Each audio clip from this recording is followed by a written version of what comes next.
Hachette Audio presents Merry Christmas, Alex Cross. Written by James Patterson. Read by Michael Boatman, Stephen Kunkin, and Kristen Milioti. Prologue: The Devil on Christmas Eve. 1.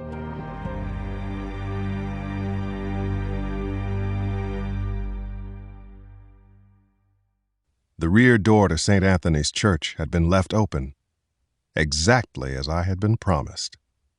John Sampson and I eased in through the dimly lit sacristy, the room where the priests dressed for services and where they stored the altar wine, the hymnals, and the vestments.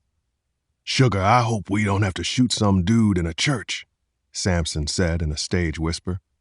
"Your Nana'd be predicting me for a slot in the fire." "Especially if you pulled the trigger in church tonight." "Not funny, Alex." "Who's laughing, John? If you shot someone in a church on Christmas Eve and I didn't stop you, Nana Mama would be signing me up for a slot right next to you in the Big Burn." We made our way along a short, narrow hallway that led to the darkened apse and the altar itself.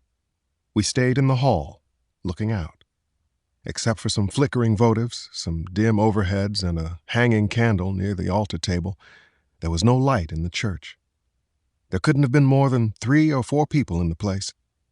An old woman clicking her rosary beads, a homeless guy napping in the front pew, an older man reading a prayer book and muttering curses.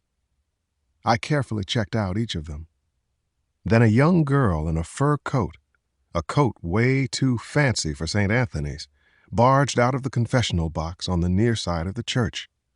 She was sobbing into a long striped scarf. The priest came out after her. Father Harris placed his hand on her shoulder and led her to a pew, knelt by her.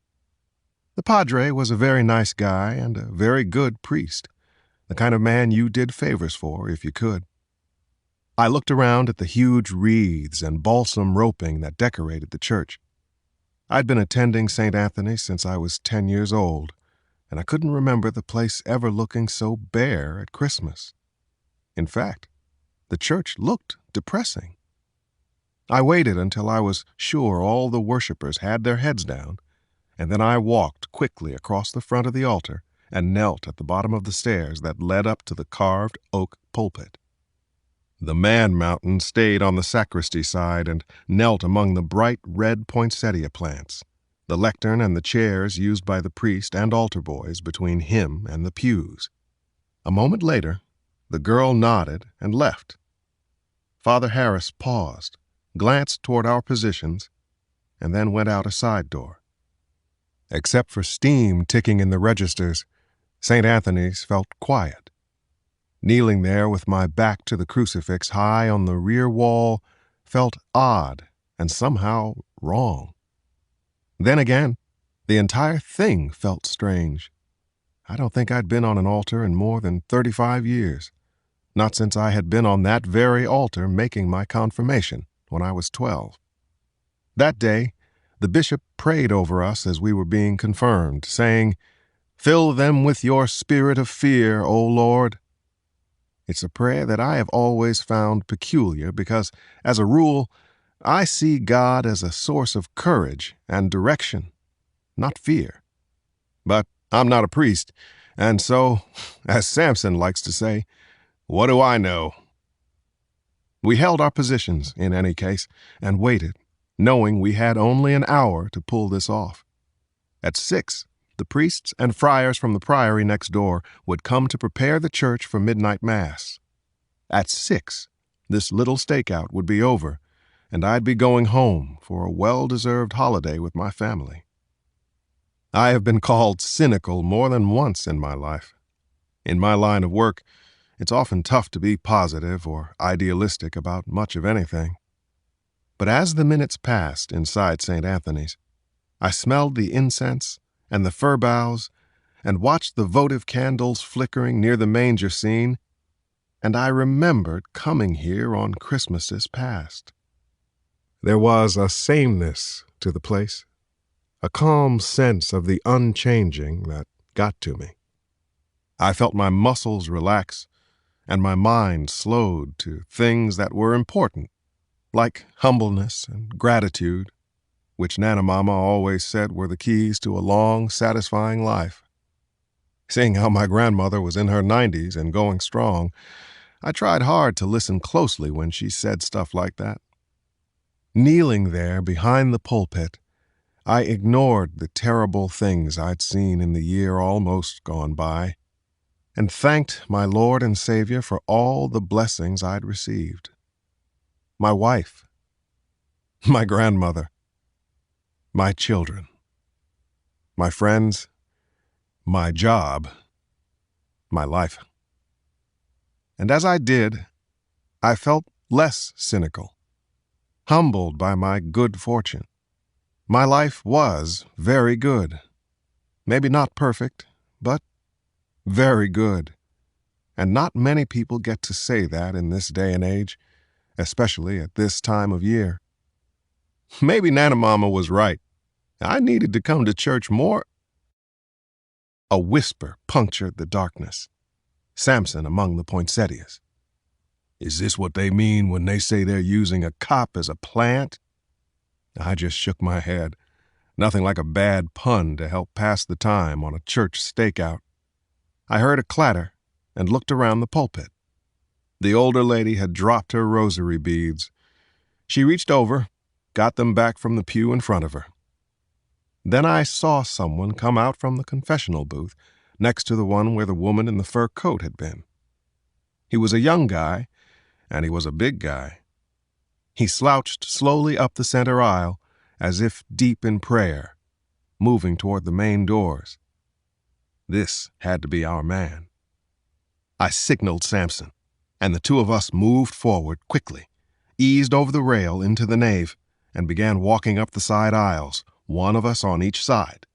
We kept our right hands in our coats, fingers resting on our guns. The guy in question stepped out of the church proper and into the foyer and stopped at the holy water font. He dipped his left hand in and held it there.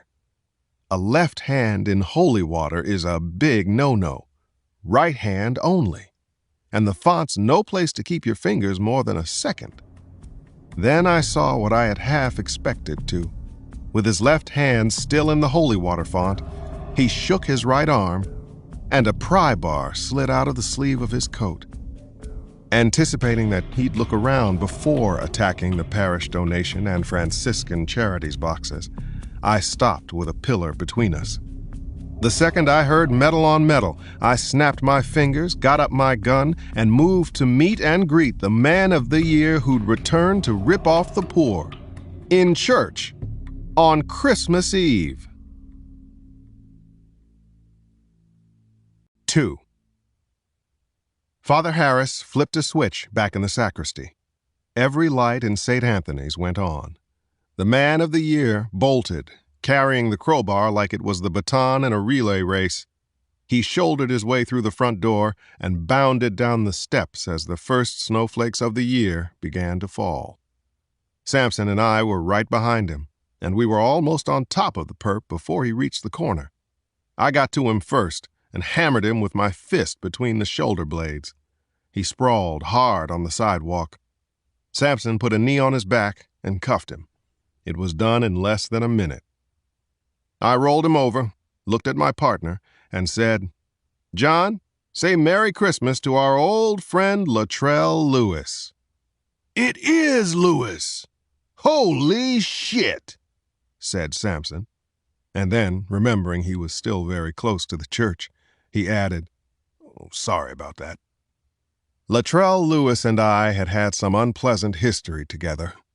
It started 5 years ago when he was a 15-year-old bag messenger for one of the second-tier Columbia Heights gangs. Street name Lit Lat. The punk was arrogant enough to try going out on his own, and then stupid enough to get picked up by Samson and me the first week he was flying solo. Next time we took him in, Latrell ended up in a lovely spot in the Maryland countryside, Jessup Correctional Institution, for an 18-month swing. "I'd assumed you were a caged man, Lit Lat," I said to him. "Maybe you should learn to count, Or buy yourself a calendar, Cross." We pulled Lewis up off the sidewalk. He was jittery, not just from nerves, but from cocaine or heroin or whatever drug he was buying with church money. I really didn't care. I'm a psychologist, but I was in no mood to make a diagnosis and give the man some pro bono counseling.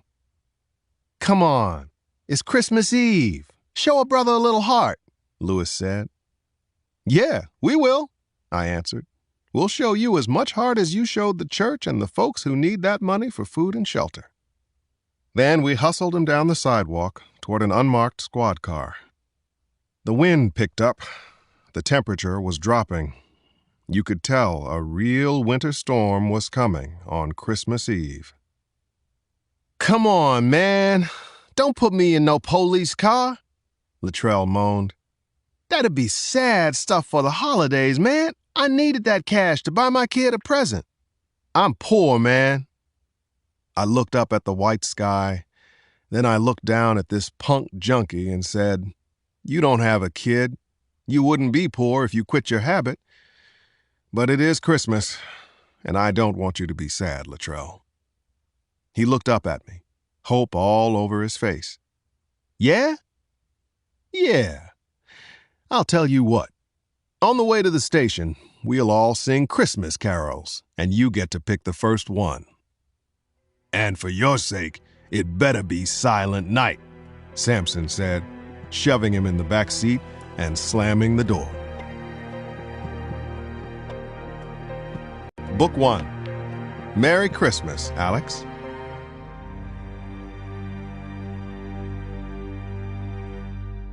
Chapter 1. They say it's good luck if it snows on Christmas Eve. I didn't usually buy into that kind of folk wisdom, but if it turned out to be true, well, this was looking like it'd be one of the best Christmases ever. A nor'easter was churning its way up the Carolinas at the same time as a cold front was diving south out of Ontario, all the makings for a monster storm along the eastern seaboard. Samson and I brought Lewis in and booked him. Since there were no arraignments scheduled until the day after tomorrow, it looked like the man of the year would be waiting for Santa in a holding cell this Yuletide season. It was nearly 8 by the time we finished up the paperwork and left. "Merry Christmas, Alex," Samson said outside. "You too, John. Feel like stopping by for a holiday beverage tomorrow?" "I'll check with my scheduler," Samson said. I took a cab home. As the taxi moved through D.C., I looked out at the decorations glowing everywhere. The pace of the snow hadn't increased much yet, but the size of the flakes had. They were each about the diameter of a quarter and thick, making the city look the way it does in those snow globes tourists buy at Union Station and the airports.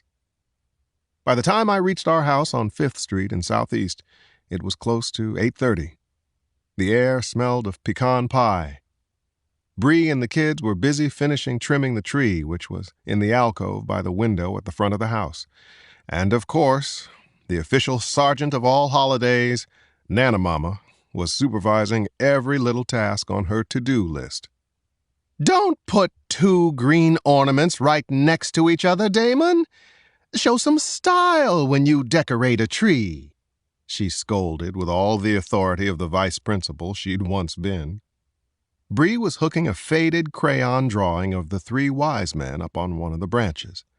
According to legend, I had made that ornament when I was in kindergarten, and Nana always dragged it out on Christmas.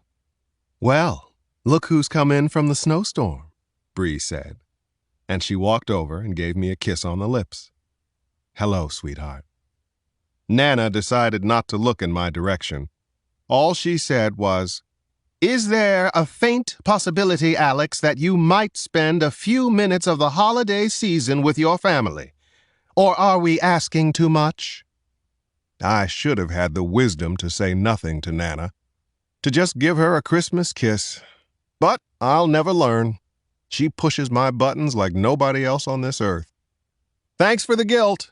All wrapped up in a bow for Christmas," I said, dispensing hugs to my daughter Jannie, my son Damon, who was home on winter break from prep school, And then Ava, the foster child Nana had recently brought under our roof.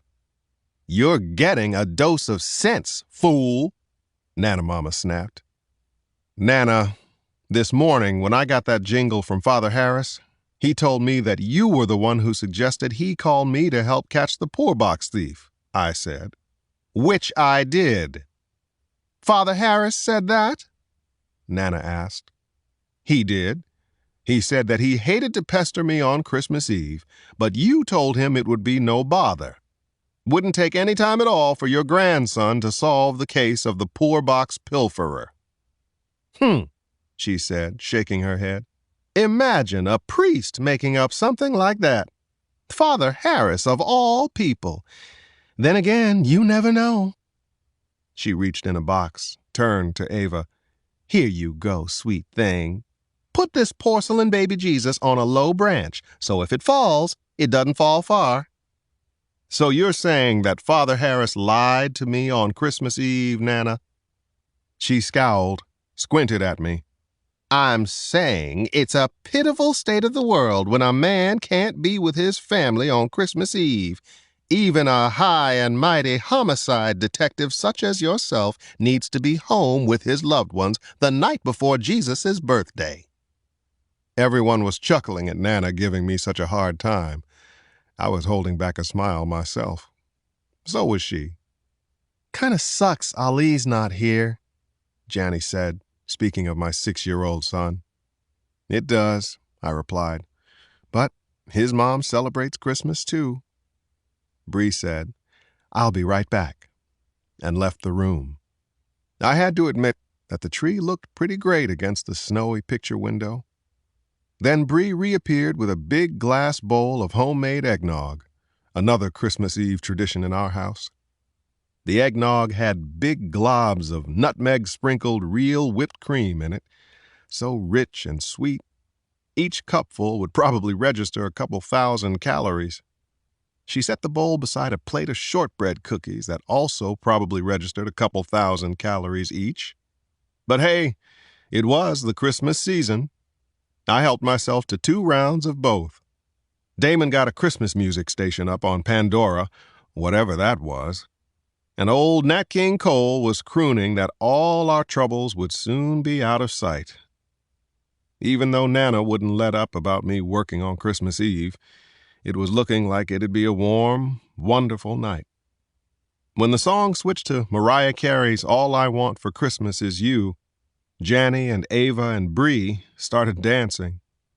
Damon began telling me about an incredible true story he was reading at school, about Teddy Roosevelt going up the Amazon River with his son. Then my cell phone rang. Not even Mariah's transcendent voice could stop that sound from sucking the joy right out of the room. I hung my head, avoided eye contact, went into the hall, and answered. It was Deputy Chief of Police Alan Chivers. "Am I interrupting Christmas Eve?" "Yep," I said. "Hate doing this, Alex, but we've got a bad one. The kind of thing that only you seem able to handle." I listened another full minute, leaning my head against the wall, knowing just how silent the house had gone. "Okay," I said. "I'll get there." I clicked off, went back. Nana rolled her eyes. The kids looked away from me with "here we go again" expressions on their faces. Bree shook her head and said, "Well, there it is, then. Merry Christmas, Alex Cross." Chapter 2. As I drove through the almost deserted D.C. streets, the snow that had looked so beautiful an hour ago now seemed downright ugly. It was depressing to leave my house and family, and I didn't blame them for being angry and upset with me. Hell, I was angry and upset with me, and with my job. God damn it, I thought. There was only one person in the world who should work on Christmas Eve, and he wore a goofy red suit and drank way too much fattening eggnog topped with nutmeg and real whipped cream. Damn it. And damn Santa, too. As I was driving into Georgetown on Pennsylvania Avenue, the snow really began to fall. A bus in front of me hit the brakes in a half-inch of slush. I skidded and almost rear-ended it. Goddamn D.C. Public Works folks were home with their families. Let the plows wait, right? My windshield wipers were icing up as I looked for the address on 30th Street in Northwest, a neighborhood in the city that was completely the opposite of mine. This was the land of milk and honey, and power, and money, and the trophy homes to prove it. Number 1314 was a beautiful limestone townhouse lit up like the White House Christmas tree. But I quickly saw that most of the lighting effects came from police cars, flashlights, floodlights, and TV camera lights. I parked, opened the door, looked down at the slush, and cursed. I had left home so quickly and in such a pissed-off state that I hadn't had the sense to bring along a pair of snow boots. As I slogged toward the crime scene tape, my ankles got cold, and little chunks of ice and wet snow wormed their way into my shoes. I showed my badge to the patrolman working the barrier, ducked the tape, and started toward the two MPD vans parked on the front lawn of a Georgian brick mansion across the street. A car door on my side of the street opened. A middle-aged man in a green ski parka and a red ski hat got out and walked right up to me. He pulled off his gloves and held out a puffy red hand. "You're Alex Cross, aren't you?" he said.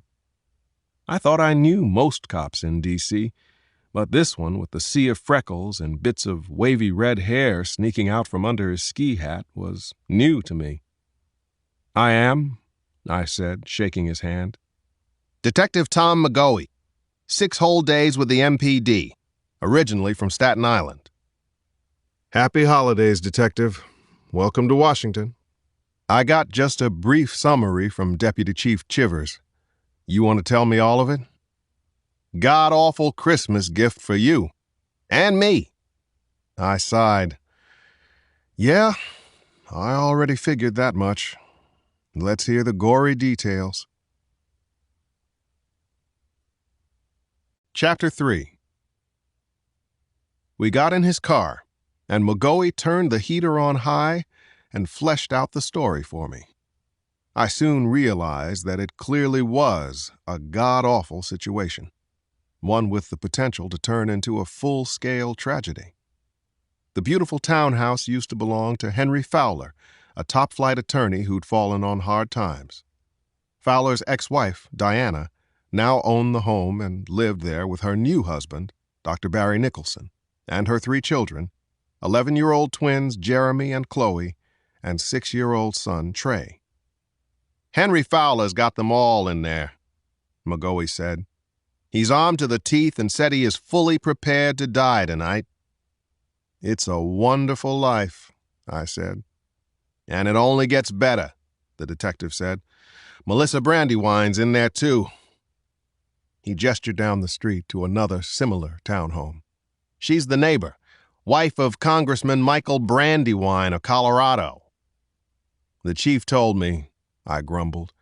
Then I closed my eyes and rubbed at my temple. "Where's he, Brandywine?" "At Vail with his 2 kids, waiting for her to come join them for their ski vacation. She was supposed to fly out this afternoon, but made the mistake of bringing Diana a box of homemade cookies before she left." Funny what a nice small-town gesture can get you in D.C. "He given you a reason, Fowler?" "He's spoken to us only once, and that wasn't part of the conversation," McGoey said. "We wouldn't have known anything if Mrs. Brandywine hadn't used the toilet and texted her husband about what was going on inside." "The congressman was the first to report it?" "Yeah, really lit a torch under everyone's ass." Mentally, I began to compartmentalize, to push aside all my frustration at having to leave my family on Christmas Eve and focus on the task at hand. "Tell me about Fowler, his divorce, whatever I should know." "Headquarters isn't exactly loaded up with personnel tonight, so we're still waiting on most of the background check. But we know the Fowlers divorced 2 years ago. She filed, found the new hubby within 2 months, or maybe before, and moved on. Fowler, not so much, evidently. Any idea what Fowler's got for weapons?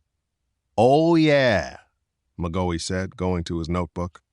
He gave us the breakdown the one time he picked up the phone. Fowler claimed to have 2 Glock 19s. The Glock 19 is the standard issue service weapon of the MPD, which means I carry a 19. The good thing about a 19 is that it holds 19 rounds. The bad thing about a 19 is that it holds 19 rounds. Fowler said he also had 2 12-gauge pump shotguns, 2 AR-15 rifles, and multiple magazines and boxes of ammunition for each weapon. 2 of everything. What was that all about? I wrote it all in my notebook, jotted down long lead time, and drew an arrow to the list. That everything? I asked. Far as we know. Well, except for the peanut butter and jelly sandwiches. I frowned and said, didn't know PB&Js were deadly weapons. Only to someone like Fowler's youngest kid, McGoey said. Peanut allergy. 1 bite and he'll have about 10 minutes to live. Chapter 4. An in-family hostage situation is, in my opinion, the hands-down, no-argument, worst kind of situation any police officer will ever face. I learned this a long time ago, when I was 14 to be exact. A freebaser named Willie Gonzalez took his family hostage down the street from where Nanamama and I were living. After Gonzalez shot his pregnant wife, his 2 young daughters, and then himself, I saw one of the police officers who'd been negotiating with him. The poor cop was sitting in his car crying and drinking from an open pint of Jack Daniels. I've had the misfortune to be part of a dozen or so of these kinds of details in my career. A few times as lead negotiator, more often as a psychological consultant. There's a broad spectrum of things that can happen when you're a cop. You might have to sharpshoot a terrorist, or meticulously unravel a kidnapping, or even outfox a serial killer or 2. Any of these situations can mess you up psychologically. But dealing with someone holding family members hostage is like trying to stop a Mack truck carrying a full load of insanity. Usually the person with the gun, more often than not it's an obsessive, substance-abusing male like Willie Gonzalez, is so far gone he doesn't give a damn about his hostages or his future. He blames them for something. He blames himself for something. He can't get his facts straight or see the truth of his circumstances. It's a lose-lose situation all the way around. As for hostage negotiators, well, we are usually smart and well-trained, but we rarely pull off the heroics you see in movies. Have I ever seen the abductor listen to the negotiator and then throw down his weapon and come out with his hands up? Sure, about as often as I've seen the Redskins win the Super Bowl, 2 or 3 times. It's in the realm of possibility, but the odds are stacked against it. We got out of the car and headed toward the police vans where McGoey said officers were trying to reestablish contact with Fowler. Nearly an inch of snow had fallen, and the storm was only getting worse. My feet began to freeze again. Think they have an extra pair of boots? The detective looked at my shoes and said, I've only been here 6 days. Good point, I said, thinking that I really did not like cold and snow. Whose property is this? I asked, indicating the Georgian brick mansion his car was parked in front of. Ambassador from Nigeria. No idea how to pronounce the name. Nice place the ambassador from Nigeria's got. Yeah. Half his country is starving to death, and this dude's living in 6 bedrooms in Georgetown. Guess he's gone for the holidays, too. Probably to Lagos. I've been there. A real hellhole. Then again, from the look of things, maybe I'd rather be in Lagos tonight myself. Chapter 5. A good friend of mine, Lieutenant Adam New, was the SWAT commander on duty that night. He was the kind of guy who was always thinking ahead. After hearing the weather report earlier, he'd ordered his men to erect tarps and wind blocks behind the 2 MPD vans. They'd put down outdoor carpet over the snow already on the ground, then run extension cords and put lights up as well. A gas-fired construction heater had been brought in and was blowing 200,000 BTUs as members of his team sorted their gear. And he had an extra pair of black tactical boots and wool socks. "You certainly know how to prepare for a blizzard, Adam," I said, sitting on a bench inside the makeshift shelter and changing socks. "Raised in Duluth by a father who loved ice fishing," New said, shrugging. "You have men already deployed?" I asked. New confirmed that he had several men set up at different distances and places around the Nicholsons' house. The snow made it impossible to put our people on the roofs of the adjacent homes, the ideal locations. But he had men trying to track down the absentee owners to get permission to enter their homes. That way, the officers could take up window positions where they might be able to peer inside the Nicholsons' residence with binoculars or thermal imaging systems. New also had heavily armored SWAT officers constantly circling the house along the perimeter of the property. They each carried a Sig Sauer P226, a high-powered rifle with precision location. "Shouldn't those guys be set up to snipe?" McGoey asked. "I have enough," New said, "and FBI research has shown that moving men keep the perp off balance, sometimes confuses him into revealing himself." "Floor plans?" I asked. "Ramiro's got a copy inside," New said, and we entered the van on the left. Detective Diego Ramiro, another friend as well as a hostage negotiator with far more experience than me, was one of 3 people in the van who were speed dialing the landline inside the Nicholson home and the cell phones belonging to the doctor, his wife, and the wife of Congressman Brandywine. For all we knew, Fowler had seized all phones. For all we knew, Fowler enjoyed the nonstop ringing. That's just how variable and bizarre these family hostage situations can be. Ramiro, a thickly built guy in his early 50s, punched off his own cell, looked at me in extreme frustration, and said, "Alex, we can't do a goddamn thing if this son of a bitch won't pick up his phone and talk to us." I'd worked with Ramiro before. He wasn't one to lose his cool. Then again, like me, like everyone there, he wasn't home on Christmas Eve. We were all stuck in a blizzard, waiting for a lunatic to answer the phone. I said, "How long have we been calling Fowler?" Diego flipped through his notepad. "We started almost an hour ago." McGoey said, "That's when Fowler was real chatty about who he had in there and what kind of guns and ammo he had." "Keep talking to him," I said. "Leave messages, every single time." Ramiro nodded, gave the order to the others. I sat there listening for several moments, wishing to God I had more information on Fowler. What had taken him from a life as a wealthy attorney to this desperate hour? I'd no sooner asked myself that question when Ramiro waved his finger at me and McGoey, then hit a button on his mobile. It was connected wirelessly to speakers inside the van. We heard a woman's muffled voice, noises, and then a whimper. We held our breath and stared at the speakers as if they were video monitors. "Mr. Fowler," Ramiro began, "thank you for—" Gunshots exploded on the other end of the line. The Christmas horror show had begun. Or maybe it had just ended. Chapter 6. Damon stood on tiptoes on a wobbly kitchen chair.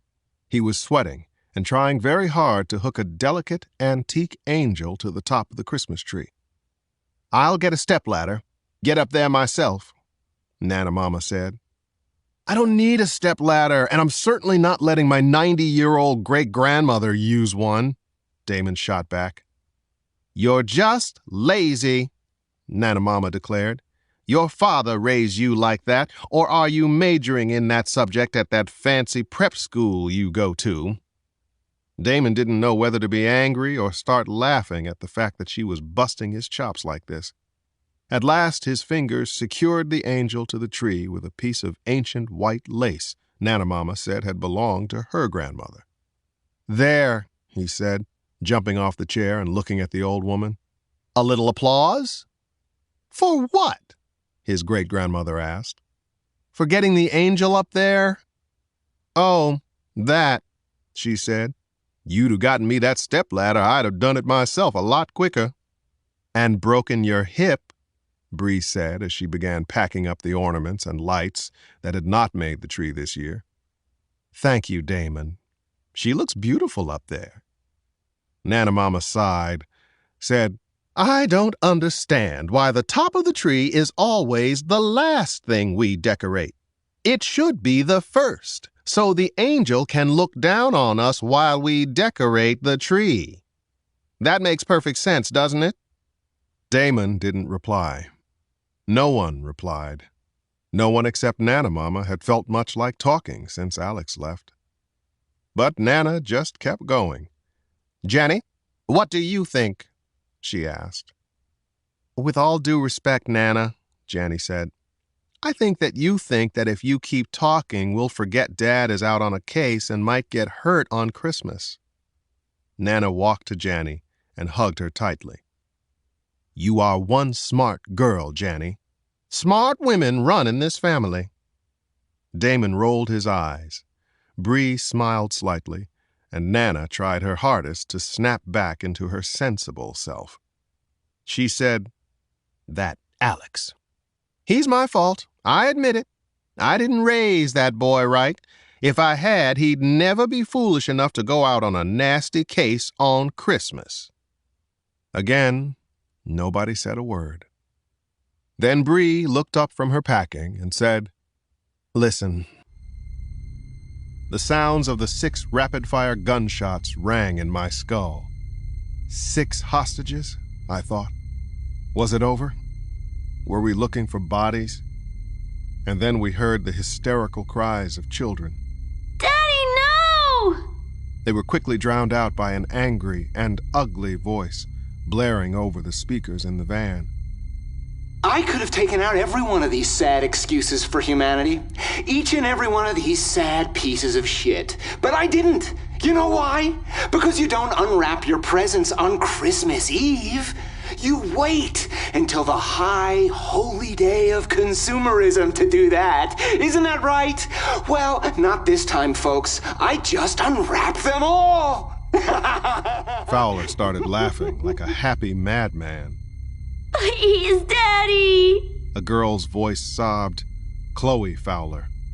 Please what? Please don't shoot Barbie, Daddy. If you shoot Barbie, who will Ken love, Daddy? A male voice was then heard. Dr. Nicholson. "You're terrifying her, Fowler. She's your own daughter." No. Fowler snorted derisively. Is that right, Barry? You know everything, don't you, Barry? Mr. Optometrist, fucking cash flow doctor of the year? A gun blasted. We heard glass breaking and more crying. Fowler was shouting. See that? See that, Mr. Optometrist? Shut the hell up, Mr. Optometrist, or you're gonna look just like everything else under the Christmas tree. Oh, Tannenbaum, oh, Tannenbaum. "Mr. Fowler!" Ramiro yelled into his phone. How lovely are thy branches. Fowler sang, and then he stopped. We heard footsteps. The phone was picked up. Fowler whispered, What did old Henry the Magic Man and his magic wand take out, ladies and gentlemen of the jury? Anyone? Anyone? He paused. McGoey, New, and Ramiro glanced at me, confused. Before I could even think about how to interpret Fowler's ravings, he said, Aw, let's see. A nice new iPad. Got it right in the apple. And here we have what used to be an Xbox Connect. Ladies and gentlemen of the jury, plaintiff should be thanking me, not suing me. Now my idiot sons will have more time for homework. And my ex-wife's Tiffany bauble. I mean, come on. Have you ever seen such overpriced crap? There ought to be a law against Tiffany and Nordstrom. I mean, look at that beautiful blue polo sweater of Barry's. Cashmere does not stop buckshot now, does it, ladies and gentlemen? Fowler stopped talking. All we could hear was his rushed breath, and I wondered if he was on drugs or drinking or both. "Hey, Mr. Fowler," Ramiro said calmly, carefully, almost softly, the way they teach you in the FBI courses about hostage negotiation. Who the hell are you? "My name is Ramiro. I'm glad to hear that the people you've got in there are okay. That's good news." Fowler exploded. What are you, another whiny-ass cop? These people in here are not doing okay, Officer Whiny Ass. Once the sun rises and all the Cindy Lou Who's down in Whoville have sung their song, I'm gonna blow their heads off once and for all. The children began to cry again. Ramiro glanced at me. I made a downward motion with my hands. Stay calm. Do everything calm. "I understand what you're saying, Mr. Fowler," Ramiro said. "How about we talk? Work things out." Good, I thought. Calmly engage him. Establish common ground. You some kind of hostage negotiator?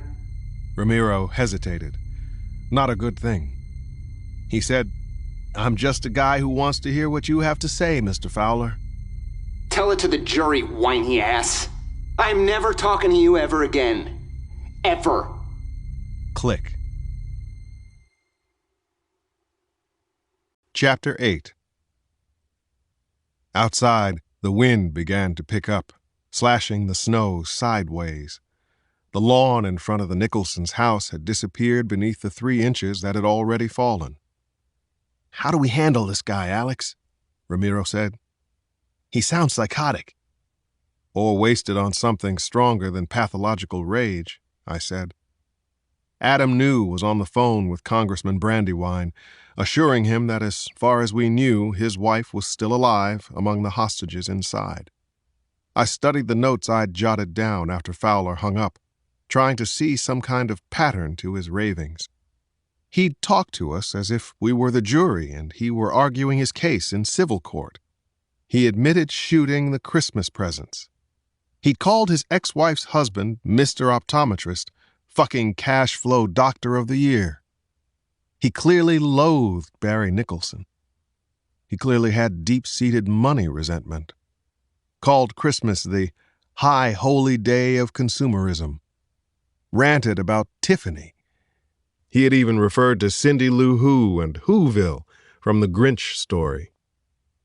Was that how he saw himself in some deluded way? As the Grinch? I tapped on the notebook and realized something. I hadn't heard the 2 women, had I? Maybe one there, right at the outset before Fowler started shooting, but from that point onward, no women's voices at all. Were they dead? No, he would have made a reference to shooting them. So they were there, but not talking. Why? So they didn't disturb? "Alex," McGoey said. I looked up. The detective handed me a computer tablet. Said, "Guys downtown just sent over the file on Henry Fowler." New got off the phone with the congressman. The 3 of us used separate tablets to scan through the police reports, psychological evaluations, and clippings that Henry Fowler had generated on his way to a hostage standoff.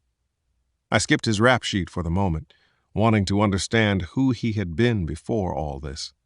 In some ways, it was like taking a walk with the ghost of Christmas past. Chapter 9. Fowler's early days overflowed with promise.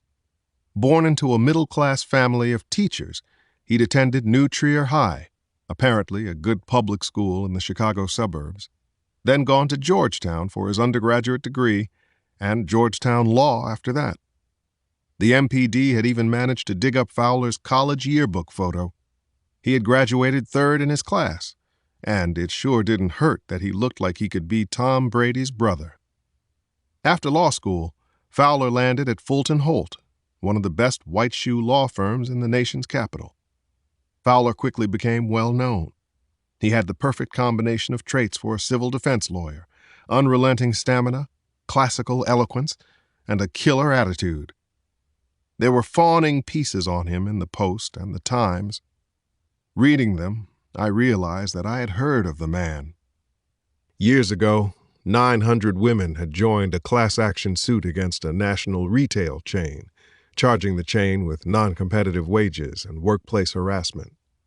Bree and I had talked about the case on one of our first dates. Hardly romantic, I know, but my yet-to-be wife had followed the case almost obsessively because she'd worked at the company before entering the police academy. She believed the women had been unfairly treated because she herself had been unfairly treated at that job.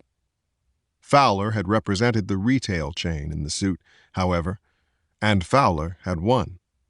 But the articles all noted that Fowler's forte was not workplace law. He specialized in wrongful death pharmaceutical cases. Prior to the workplace lawsuit, he'd represented a California biotech company being sued by relatives of people who'd participated in a trial of a new Huntington's disease drug and had died shortly after treatment. Fowler had argued convincingly that the patients in question had been terminal at the time of the study, that they'd been hoping for miracles, and that his client could not be held liable for not delivering miracles. Fowler went back to pharmaceutical litigation after the big workplace decision. He was hired to defend a member of Big Pharma against charges that its new hepatitis A vaccine caused neurological damage in 10% of patients. Fowler won again. The drug stayed on the market.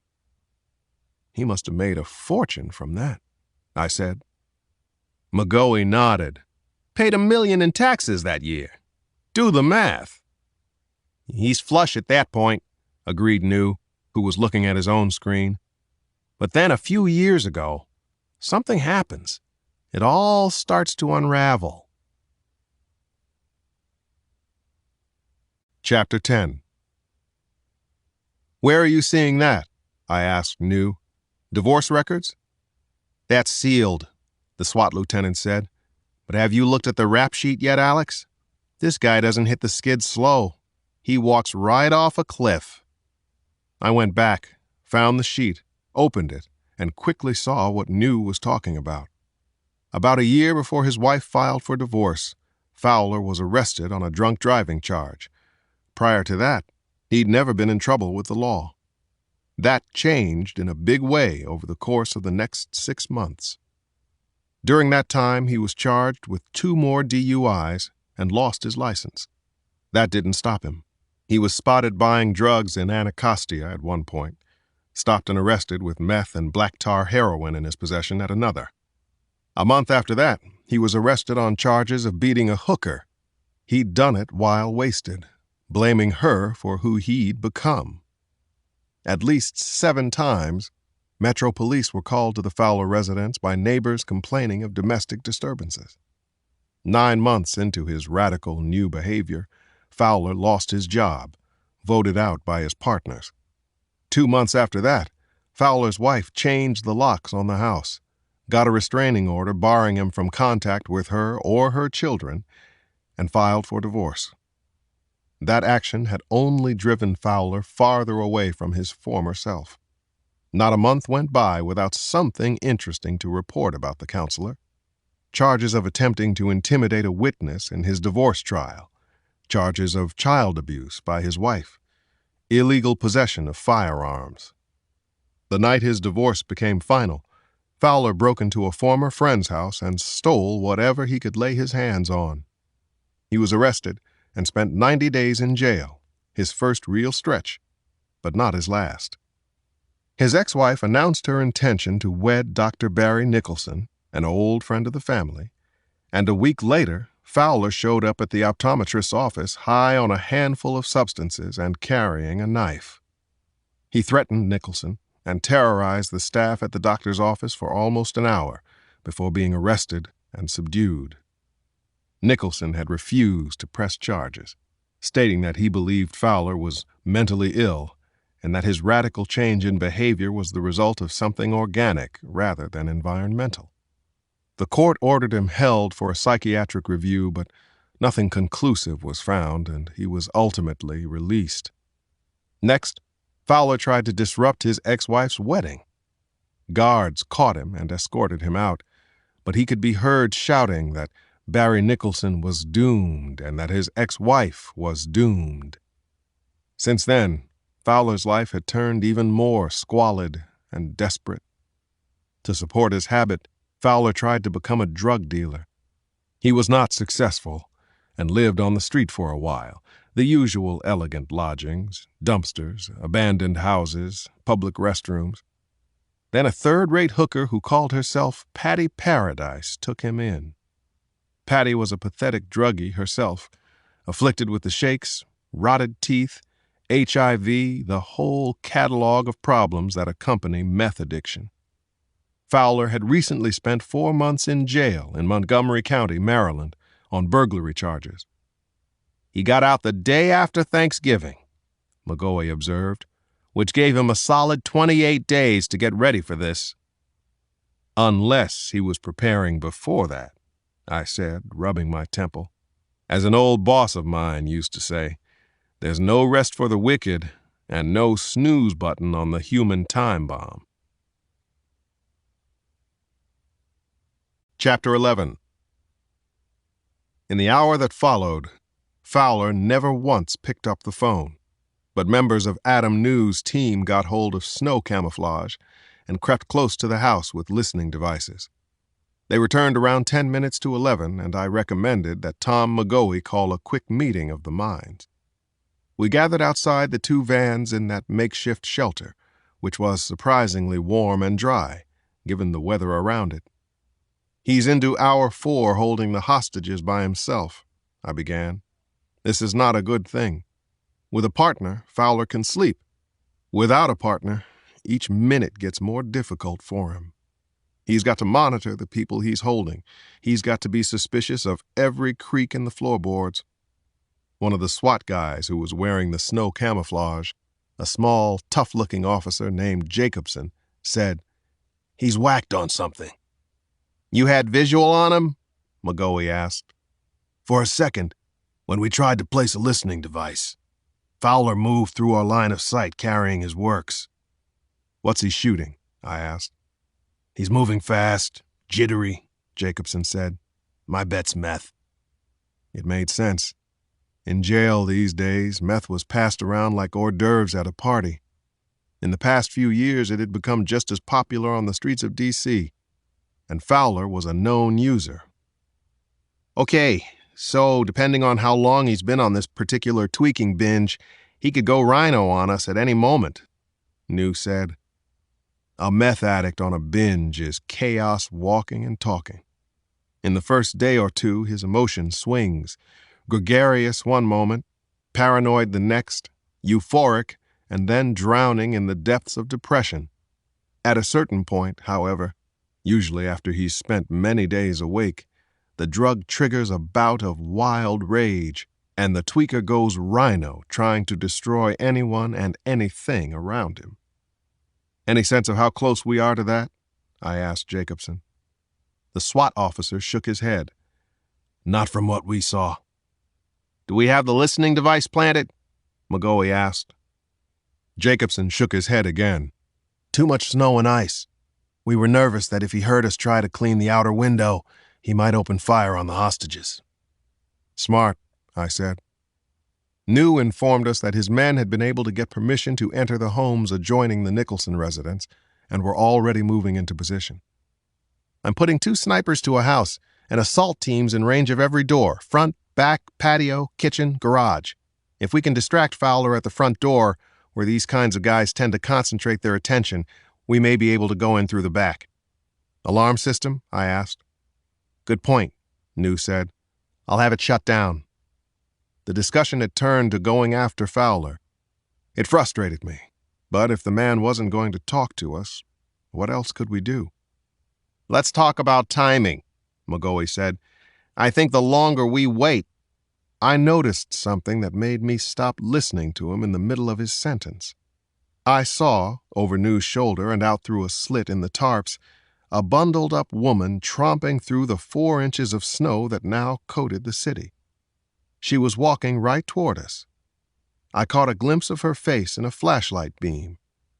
It was Bree. What was wrong? Why was my wife here?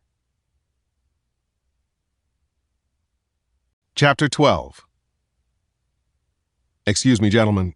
I'll be right back, I said as I broke away from the group, and Bree entered the shelter. Hey, I said, going to her. What's wrong? She drew back her hood. Wrong? Bree asked in a whisper. When I left the house, Nana was crying her eyes out, sure that you were going to die on Christmas Eve. My stomach churned. Look, I'm fine. You can see for yourself. I'll call her. Oh, she's gone to bed, which is where you should also be. Do you think I could possibly sleep, Alex? I sighed. Bree, you of all people know how this works. I know how it works for you, she said. I can say no to the job, but you can't, Alex. That's not good for you or your family, especially at Christmas. Sometimes you can't say no even if it is Christmas, I said. Sometimes you have a lunatic meth head who decides that the holiday is a perfect time for him to take his ex-wife, their 3 kids, and her new husband hostage. Bree hugged herself, looked away, and said, You have a family who all feel like other families in a crisis come first for you. That's not fair, Bree. Maybe not, she said, looking back at me. But I thought it was important that you know that your children think that. My head felt heavy. So did my chest. I said, I am sad beyond words to hear that, Bree. And there's nothing I want more at this moment than to go home right now and then get up in the morning tomorrow and unwrap presents. But I honestly don't know how I'd live with myself if I did that and then heard that this guy murdered his entire family when I might have been able to prevent it. Bree gazed at me. She reached up and touched my cheek with her chilled fingers. You've got to do what you've got to do. I just want you to remember that there are consequences to everything. I nodded, wondering if our relationship was starting to suffer the consequences of me being me. I love you, I said, and I have to go back to work, so I have a chance of being with my family on Christmas morning. My wife's eyes were filled with a mixture of understanding and resignation. She touched my cheek again. Then she turned away and left the shelter. I went out into the storm and called after her, Be careful driving. She called back over her shoulder, I'll pray for you, Alex.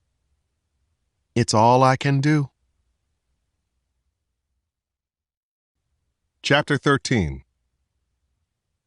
Bree kept walking and disappeared behind the police barrier into the storm. I stood there, staring after her, my mind whirling with thoughts of my family. What was I doing? Ramiro and New and McGoey were all first-rate at their jobs. The deputy chief had called me, in part, I guessed, as a way to calm the congressman down. But did I really have to be present? Couldn't I leave this situation in their capable hands and follow Bree home? Alex! McGoey called. I turned, squinted into the wind and the snow, and saw him standing at the flaps of the tent. It's Fowler, he said. He picked up. He wants to talk to you. Me, I replied, already moving toward him, already compartmentalizing. He didn't ask for you exactly, McGoey said. Just anyone but Ramiro. I walked through the shelter, brushing the snow off my hat and jacket, and climbed into the van, trying to fully move on from my conversation with Bree. I had to completely divorce myself from the sadness and anxiety she'd stirred in me. If I didn't, I'd be in no condition to negotiate with a madman. Ramiro handed me his phone. "Henry Fowler?" He coughed. Who's this? "My name is Alex Cross." There was a long pause before he said, I've heard of you. "And I've heard of you. You're an impressive man, Mr. Fowler." He laughed acidly at that. I'm a fucking loser, Cross. Let's call it what it is, because I am in no way the man I was. "If you say so," I replied, then paused. "So, what are we doing here?" We? There's no we here. There's just you, Cross, and all of your well-armed friends out there, the members of the jury, looking to spoil my fun. Fun? I shut my eyes. That wasn't what I wanted to hear. It meant that he planned to toy with his hostages and us. He would enjoy that, so he would try to draw out the experience. This was looking like it was going to be a long Christmas Eve night. "Is that what this is? A game?" I asked. "Or a trial?" Both. That's what a trial is, isn't it? A game played with deadly intent. "I suppose." You suppose.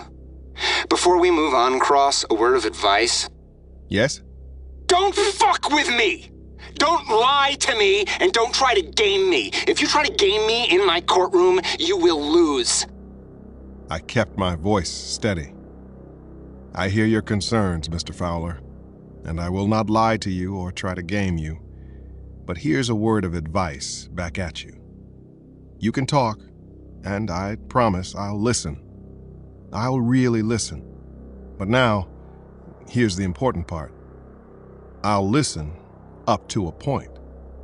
When do we get to that point? He asked, calmer now. "When I say so," I said, taking a chance with my answer.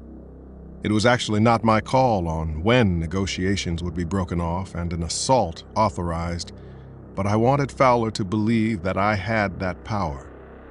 I wanted him to believe that he was talking directly to the man in charge. A silence, and then Fowler spoke again. Okay, Alex Cross. We've got the start of a deal. You're going to be my jury foreman.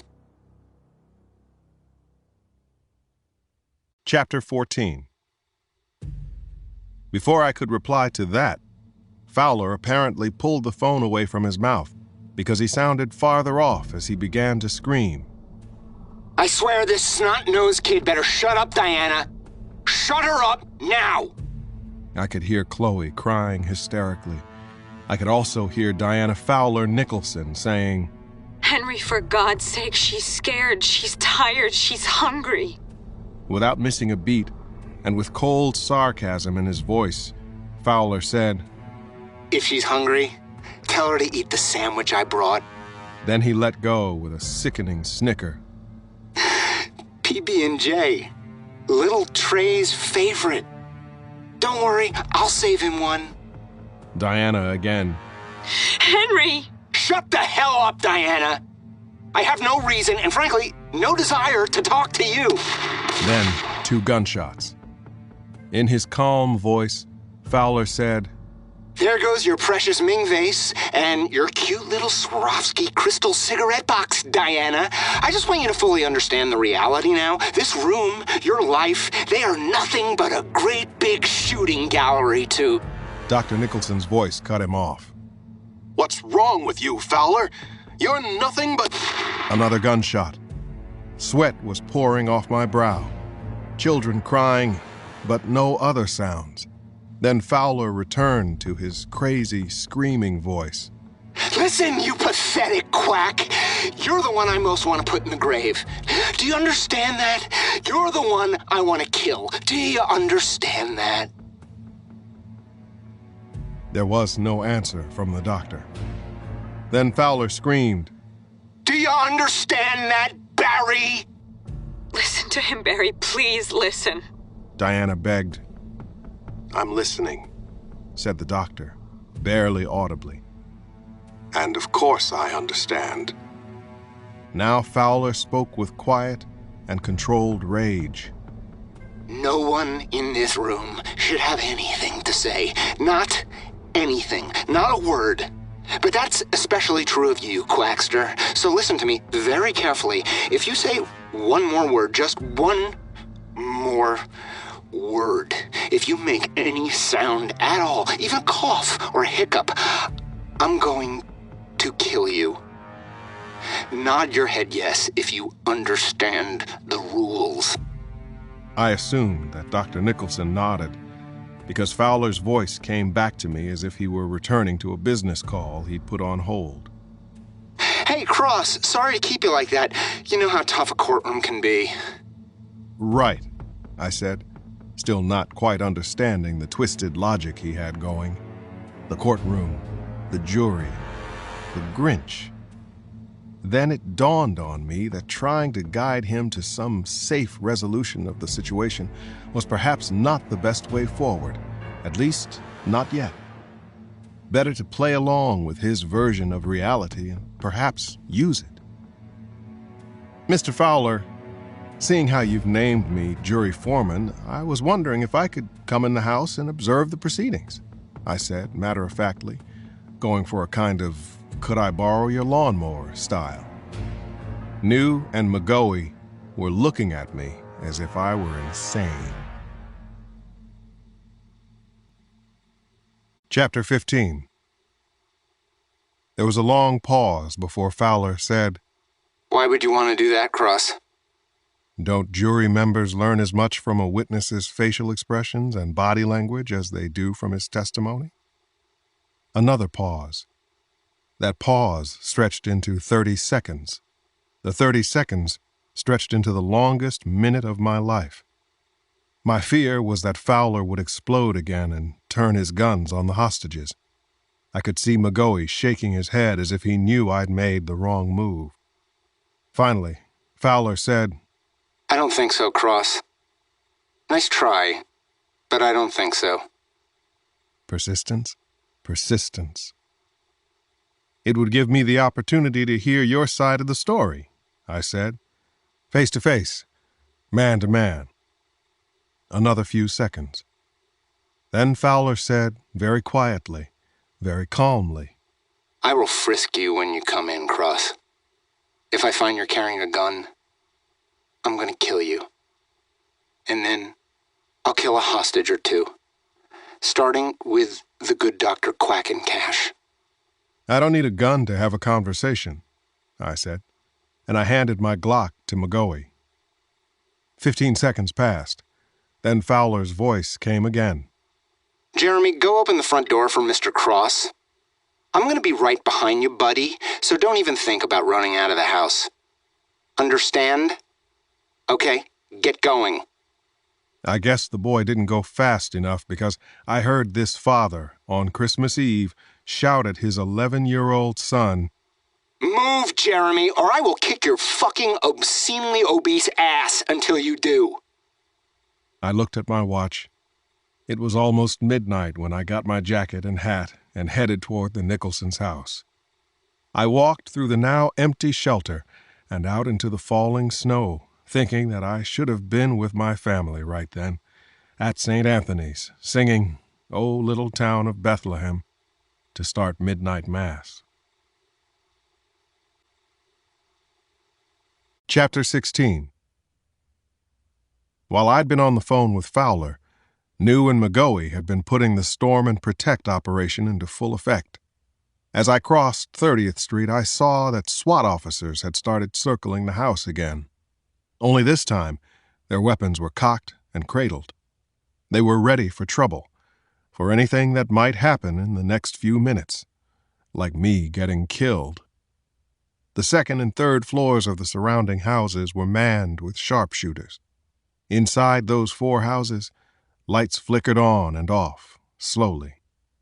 Signals were being exchanged. I couldn't begin to work out what they meant. I had other problems to figure out, and figure out fast. In a few seconds, I was directly facing the house. My eyes darted to the right, and I saw police officers quickly herding reporters back and away. The cops didn't have to ask them twice, which made me wonder if I was making the right move here. The snow was a third of the way up my shins as I walked the short path to the house. The big front door, flanked by frosted glass windows, was ajar. From inside the house came the sound of Diana Nicholson weeping. Suddenly, lights were turned off. Front rooms, hallway, and all outdoor lights. Total blackout. I swallowed, stepped up onto the brick entry. The front door swung all the way open. A dark center hall loomed straight ahead. Then I saw the figure of a fat little boy run through the darkness, sobbing, and disappear toward the right. The night was so quiet that for one crazy moment I thought I could hear snowflakes landing. I stepped into the front hallway. The door shut, and I immediately heard Fowler behind me, breathing heavily. "Merry Christmas, Cross," he said, and turned on the lights, revealing velvet-flocked wallpaper, really expensive stuff on both sides of the hall. "Same to you, Mr. Fowler," I said. "Hands on the wall. You know the drill." He cackled. Always have wanted to say that to a cop. I said nothing, just put my hands on the wall and spread my legs. "Hope I didn't make a mistake letting you into the house." "Well, that makes two of us," I said, before I felt the cold steel of a pistol muzzle pressed against the back of my neck. Chapter 17. Fowler did a damn near professional job of frisking me, probably because he himself had been the subject of a body search at least 30 times in the last few years. The gun came away from the back of my neck. "Fingers laced behind your head. Then walk and turn right at the end of the hall. If I see your fingers slip or get any sense you're trying to turn on me, I'll shoot first, Cross, and ask no questions later." I took the man at his word, put my hands where he wanted them, and walked to where his son had disappeared. "There's an overstuffed chair on your immediate right. Sit in it, hands on your lap." It looked like someone had fought a small war in the living room. A large Christmas tree was on its side, branches crushed or snapped by buckshot, its ornaments shattered, its lights out. The debris from the earlier shoot-up of the gifts was everywhere, the remnants almost unrecognizable. Pieces of metal from the iPad, bits of gold from whatever Nicholson had wrapped in the Tiffany box. To my dismay, the window curtains had all been drawn. No one from the outside could see me, Fowler, or the 3 children and 3 adults lying on their bellies on the floor beside the ruins of the Christmas tree. I could feel the pleading hope and fear in their eyes that were red from fatigue and tension and crying. An extremely attractive, fit, country club kind of woman, Diana Nicholson wore only jeans and a black jogging bra. I had no idea what that was about. Her new husband was a big, handsome guy who looked like he'd just walked off a sailboat. Everything about him screamed wealth and privilege, except for his green and red Christmas sweater, which was slit down the back, nearly in 2 pieces. I had no idea what that was about either. The congressman's wife, Melissa Brandywine, was lying next to Nicholson and his wife. A Society page regular, she had copper-color hair that looked as if it had just been styled at the salon. Her makeup was flawless, too, but she was shaking uncontrollably as if she were freezing. Why had Fowler involved her? Was it on purpose? Or had she just blundered into the crisis? The children were an even sorrier sight than the grown-ups. Maybe because they were kids in their pajamas and it was Christmas, and their innocence had been destroyed. Young Trey was sucking his thumb. Chloe hugged a throw pillow that featured holly, red ribbons, and bells. Her twin, Jeremy, stared at nothing. I saw a dark stain on his pajama pants and realized the poor kid had been so frightened and humiliated by his father that he'd peed his pants. So I already hated Fowler when he came around in front of me and showed me just how far he'd fallen since his glory days on K Street and in the courtroom. In place of the Italian suits he'd favored, he wore filthy jeans and a torn army surplus jacket. He'd lost 50 or 60 pounds since those days. His eyes were sunken in his head. Several of his teeth were missing. There were scabs on his face that had been picked at and oozed. He carried a Glock 19 and a Remington shotgun that had been crudely sawed off. Fowler stared at me for an uncomfortable few seconds. Then he smiled, really showing off the rotting gaps where his teeth had been. You have time for a joke, Cross? Lighten things up a bit? Holiday spirit and all that. Chapter 18. I was beginning to feel it. The turmoil Fowler seemed to secrete from every pore. I could smell it, too. He reeked of that weird, sour body odor that follows crazy people who live on the street too long. So, there's this ignorant, oblivious man. He's sitting on the veranda of his rented bungalow in St. John's with his trophy wife. Beautiful sunset, glowing tans. They're drinking from a marvelous bottle of Burgundy Grand Cru from the Côte d'Or. His wife says, "I love you." The man looks over and says, "Is that you talking, or is it the wine?" She looks at him as if he's a fool and says, "Actually, dear, I was talking to the wine." Fowler looked around the room. Nobody was laughing. If anything, they were all even more terrified than before he'd told his joke. You remember that, don't you, Diana? No, Henry, I don't. She said. He smiled in a threatening way. Of course you do. And if you don't, you should. It's so emblematic of who we were that... Stop it! Diana screamed. You've got to stop this, Henry. At least, let the children go. Don't be a party pooper, Diana. Show the spirit of the season, Fowler said, waving her off before looking at me. My dear ex-wife has never dealt well with reality or the truth, as you shall hear, Cross. I couldn't let this go any farther. She's right, Henry. Why don't you let your children go? It's Christmas, a hard time, but don't take it out on them. He leveled the pistol at me. Why shouldn't I take it out on them, Cross? They're the ones who drove me here. They and their uncaring, greedy, materialistic mother. The biggest mistake of my life. Mister, I heard a child's voice. It was Trey. He was looking at me. Mister, can you ask Daddy to go back to his house so Santa can come? Before I could deliver any words of comfort, Fowler walked over and jammed his black-booted foot on the boy's ear. Shut up, Trey, or we'll be playing Hide the Skippy Super Chunk. Besides, I told you, I'm going no place. Fowler looked at me, scratched at his face, said, Kids, they never listen.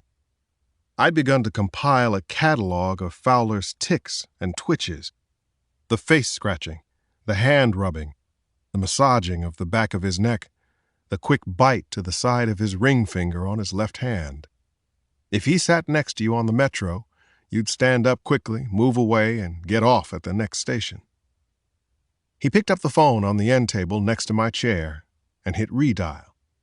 I heard a voice say, This is Ramiro. Fowler laid the receiver on the table. It's Cross, I said. I'm all right. Now that the jury has been seated, are we ready to hear opening statements? Fowler said, looking at me. I hesitated, then nodded.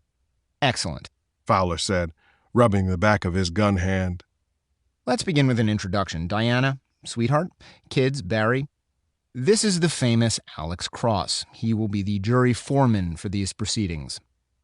His words had lost their frantic quality and now flowed with the easy delivery of a top-flight defense attorney. Despite all the drugs and self-abuse, This madman had polish and brains, which made him even scarier to me. Court is now in session. Fowler intoned in a deep voice as if he were a bailiff. The Honorable Grinch who stole Christmas presiding. Chapter 19. Fowler began marching around the room, singing a song about the mean old Grinch at the top of his lungs. Then he stopped next to his ex-wife and put his boot on her back. First up in the box, Fowler said, looking at me. The evil mastermind behind my destruction, Diana Alstead Fowler Nicholson. Henry. She said, and began to whimper. Hush now, Diana. I'll talk for you. If I get anything wrong, you just speak up. He looked up. The fair Diana Alstead was originally from Charleston, South Carolina. Daughter of parents born into multi-generational wealth, she grew up in a life of ease. The expectation of immediate material gratification, simply a part of her DNA. She attended the finest schools, Choate Rosemary Hall, and then Georgetown. There she meets this kid on full scholarship. Henry Fowler is beneath her station in life, but he shows promise. He's majoring in chemistry and English and wins entry to the Georgetown Law School. She sees he's a hard-working guy and latches onto him like a leech in a swamp. Diana was looking at me with this pitiful expression as she cried, That's not true, Henry. I loved you. Oh, boo-hoo, Cindy Lou-hoo. We're telling the truth here, not repeating old fantasies. I had almost 20 years to study this particular specimen, Mr. Foreman. Here is my expert testimony. Diana is that woman at the Sotheby's Jade auction, bidding far too much for a $10,000 green statue of a water buffalo or a yak, I'm not sure which. She's that woman who sets her authentic Regency dining table with $2,000 James Robinson place settings. She's the type they fawn over at Bloomy's and Bergdorf Goodman. The woman whose skinny little ass they kiss at Prada. The woman they serve tea to in private rooms at Tiffany in Washington and New York. Yes, my ex is quite the gal. Hey, she shared her genes with me to create this winning trio, he said, gesturing to his children. You've already met Trey, who's never met an allergy or affliction he didn't adore. Sick all the time, right from birth, pneumonia then. You name a childhood disease and my boy has had it. Meets with top medical specialists 2-3 times a week. Best that money can buy. Isn't that right, son? Trey began to snivel. I can't help it, Dad. Of course you can't. Most of your mother's defective DNA strands just happened to spool out to you, and those that didn't found their way into your older brother and sister. He smiled at me. I'm a lucky, lucky man, Cross. That's so? I asked, hoping he'd continue to vent, expend his emotional energy, and then see the hopelessness of his situation before the meth could turn him full rhino. Isn't it obvious? Doesn't luck just seem to shimmer all around me? It used to, I said. He looked off into the distance, said, Yes, it did, before my surroundings and close companions conspired to warp me. Here was paranoia, crystal meth's staple emotion. I could already hear the angry persecution story coming. Fowler didn't let me down. Chapter 20. Fowler crossed to his son Jeremy and used his boot to push the boy over onto his back, where he cringed like a dog. Here he is, my scion, the apple of my eye. Make that the apple strudel, cake, pie, and Pop-Tart of my eye, not to mention my favorite bedwetter. By the looks of it, he's regressing, pissing his pants now instead of his mattress. The boy was humiliated. Jeremy began to make hiccuping noises that broke into chokes and sobs. Stop, Daddy! Chloe screamed. You're making it worse! You're ruining everything! You always ruin everything! Ah, Chloe. My little Miss Perfect. He looked to me. Chloe is exceptionally smart, a trait that no doubt came from my end of things, but that intelligence crossed with my ex-wife's narcissism produced a young lady who tries to control the world as if it orbited around her head. I get it, Henry. Your kids didn't turn out the way you planned. Welcome to the club. It's what makes them human. And the disappointment? That's your issue. Deal with it. He looked surprised. Then his eyes narrowed, and he snarled, Who the fuck do you think you are, Dr. Phil? Isn't that why you asked me in here? I asked you in to serve as jury foreman. I'm running the show here, or haven't you noticed? Look, I said, it's Christmas Eve. You obviously aren't happy with your life or your family, but I am happy. I have a family I love. I'd like to get back to them, so I'd appreciate it if you'd tell me what it was that broke you. Fowler didn't know what to make of that. He clearly hadn't expected it. What are you talking about? You were at the top of the game on K Street, making millions, making headlines, and then it all unravels, I said. I get the overspending, the consumerist wife, the messed up kids, but lots of guys in this town have those problems, and they aren't holding their families hostage on Christmas Eve. So what was it? What caused you to unravel? Chapter 21. For a second there, I wondered if I'd gone too far, been too direct, too confrontational. But then Fowler smiled icily at me. You want to know the straw that broke the camel's back, Cross? He asked, reaching into his jacket and coming up with a glass vial. Wouldn't hurt to understand your side of things, I said. Fowler squatted by the glass coffee table, tapped white powder onto it, and started laying the powder out in lines with a hotel room key card. I suppose that's a reasonable request, but I'm going to have to get my head on straight to tell that story. He rolled up a dollar bill and snorted 2 of the 5 lines. Shuddering, he closed his eyes. Then he shivered and said,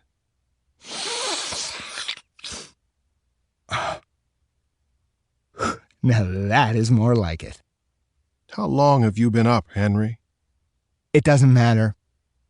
I'm seeing things clear and for what they are, Cross. So I'll tell you what you want to know about me going off the deep end. Okay, I said, noticing the slight tremor that was visible in his fingers.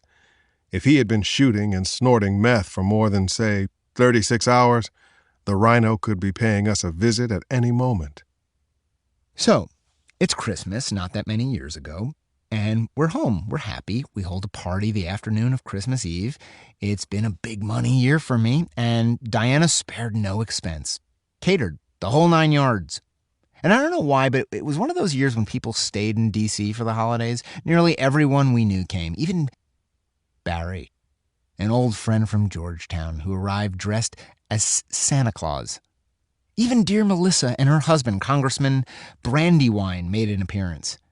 Anyway, about an hour into the festivities, I'm working the room. A potential client asks for a business card, and I go to my office. Door's locked. I knock. No one answers. Fowler paused, snorted 2 more lines, then got to his feet and shrugged. Locked door. It happens. I'll get it open later.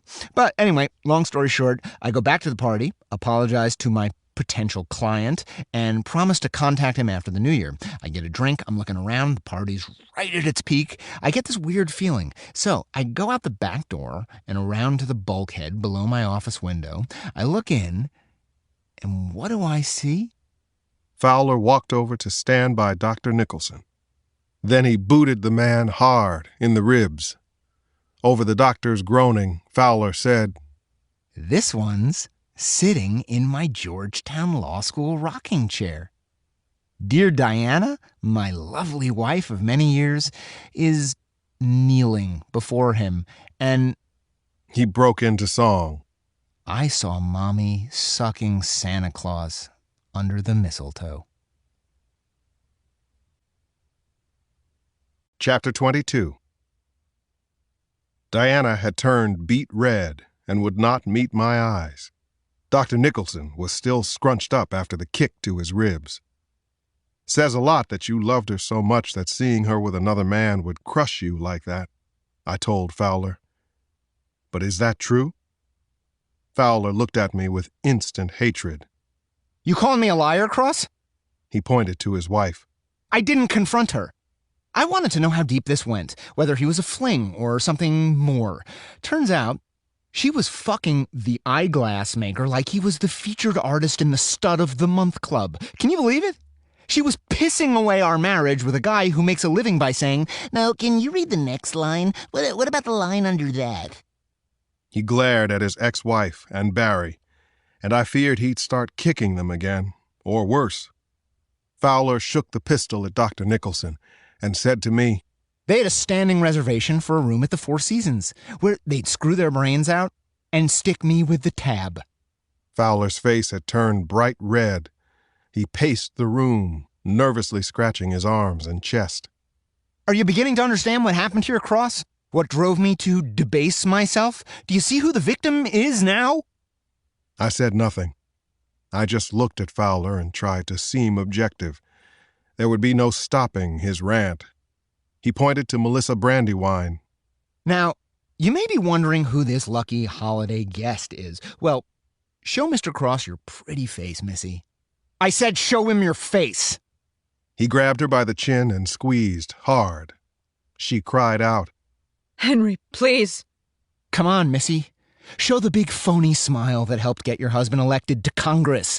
While you're at it, show him your net worth statement, and Cross will understand why your husband really got elected to Congress. The congressman's wife turned her head toward me.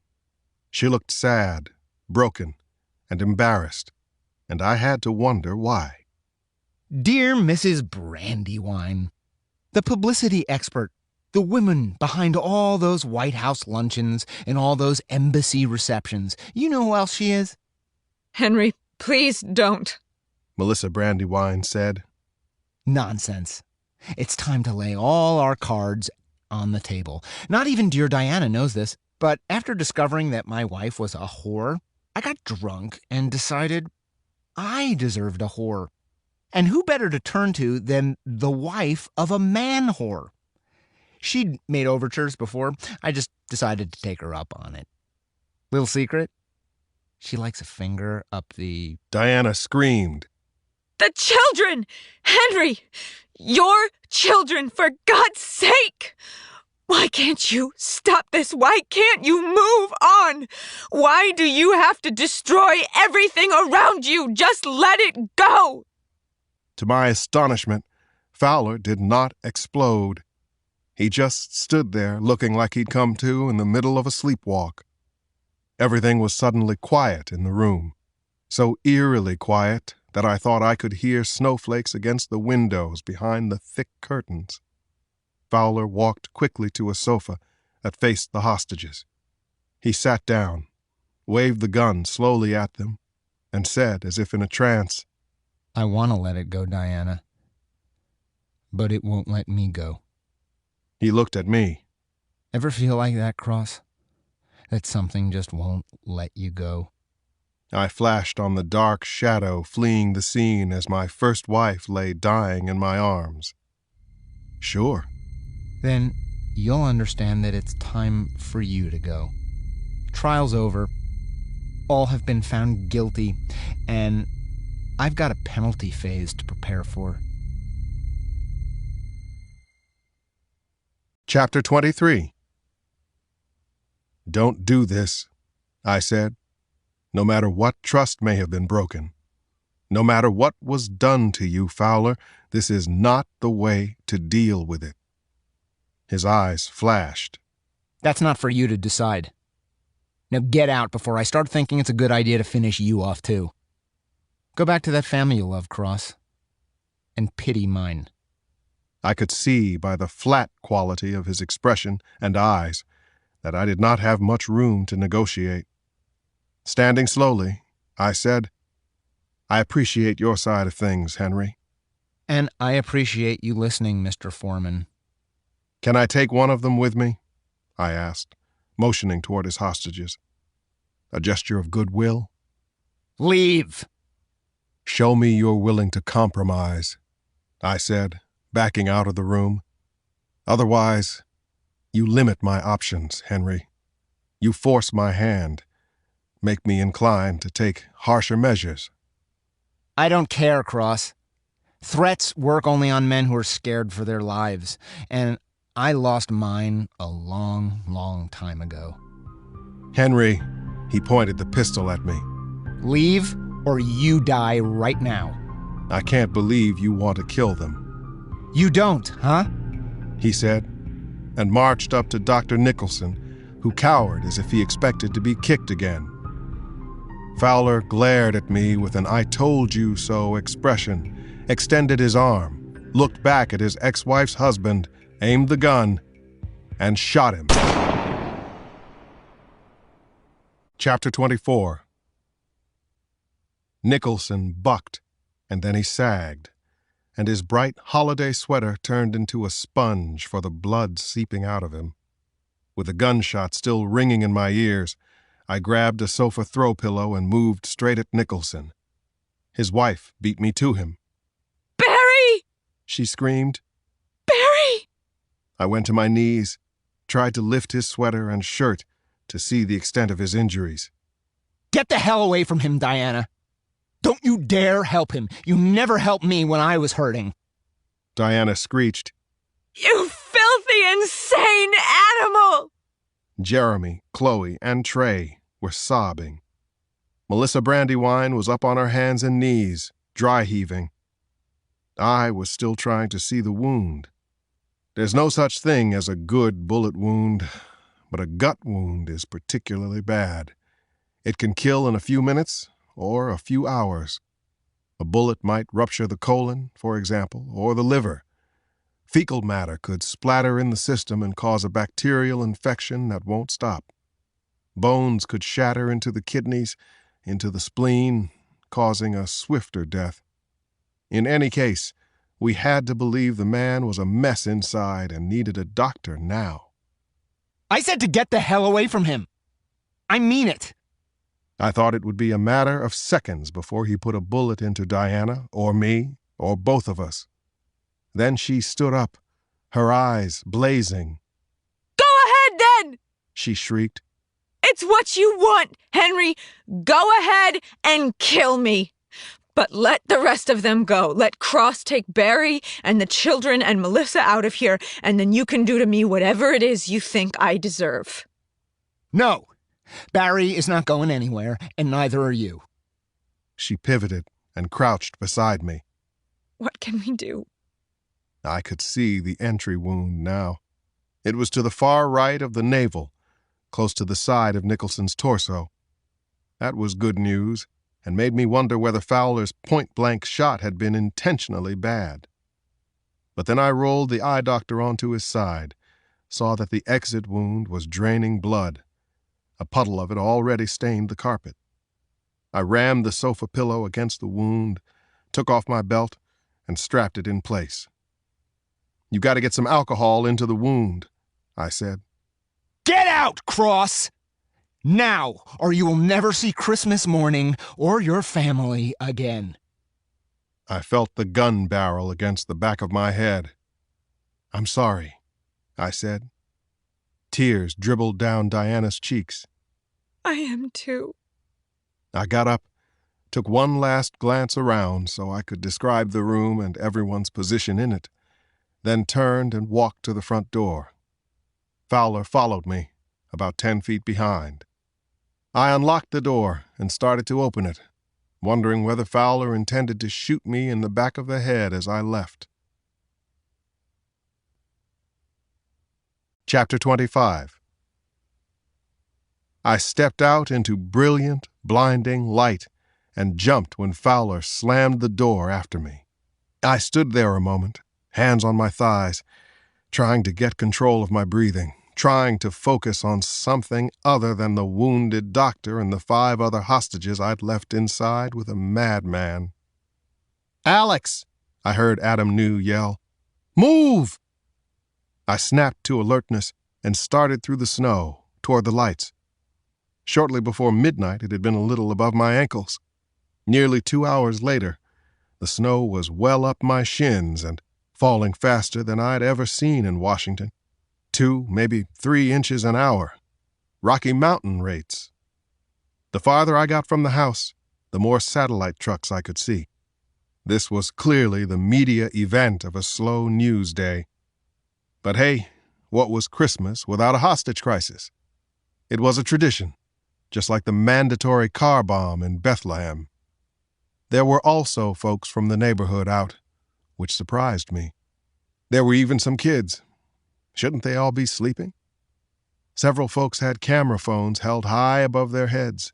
They clicked, they texted, they tweeted. But it was the MPD people who blew me away. There must have been 50 rank-and-file officers now at the scene. They held pistols and 4-foot-high shields, and they waited for me. I thought I heard something behind me, but I did not turn. A voice from the crowd called, "Merry Christmas, Detective!" It was followed by a smattering of applause and a few whistles.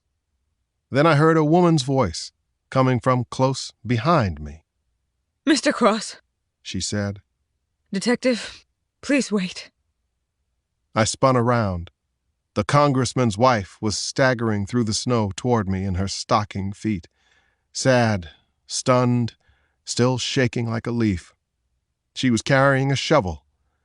I went to her, lifted her out of the snow, and carried her through the line of policemen in riot gear. "What's with the shovel?" I asked, as I handed her over to a pair of EMTs inside the shelter behind the police vans. She looked at me in bewilderment.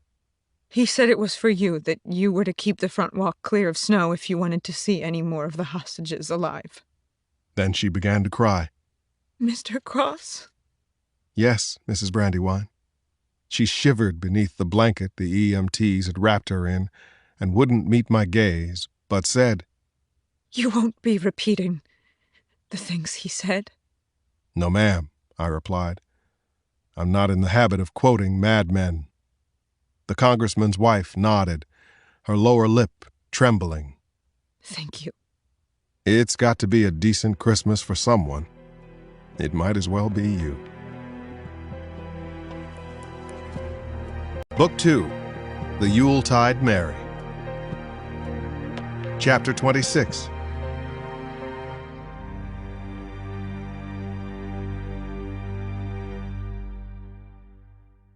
"Well, look who got out in one piece," said Adam New, who came in from the storm as the medics moved Mrs. Brandywine to an ambulance. Then New gave me a quick hug, which wasn't like him at all. I let out a breath. Yeah, it wasn't a lot of fun, but if I don't get some hot coffee and food, I'm going to be useless. One of New's men got me a ham sandwich and a steaming styrofoam cup of French roast, a holiday feast that I wolfed down as I stood by the gas heater. Then I asked, "What did you hear over the phone?" "Some of it," McGoey said. "When he was yelling or singing or you were talking. Guy's a barking lunatic." "He is, but I don't see him executing the family," I said. "You said he shot Nicholson," New said. "He did," I replied, "but not to kill. He was at point-blank range. He could easily have made a shot that was guaranteed to turn Nicholson's lights out." "Well, maybe he wants him to suffer," New said. "Or doesn't believe himself a killer deep down," I replied. "He did let Mrs. Brandywine go, and it could be an indicator of his willingness to negotiate an ending to this without further bloodshed." "Sorry to spoil the holiday," McGoey said, "but you've got Fowler all wrong, Alex." "How's that?" I asked, annoyed that he was trying to tell me about a man he'd never met. He got out his cell phone and said, "Remember before you went in, we talked about the skank meth addict Fowler lived with?" "Patty something," I said. "Patty Paradise, a.k.a. Patricia Cocott," McGoey said. "I had someone go to her crib, see if she'd be willing to come down and talk some sense into her boy." "And?" The detective got a laptop and showed me the most recent picture of Patty Paradise. She was naked, slumped in a bathtub. She had 2 bullet holes in her forehead and split skin and angry bruising along her forearms and shins, clear indications she'd been electrocuted before being shot. Chapter 27. As New and his men prepared an assault plan based on what I'd told them about the layout of the house and the position of the hostages, Ramiro and other officers began calling the Nicholson residence again, trying to make a connection with Henry Fowler once more. Despite the coffee and the food, I was suddenly exhausted. I told McGoey I was going to catch a catnap, but to wake me if Fowler answered. The van was equipped with 2 bunks that folded down off the wall. I grabbed a blanket, lay down, and closed my eyes. I've always been one of those people who can fall asleep at a moment's notice.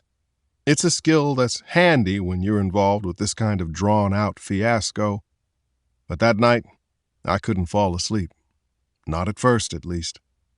My brain kept replaying what Fowler had said and done. I tried to use what he told me to connect the man he had been with the animal he was now. I don't believe him, I thought as I finally drifted off to sleep. There's something going on here that we're not seeing. Chapter 28. Nobody at the Crosses gets up earlier than Nana, not even on Christmas. That morning she rose at 4:45.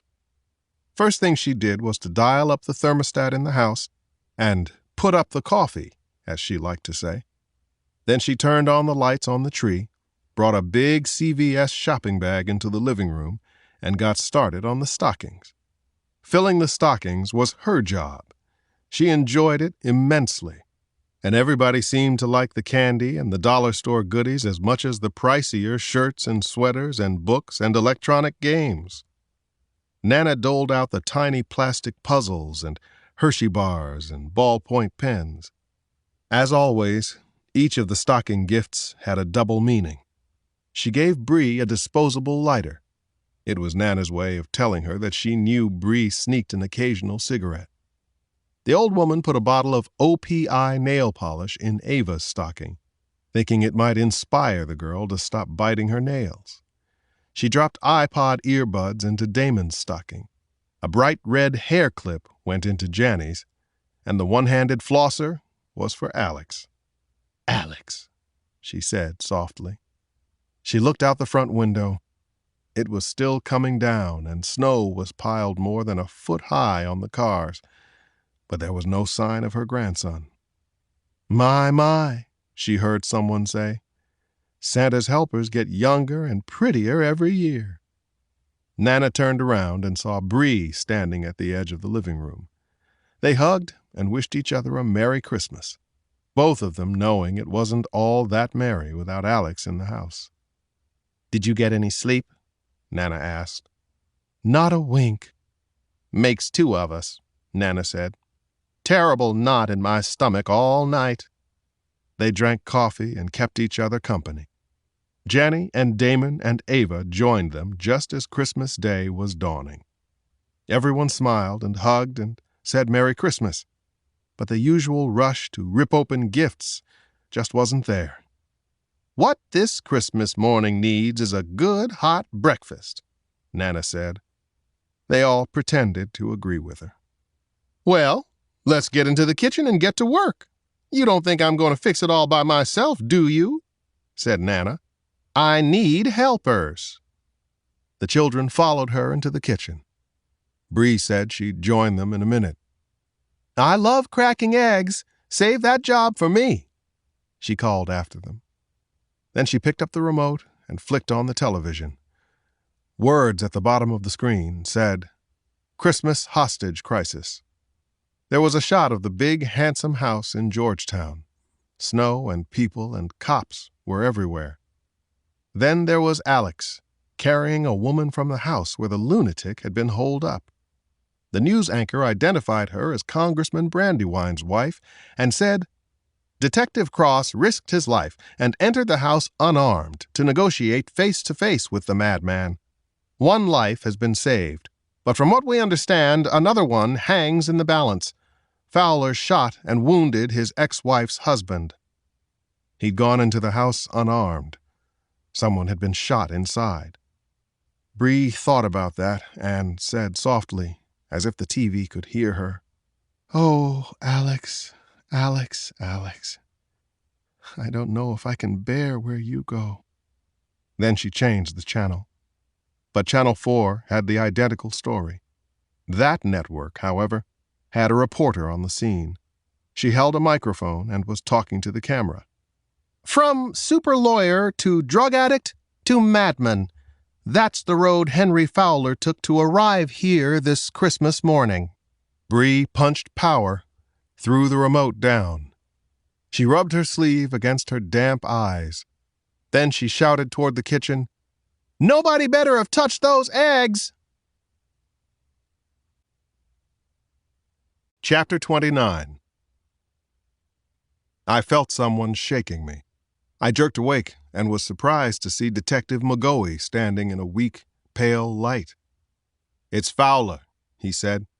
"A couple of minutes ago it sounded like he was going rhino in there, and New was getting ready to give his men the go to assault when Fowler answered the phone, finally. He's asking for you, Alex." I nodded, sat up, shook the cobwebs from my head. "Time is it?" 6:15, McGoey said. "I slept for 4 hours?" I said. "There was no reason to wake you until now," he said.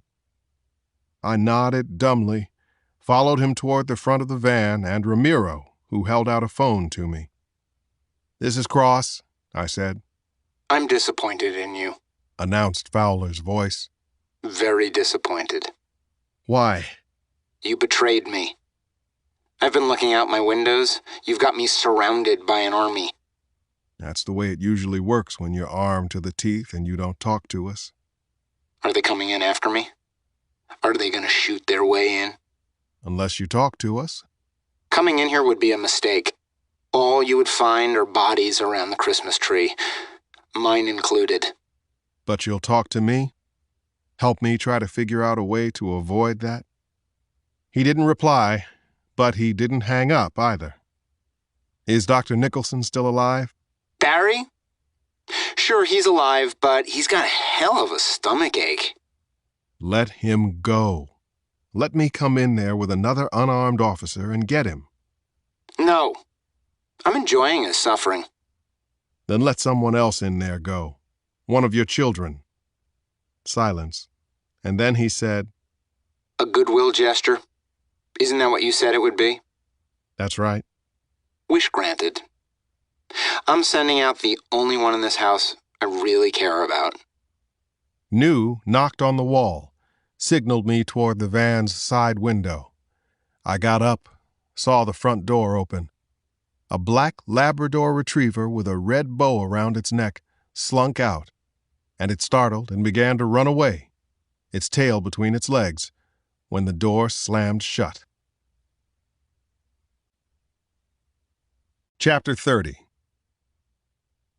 Fowler was definitely toying with us, demonstrating that even when he was in mortal danger, with threats from the snipers and SWAT assaulters all around him, he was the one decided who lived, who died.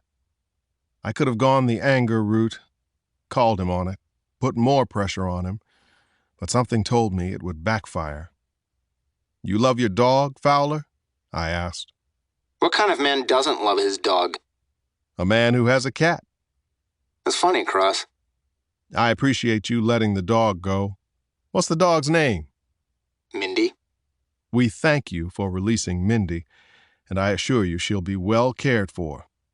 But I need more, Fowler, if I'm going to keep these trained professionals from kicking down your door and trying to blow your head off before you can hurt anyone else." A long silence. "Like what?" I looked over at New and McGoey and then said, "I want to come in again, with medical personnel. I want to take Barry out of there." Fowler began to scream, finally going rhino. We heard things breaking, and then he came back on the line. I don't care what you want. I want what I want. Barry is gonna die. You got that? He's gonna die for what he did to me, and so is my ex-wife. They took my life. Now I'm gonna take theirs. I'm gonna kill them all. I'm coming in, Henry, I said. Right now. But he'd hung up. Chapter 31. Pancakes or waffles? Nana asked in a voice so cheerful that everybody knew it was put on. Add to that the fact that both Janny, always pro-waffle, and Damon, fiercely pro-pancake, said they didn't really care, and it was obvious that worry about Alex had pretty much sucked the joy right out of the holiday. It's Christmas, Nana finally said. Why don't I just make both? Pancakes and waffles coming up. No response from the kids. Suddenly, Nana yanked off her apron and flung it to the kitchen floor.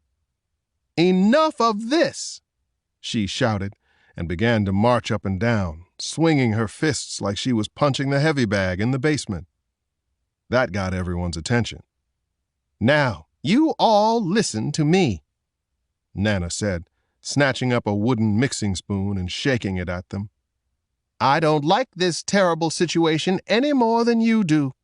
I've got a grandson who's missing for Christmas. Does it make me gloomy? Does it make me angry? Does it make me sad? She peered around at them in the intimidating way she'd perfected as a vice principal. The answer to all three of those questions is yes. It certainly does. My heart's as heavy as yours. I could burst into tears any minute. Fact is, I did, twice last night, and I may do it again. But the truth is, life has to be lived. This Christmas is today, now. This Christmas will never come again. And I don't mean to be giving a holiday sermon, but Christmas is about hope and faith, and we'd all better realize that. You hear me? Hope and faith. You hear me? Except for bacon popping in the frying pan, the room was silent.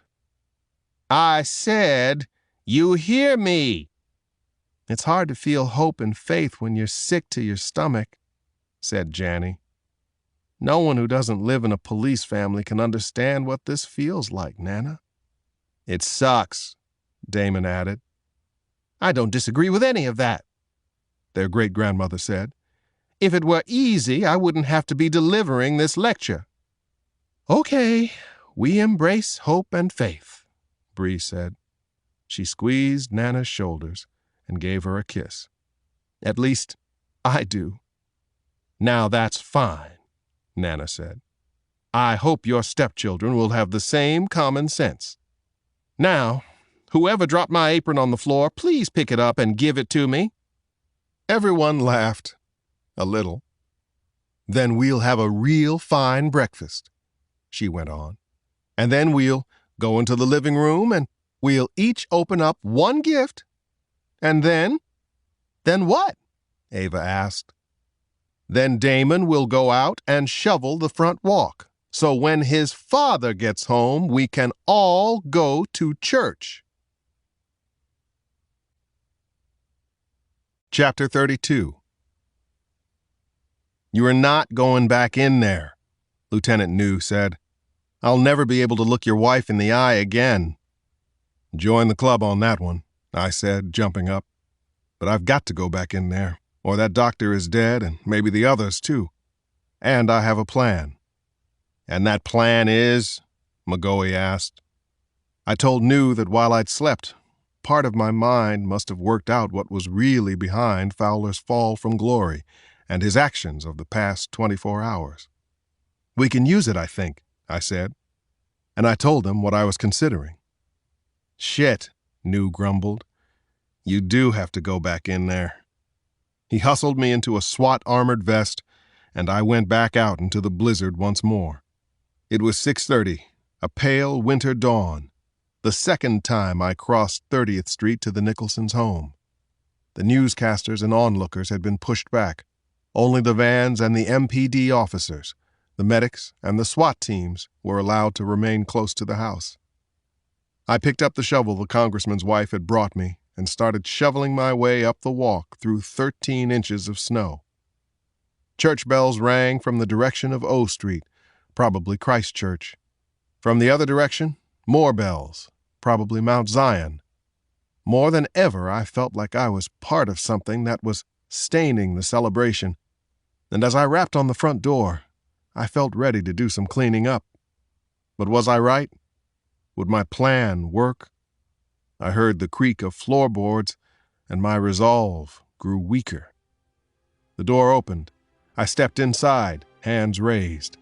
Fowler kicked shut the door, pushed me face up against the wall, and frisked me again. Not a good idea, Cross. He said as he searched me. Coming back in here? Why's that? I can't let you leave now. Chapter 33. Because it was Christmas morning, a special day, Nana agreed to make her sweet bacon. The recipe, thick bacon fried in a cast-iron skillet, then covered with brown sugar and baked in the oven. "I only cook sweet bacon for a holiday or a birthday," she had always said. That used to be the rule of the house. Her house, she insisted, even though Alex had bought and paid for it. But once, Damon had insisted that Arbor Day was a real holiday, and Nana had agreed with him. And after that, she changed the rule. Now she said, "I only cook sweet bacon for a major holiday or a birthday." Waffles, pancakes, cheese grits, and sweet bacon. "There may be no need to cook the turkey later on," Bree said. "This meal could last me the whole day, maybe the whole week." "You speak for yourself," Damon said. "I'll be ready for turkey and mashed potatoes, and those yams I love with the mini marshmallows." The maple syrup was soaking into the waffles and pancakes. The sweet bacon strips were crunchy crisp, and the mood was finally cheerful. Then Janny spoke. "You know, it seems to me there's only one thing missing from this breakfast table," she said. They all immediately thought of Alex. A somber mood re-invaded the room. There was quiet. Nana squeezed her lips together to keep from tearing up. Bree looked out the window of the kitchen door. Damon shot a "why'd you make everyone feel bad again" look at Janny. She realized that her innocent comment had been misinterpreted and had upset everyone. Janny said, "Oh no! Listen! What I meant was, what's missing are those ridiculous reindeer antlers and the flickering electric red nose that Damon puts on every Christmas." "Oh, I forgot all about those those stunning antlers," Nana said. "Get out of here," Damon said. "That's not happening. You wear the antlers. Nana can wear the antlers." "Nobody wears those antlers like you," Janny said, and giggled. "Oh, please, can I see them on you? Oh, please," said Ava. "I don't even know where those dumb things are," Damon said. "Lucky for us, I do," said Janny. "I've got them right here." And she produced from under her chair a pair of cloth antlers attached to a headband and decorated with a sprig of plastic holly. She also had a tiny red light bulb fixed to a big rubber band that would fit snugly around Damon's head. Then Nana said, "Before we see Damon dressed like a reindeer, let's join hands and say a prayer." They held hands and bowed their heads. Nana spoke. "Dear Lord, who on this blessed Christmas day brought your Son into the world, we ask you to look with kindness on another son, your son Alex. As he strives to help others, we ask you to help him, to keep him from harm, to protect him from evil, according to your holy will." Then together, the Cross family said, Amen. Chapter 34. Strangely, the sounds I'd come to associate with the Nicholson house were gone. No weeping, no screaming, and no children's voices. Even the crazy man who ran the show was silent as he walked behind me, prodding me forward with the muzzle of one of the shotguns. I surveyed the wreckage of the room in the light that seeped in from behind the curtains. The 3 children were still lying on the floor and seemed to be sleeping. A red velvet club chair had been viciously slashed open since I left. A mahogany end table had been broken up and the pieces partially burned in the fireplace. Diana sat cross-legged on the floor with her husband's head resting on her lap. She looked pale and exhausted. The doctor looked a whole lot worse. He lay motionless, his eyes closed. This was a life-or-death situation, and I had a good idea which side of the equation Nicholson was favoring. I glanced at Fowler, who edged around the room but was still covering me with the shotgun. He was less manic than when I'd left him more than 4 hours before. His eyes were droopy, as if he'd taken something to counteract the methamphetamine, which meant he was vulnerable. That was good. If he almost passed out, it would give me a chance to subdue him. But if he went back to the meth, he'd quickly turn unpredictable. Why are you wearing the vest? He asked, and I thought I smelled liquor. My boss made me wear it, I replied as I moved toward Nicholson and his wife. Said I couldn't come in here without it. Means they're coming soon. Only if you want it that way, Henry, I said, kneeling next to the wounded doctor to take his pulse. It was slow, erratic, but it was there. He's dying, Diana whispered. and there's nothing I can do. That's all right. Henry said behind me. Let them come.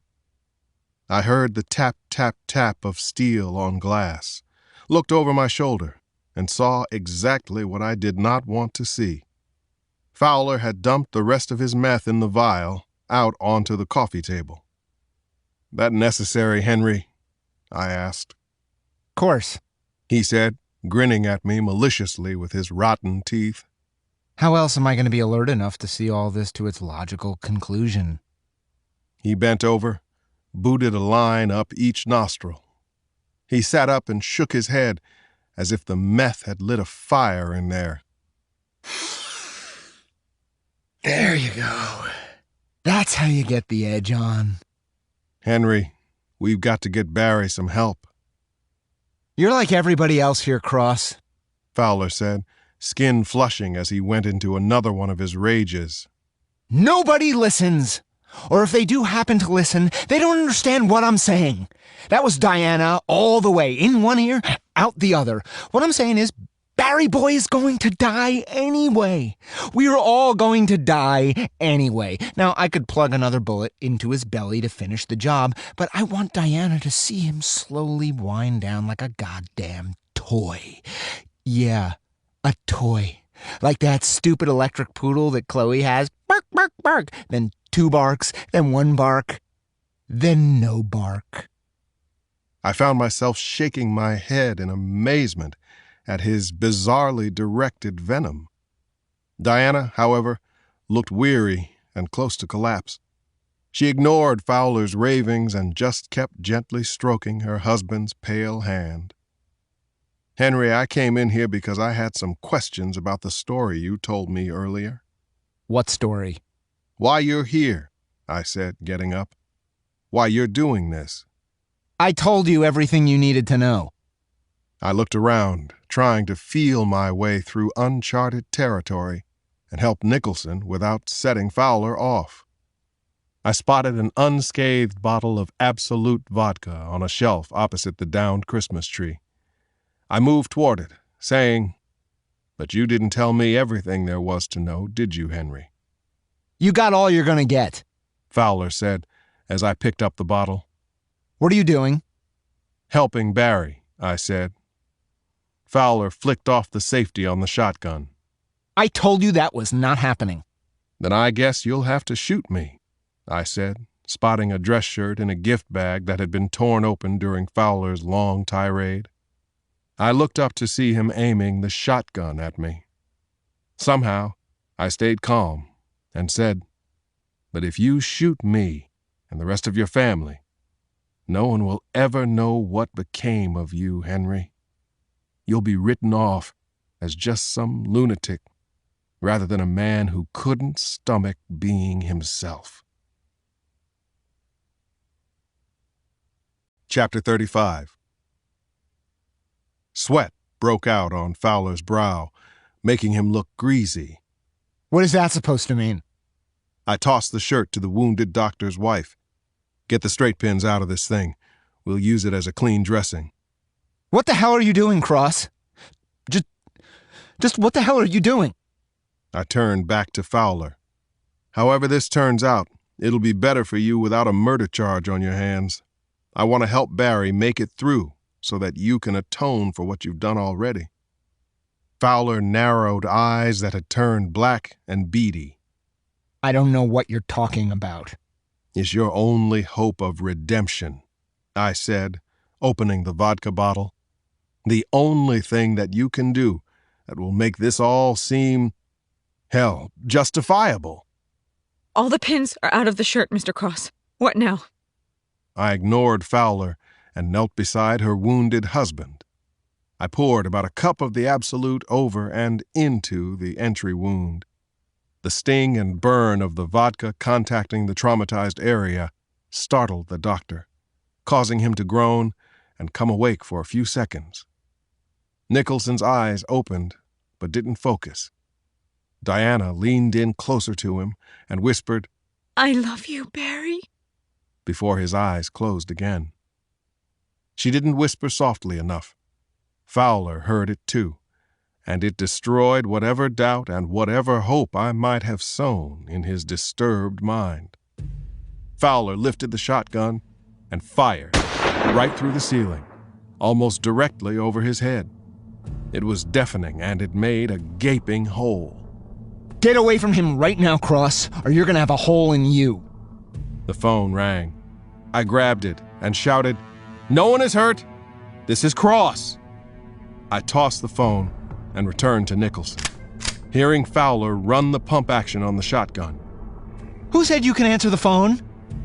"Give me a minute with him, Henry, and then the attention will be right back where you want it. Please?" I don't know if it was the word please or the promise of undivided attention, but something brought Fowler back to a few seconds of sanity. Do what you want, he said, returning to the coffee table and the remaining lines of meth. Take the bullet out with a steak knife and a fork, for all I care. I poured vodka on my hands, took the shirt from Diana and ripped it in half. I unbuckled the belt that held the throw pillow to Nicholson's back, and his wife and I rolled him up onto his side so I could pour vodka into the exit wound. I prayed that the alcohol would kill some of the bacteria that had to be spreading in the doctor's abdomen. The pillow was wet with blood, as well as a yellowish fluid, which couldn't be good. I hit the area with an extra dose of vodka. Then I drenched the rag, folded it, and pressed it to the wound. As I did, I heard Fowler snorting the last of his meth. Good, I thought. He'll be about as unbalanced chemically as he can be when I try to really unbalance him. We set Nicholson down gently, and then dressed the entry wound with the second vodka-soaked piece of the shirt. You think your Boy Scout first aid is going to help him? You just wasted perfectly good vodka on him. He was probably right.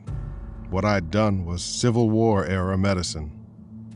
Why, hello, offspring, Fowler said, and then started to sing another song from The Grinch Who Stole Christmas.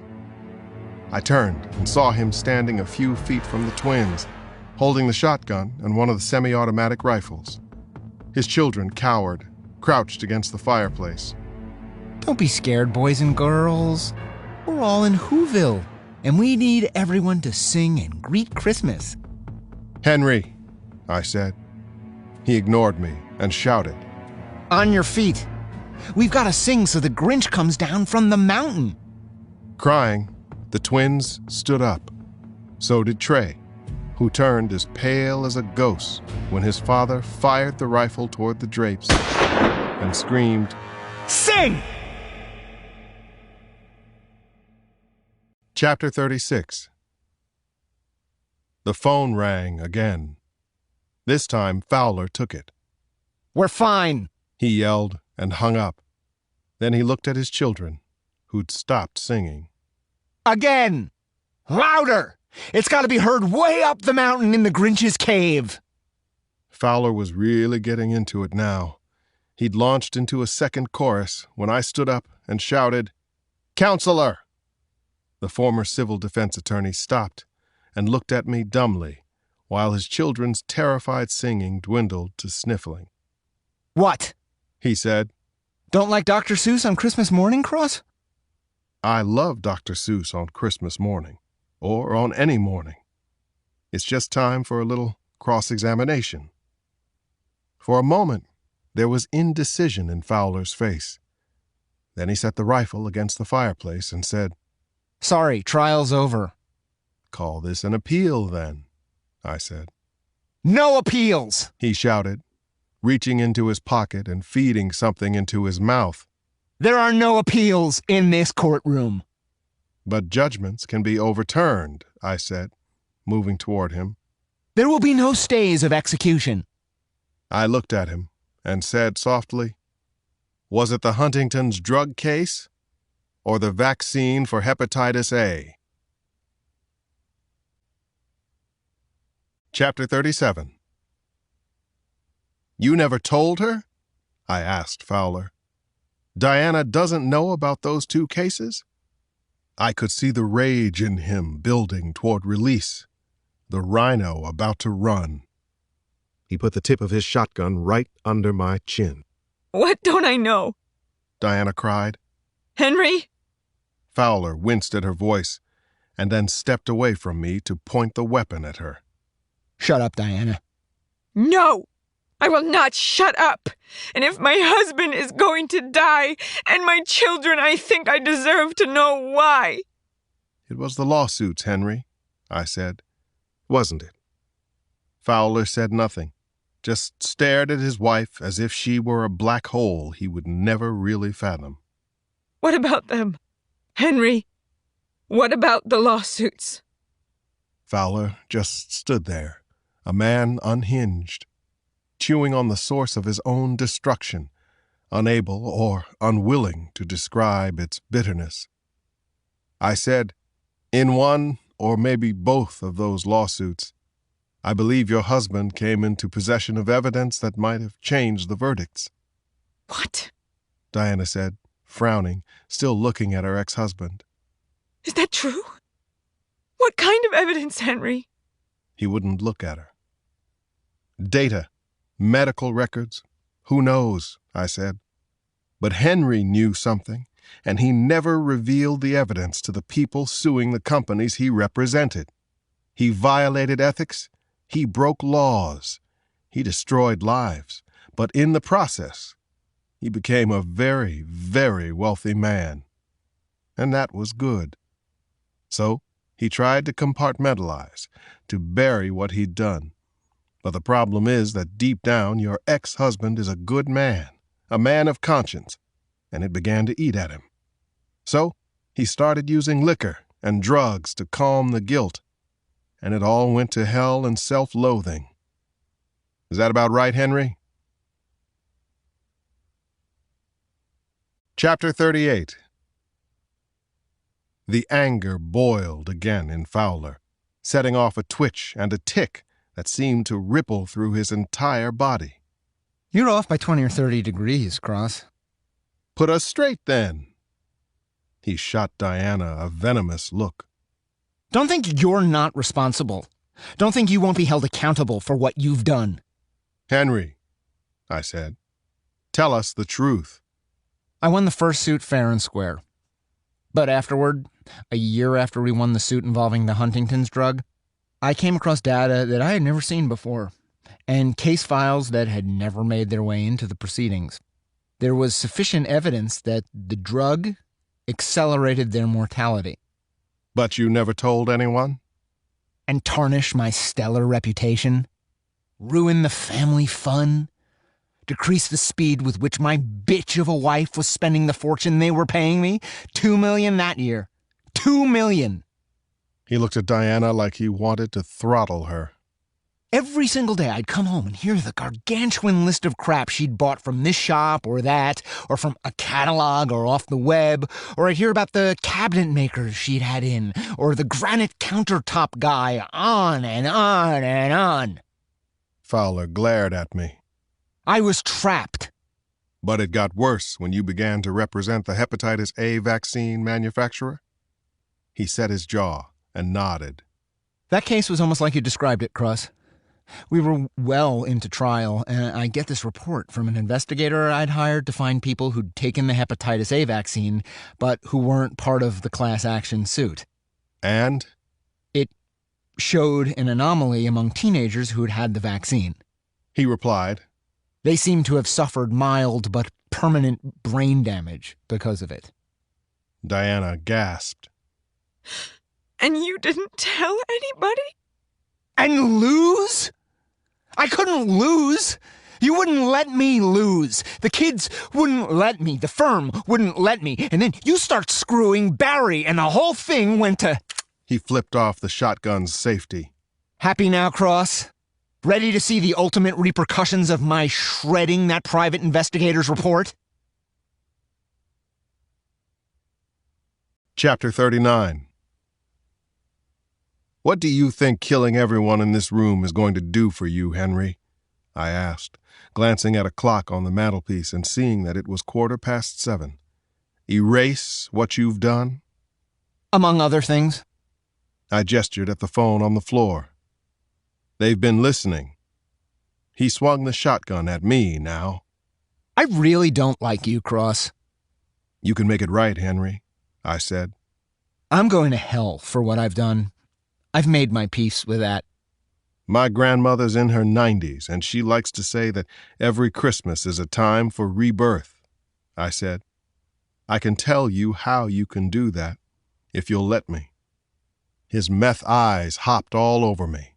You trying to sell me some 12-step program?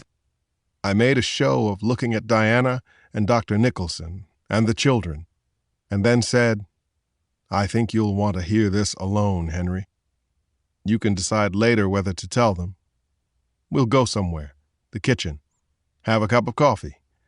I'll tell you what I think. How stupid do you think I am? Yeah, we'll go and talk, and then these bastards will take off. Don't be crazy, Henry. I would never leave Barry. Sadness mixed with loss flickered across his face. Fowler looked at me, reached into his pocket, fed himself something again. You taking a visit to the Oxycontinent? I asked. So what if I am? Let's go talk, I said, thinking that it was good he was taking a narcotic. Fowler blinked, then gestured toward the center hall. My den. I didn't want Fowler in the den, which was on the opposite side of the house. I wanted him in the kitchen, which was at the rear and overlooked a walled-in garden. I could really use some coffee. The narcotic was hitting Fowler, taking the edge off his high anxiety. Sure. We aim to please, he said. Then he cracked up and poked me forward with the gun. We walked to the living room entranceway. Fowler stopped there and spun around. He held his shotgun in the air. For a moment, I thought he might fire at the ceiling again. Instead, he spoke to his family with quiet contempt. I swear to God, if any one of you moves, I will paint the walls with your blood. Chapter 40. Which way? I asked, knowing full well where the kitchen was from blueprints New had shown me, but wanting to seem ignorant and let Fowler think he remained in control. Right. I pivoted and walked down the narrow hallway lined with framed family pictures, my mind whirling with all the ways this move could go bad. What if Diana defied Fowler and tried to get her kids out? What if she tried to run? We passed the formal dining room on our right. The table was decorated and set like Martha Stewart was coming over for Christmas dinner. I could see the kitchen entry straight ahead, a light, airy space with lots of windows that looked out at the now leafless ancient oak trees that graced the backyard. I stepped into the kitchen. Fowler stopped short in the hallway and said, I took that photo. I used to call it the most beautiful picture in the world. I wanted Fowler to come into the kitchen, but he was transfixed, and I had to see why. The moment I saw the picture, I sensed another dimension to Fowler's madness. One picture, it seemed, was worth 1,000 rants. In the photo, a younger version of Fowler's family sat on the deck of a house that looked to be somewhere on the New England shore, or maybe in Jersey. 5 years ago it must have been, because Trey was a baby in Diana's lap. See how perfect they all look, Cross? How blonde they are? It's like a catalog. Brooks Brothers. Ralph Lauren. You know where that is? That's Martha's Vineyard, Oak Bluffs. See that house? That house cost me $60,000 to rent for the month of August. Some people don't make $60,000 in a year, and that's what I was spending on a damn rental in Martha's Vineyard. Those were the days, man. Those were the days, my friend. Chapter 41. Just stood there, looking at the picture. And then I blew it, Cross. I blew the perfect life. A small red dot appeared on his left hip, wavered, then began to travel up his body, toward his chest. The sniper New and I had ordered into one of the oak trees in the backyard had finally found Fowler through the window. Chapter 42. We'd decided, before I re-entered the house on 30th Street, that we couldn't afford to let Dr. Nicholson stay there much past 7:30, not if we wanted to have a chance at saving him. If I didn't get Fowler to surrender, it was my job to lure him into the kitchen, where there were windows. Seeing the red dot on his body, I knew Fowler was dead, and his ex-wife, his children, and Dr. Nicholson had a chance to live. Fowler saw the dot on his chest and knew it too. Call it something in my DNA, I don't know, but I couldn't watch this man get shot down on Christmas morning. I launched myself at him, wrapped him up, gun and all, and drove him hard to the floor. A rifle shot. Glass broke in a kitchen window. The picture of Fowler's family shattered as a bullet passed through it and into the wall. I threw a forearm against the back of Fowler's head, bouncing his face off the hardwood floor, and then ripped the gun from his hands. I got up fast and put my boot on his neck, the muzzle of my gun against his temple. Henry Fowler, you're under arrest. By the time I finished reading him his rights, the front door was rammed open, and newsmen were breaking through the door between the porch and the kitchen. They ran to us, used zip ties on Fowler's ankles and wrists. Medics rushed into the house. The 2 SWAT officers lifted Fowler to his feet.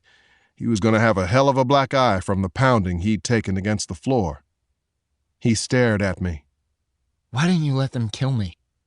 Like I said, I believe in the redemptive power of Christmas. Not for me. Fowler shook his head. I'll be in a jail cell. I'll be tortured by what I've done for the rest of my life. Unless you testify. What? Come forward with what you know. Tell the truth about the Huntington's drug and the hepatitis vaccine. You can still save lives, prevent brain damage. Fowler stared at me as if this had never occurred to him. Merry Christmas, Fowler, I said. Then SWAT took him away. My eyes began to water, and I wiped them on the back of my sleeve. Maybe what my grandmother had always said about Christmas was true. "You okay, Alex?" New asked. He'd come in through the broken-down back door. "Yeah," I said, watching Fowler disappear. "I'm doing fine." We went to the living room, where McGoey was on top of everything. Crime scene photographers were already snapping away at the broken lamps, the shot-up gifts, and the busted Christmas tree. Social workers were talking to the kids, wiping faces, feeding them fruit, getting them to the bathroom. EMTs were working on Dr. Nicholson. A gurney was brought through the front door. 2 EMT guys slid a board under the badly wounded man. They carefully hoisted him onto the gurney and carried him out. Diana followed the gurney. She stopped for a second and turned to me. God bless you, Detective. "You too. Take care of your husband, your kids," I told her. "Somebody close the damn door," New shouted. "It's cold in here." "Yeah, you got it rough, Adam," I told him. McGoey smiled and said, "The plan worked. You're a smart guy." "What if it hadn't worked?" I asked. "What would you be saying then?" "I'd be saying you're the dumbass who got himself shot on Christmas morning." The three of us took a last look at the living room. I doubted there was much that hadn't been cracked, smashed, broken, or torn. "God," said McGoey. "Looks like there was one hell of a party here." "Oh, there was," I said. "One hell of a party." I shook my head. I felt like I should smile, but I couldn't. I just couldn't. I looked at my watch. It was nearly 8:30 a.m. I took out my phone and tapped in Bree's name. "Hey," I said, "save me some sweet bacon. I'm coming home." Chapter 43. Snow in Washington, D.C. is always a disaster. 4 inches can snarl traffic inside the Beltway. 8 inches will most definitely spawn a nightmare of accidents and near gridlock. True paralysis, however, arrives when the snow depth exceeds 14 inches, a rare event. Between 10 o'clock on Christmas Eve and 10 the following evening, nearly 23 inches of snow would blanket the city. It shut down the airport. It shut down the metro and the bus system. Few cars moved that entire Christmas day. At around 9 on that Christmas morning, there was only 14 inches of snow to deal with, but I still couldn't get my car to move. I had to have a Metro Patrol unit bring me home. The officer and I had to get out twice to push the stuck cruiser from a drift over on Constitution Avenue. I'd given New back his extra boots, and my shoes got soaked and my toes were numb when I reached our home on 5th Street. Needless to say, when my family heard the front door open, almost everybody rushed over to kiss me and hug me and wish me Merry Christmas. I held Bree tight, said, "This is the best present I could ever get."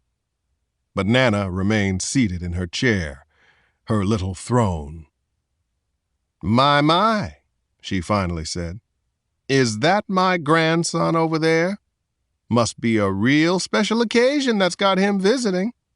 Oh, I guess it's Christmas." I walked to her chair and lifted her up.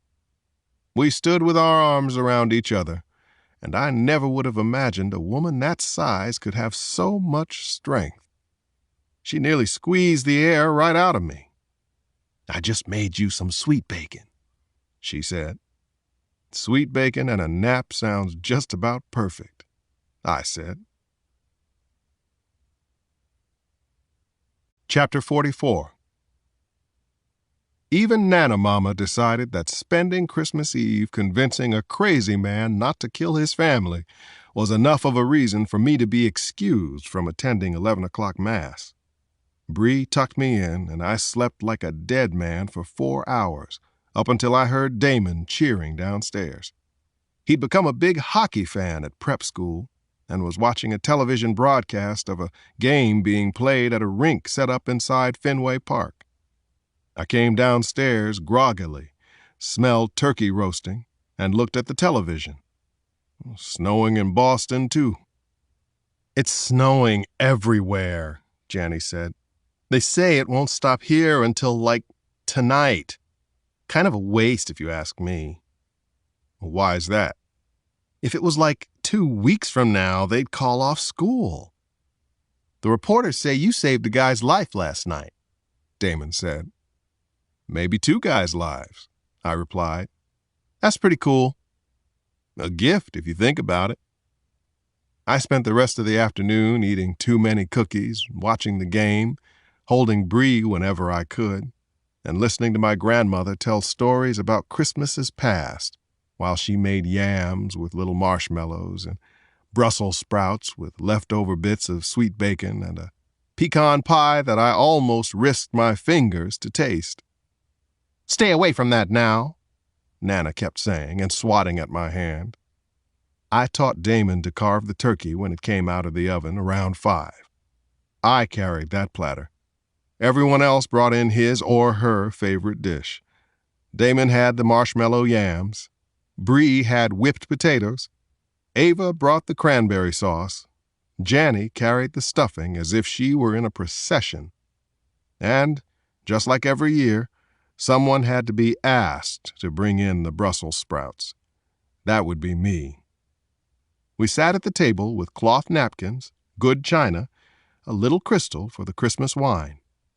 "Alex," Nana said. That was my signal to say grace. We held hands with one another. Bree held mine so tight that I thought she might never let go. Then I spoke. "Let us thank the Lord for this meal, and also for our health and happiness, and for being a good family gathered together like this on Christmas Day." I paused and then said, "Now let us silently give our own personal thanks." "I'm glad my dad is home," Damon said, and we all smiled. "Me too," I said. Then the room went completely silent. The seconds passed. I had a lot to be thankful for. The safety of my family, my own survival, the joy of... The prayerful silence was broken by Ava. "I'm hungry. Doesn't the Lord know it's Christmas?" We all laughed. And then the bowls and platters of food were passed around. And just as we started to dig in, my cell phone rang. Chapter 45. Before the phone jangled, everyone had been happy, thrilled to have me home at last, safe and sound. Now every face fell. Nana shook a butter knife at me. "Don't you dare answer that, Alex! Don't you dare!" Though everyone had been fine once I got home, I knew the hostage situation had taken its toll. Not only had I been in danger, but I had missed our family traditions. I had not been home to sing carols and put the kids to bed on Christmas Eve. I had not been up at dawn with Nana Mama to stuff the stockings. I had not been there to watch my children open their presents, and I had not been around to help make sweet bacon. I glanced at the caller ID, smiled, and said, "It's Ali." My 6-year-old son was with his mother, Christine, for the holiday. Everyone's shoulders relaxed. Bree grinned, got up, and said, "I'll warm that pie." "Merry Christmas," I said as I picked up the phone. "God bless us, everyone," Ali cried. "Watching Scrooge?" I asked. "Last night," Ali said. "Thank you for the boxing gloves." "You're welcome." "Mommy doesn't like them." "You just bring them home with you then." "Santa gave me an Xbox. What did he get you?" 17 inches of snow. "And the best little boy in the world," I replied. He laughed and boasted, "I went sledding in the park." "Fun?" "We built a jump." "Then it had to be fun." I said. You want to say hello to Nana and everyone? He said he did, and I passed the phone down the table to my grandmother, watching her light up as she listened. Well, God bless us everyone to you too, little man, she said. I felt a hand on my shoulder and looked up to see Bree back from the kitchen, silhouetted against the fading day. My wife smiled and kissed me on the cheek. She smelled wonderful when she leaned over and whispered, "You'll be getting a special gift later." I smiled and squeezed her hand, feeling that, for at least a little while, nothing could possibly wreck our well-deserved celebration. Chapter 46. At 5:19 that Christmas afternoon, a woman carrying a U.S. passport that identified her as Julia Aziz of Philadelphia tipped the Diamond cab driver extremely well for bringing her all the way from Arlington, Virginia, to D.C. in the horrible weather. Then she got out of the taxi at the Massachusetts Avenue entrance to Union Station, north of Capitol Hill. Aziz shivered in the frigid wind and stepped into deep snow that workers were struggling to clear. The light was fading, but for the moment she kept her sunglasses on as she lugged a large, heavy shopping bag from Macy's toward the station door. A small, fit, and exotically attractive woman with burnished copper skin, Aziz wore a dark wool coat, gray cashmere scarf, dark wool slacks, and a ribbed turtleneck sweater. A pair of calf-high black leather boots completed the look, an outfit that suggested she was perhaps some stylish congressional aide instead of a fanatical member of Al-Aila, the family. Aziz's real first name was Hala. A plague upon them, she thought as she pushed her way through the revolving doors into the vaulted marble Amtrak facility. Hala was pleased to see that what she'd heard on the taxi radio on the way into the city was true. Though everything else had come to a near standstill, Amtrak trains were still running. They were heavily delayed by the storm, though, and Union Station was packed with travelers. It was perfect, even better than she'd planned.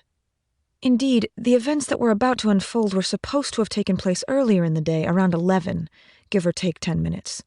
But the storm had changed things, delayed the intricate timing of her plot by some 5 hours at least, the last time she'd checked.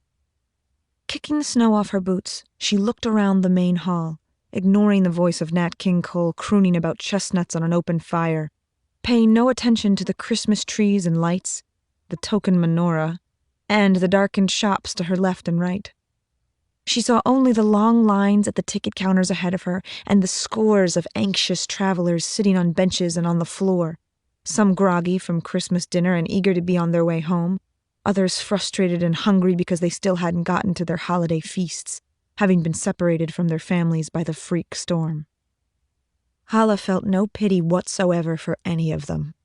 As far as she was concerned, they were pigs who ignored the teachings of their own prophet Isa, swine who believed in only what they could buy, drink, or stuff down their fat throats. Americans are weak. They know nothing of sacrifice or of God. She flipped open a throwaway cell phone and hit redial. Yes?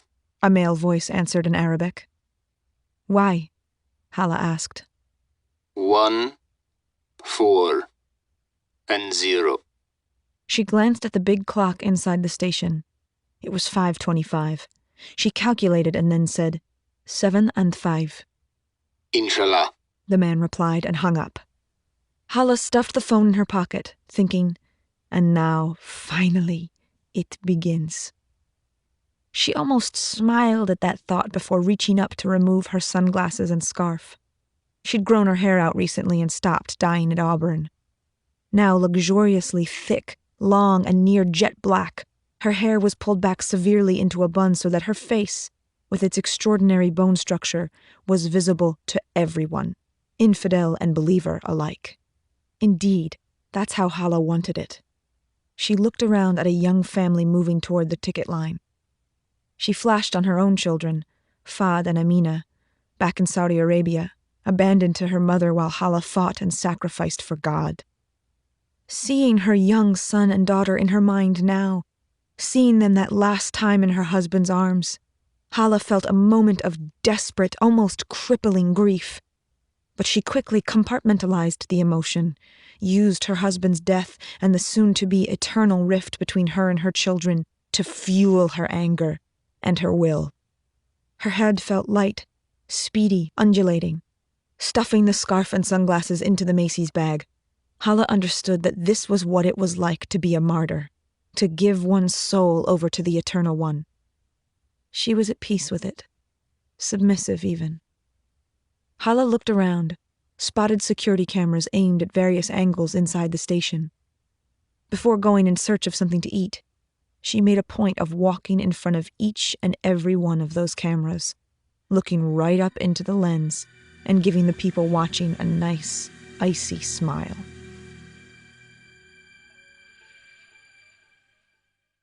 Chapter 47. Shortly after the pecan pie with vanilla ice cream was demolished and the dishes cleared, Nana Mama began to read out loud from the King James Bible and the Gospel of St. Luke.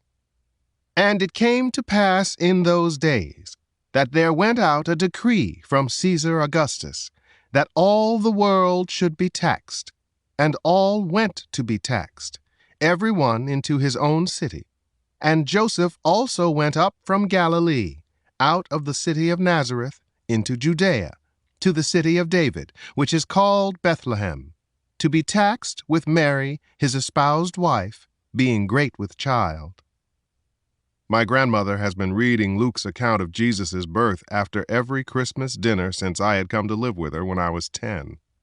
As exhausted as I was hearing her recount the circumstances of Jesus' birth, I felt rooted by the words of the Bible and connected by the strength of Nana Mama's moving delivery. Bree was sitting in my lap, and I hugged her and laid my head against her back, listening to her heartbeat and feeling like I could drift off to sleep a very happy man. But then my cell phone rang again. Nana Mama stopped reading and shot me a withering look. I glanced at the caller ID. There was no name, but I knew that number, or a variation of it. The call was coming from someone inside the Federal Bureau of Investigation, where I used to work as a criminal profiler. I winced at the reaction I knew I was going to get, but I whispered, "I have to take this. Keep going." Stonily, Bree stood to let me up. Stonily, Nana Mama read on, raising her voice as I left the room, calling after me as I headed into the kitchen, "And she brought forth her firstborn son, and wrapped him in swaddling clothes, and laid him in a manger, because there was no room for them in the inn." "Alex Cross," I said, kneading at the pain growing between my eyes. How fast can you get to Louisiana and D Streets? Asked Ned Mahoney, an old friend and special agent I used to work cases with at the Bureau. "Tomorrow," I said, suppressing a yawn. "Maybe the day after." I'm sending a car for you. "It's Christmas." I know it's Christmas. Mahoney snapped. That's why I need you. "Ned, I've got a very angry 90-something-year-old grandmother shouting the Gospel of St. Luke at me, and—" We think it's Hala Aldosari, Alex. Mahoney said. A chill spiked through me, got me wide awake. "You think Dr. Aldosari's at Louisiana and D?" Worse, Mahoney said. Inside Union Station, and she's carrying a very big Macy's shopping bag. "Shit," I said. Uh-huh, Mahoney said. I'm sending a 4-wheel drive vehicle to you. I expect you to get in it. He hung up as if there were no counter-argument to be made. Out in the dining room, my grandmother was still reading, even louder than before. "And the angel said to them, 'Fear not, for behold!'" I returned to the dining room, and Nana Mama stopped, studied me for a long moment, read it all in my body language. "Are you needed again, Alex?" I saw faces clouding, my wife's included. "It's a sad fact of life that not everyone believes in peace on earth and goodwill toward man," I said. The FBI is sending a vehicle to pick me up. Chapter 48. As darkness took Christmas Day, there were only 5 food places open inside Union Station. Pizzeria Uno on the mezzanine level, McDonald's and Sparrow in the northeast and northwest corners of the station, and Great Wraps and Nothing But Donuts on the lower level, northwest side. Hala bought a gyro at the Great Wraps and devoured it, thinking that this might well be her last meal. She was fine with that, though the sandwich was mediocre at best. The spiced meat made her think of home and of Tariq barbecuing a lamb behind their house as part of the celebration for her daughter's first birthday. It had been one of the best days of her life, and she clung to that memory as she waited for the group of Japanese tourists at the next table to get up and head to the escalator back to street level. Hala slipped in among them, carrying the Macy's bag low enough that, she hoped, the security camera would be blocked from seeing it. Upstairs, she plodded her way across the rear of the station, choreographing every step so the cameras would get only glimpses of her. It was 5:47, 22 minutes since she'd shown her face to the cameras. She figured there was zero chance that the police had been alerted to her presence yet. That meant at least 25 minutes before there could be any direct response. She added 10, maybe 15 minutes because of the snow, and decided that she'd see the first indication of law enforcement somewhere around 6:25. Hala headed east through the station, passing the dark entrance to the MARC suburban rail lines on her left and the staircase down to Amtrak gates A through L. With the rear of the ticket counter to her right, she glanced overhead at the board giving approximate times of train arrivals and departures. The Northeast Corridor Acela Express 2166 was leaving for New York City and Boston in 15 minutes, approximately 4 hours late. The next Acela was due to leave at 6:50, also several hours late. But the Crescent, heading south to Atlanta and New Orleans, was only 30 minutes behind, scheduled to depart at 7:30. Perfect. Hala pushed on, weaving in and out of the crowd, doing her best to keep other people close to her as she headed to the McDonald's, which was jammed. She slid into the crowded restaurant, skirting those waiting to order, and grabbed a small soda cup someone had left on an empty table. She transferred the cup to her left hand, paused a moment, and then brought her right index finger to her lips, moistened it with her tongue, and reached into her coat pocket. Her finger found a clear pharmaceutical capsule that stuck to her saliva. She waited until the soda counter cleared, then angled quickly at it. Hala moved the cup to her right hand, the capsule still stuck to her finger. She held the cup up to the Coke nozzle, pressed on the lever, and filled the cup halfway. Pleased to sense no one in line behind her, she acted as if she were waiting for the fizz to settle, and moved the cup slightly left, giving her right finger access to the bottom of the nozzle. Hala crammed the capsule up into the dripping nozzle, felt it lodge, and quickly moved her hand away. She pressed the water lever, rinsed her finger in case the enzymes in her saliva had made the capsule leak, and headed toward the customers waiting to order, not once looking back. She stood there at the end of the line closest to the exit into the rail station, imagining the poison melting up in the nozzle, imagining someone getting a Coke, trying to decide how long it might take until some people started dying and others started screaming. Chapter 49. Hala al-Dosari was back in D.C., I thought, sitting in the passenger seat of a blue Jeep Grand Cherokee that had come to get me.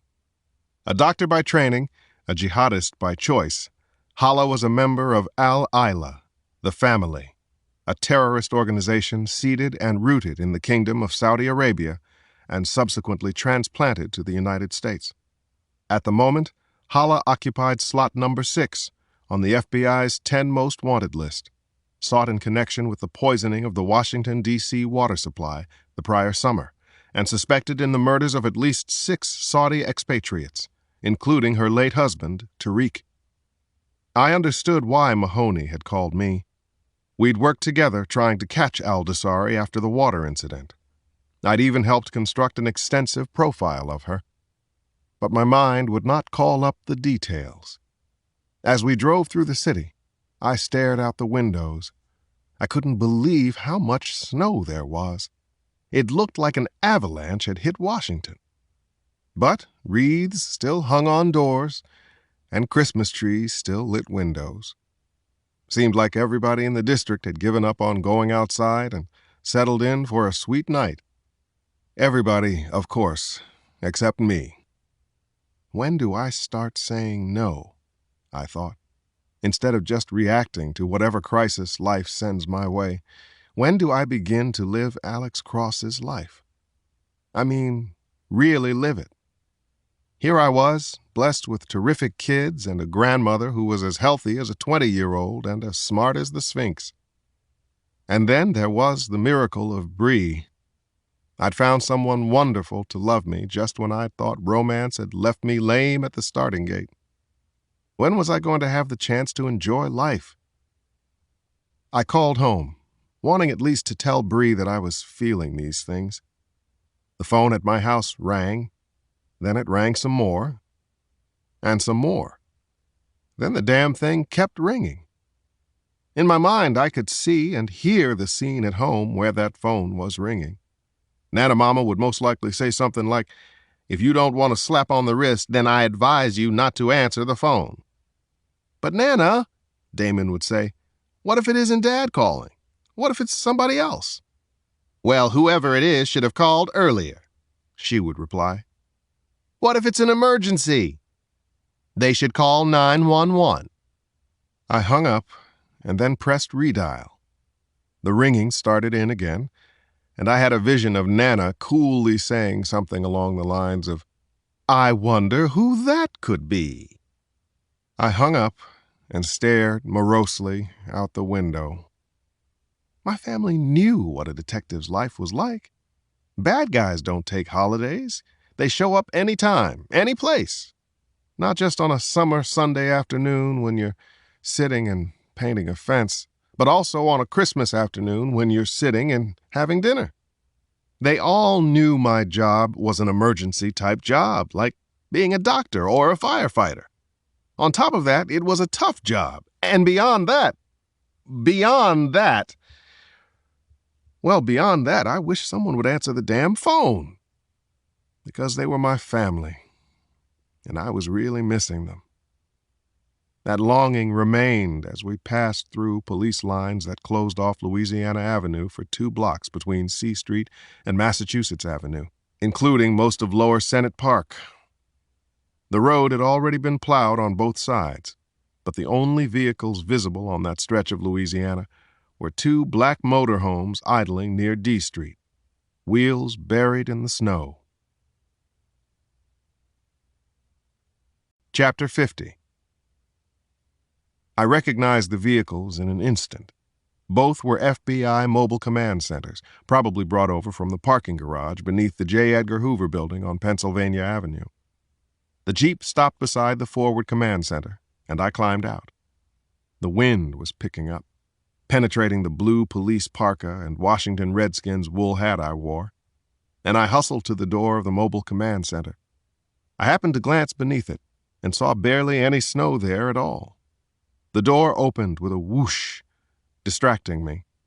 I climbed up the stairs and found Ned Mahoney waiting. Lean, intense, with distinctive gray-blue eyes, Mahoney had once run the FBI's hostage rescue team, which also served as the Bureau's domestic counterterrorism unit.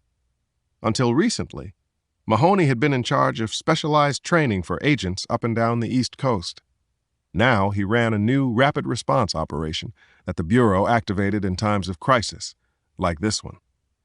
Beyond him stood Bobby Sparks, taller than Mahoney, early 30s, and currently the East Coast HRT leader.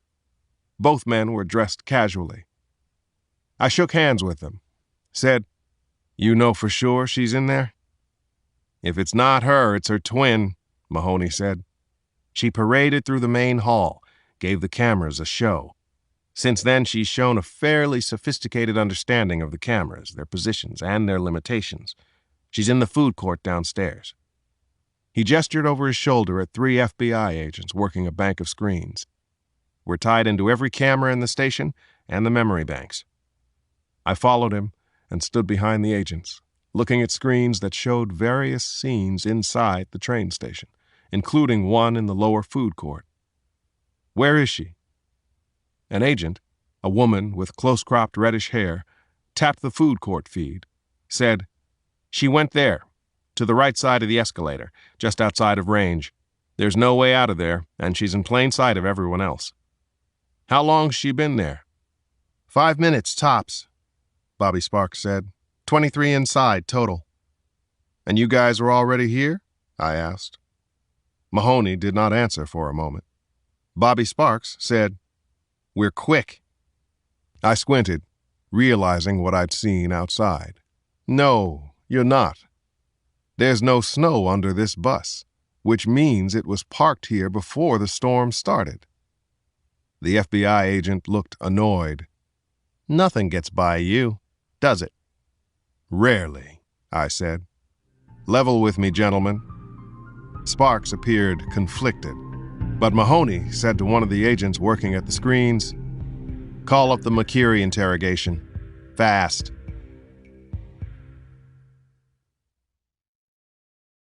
Chapter 51. The agent typed several commands, and grainy footage appeared. A swarthy man in his late 30s strapped to a chair and glaring defiantly at a man in a denim outfit who had his back to us.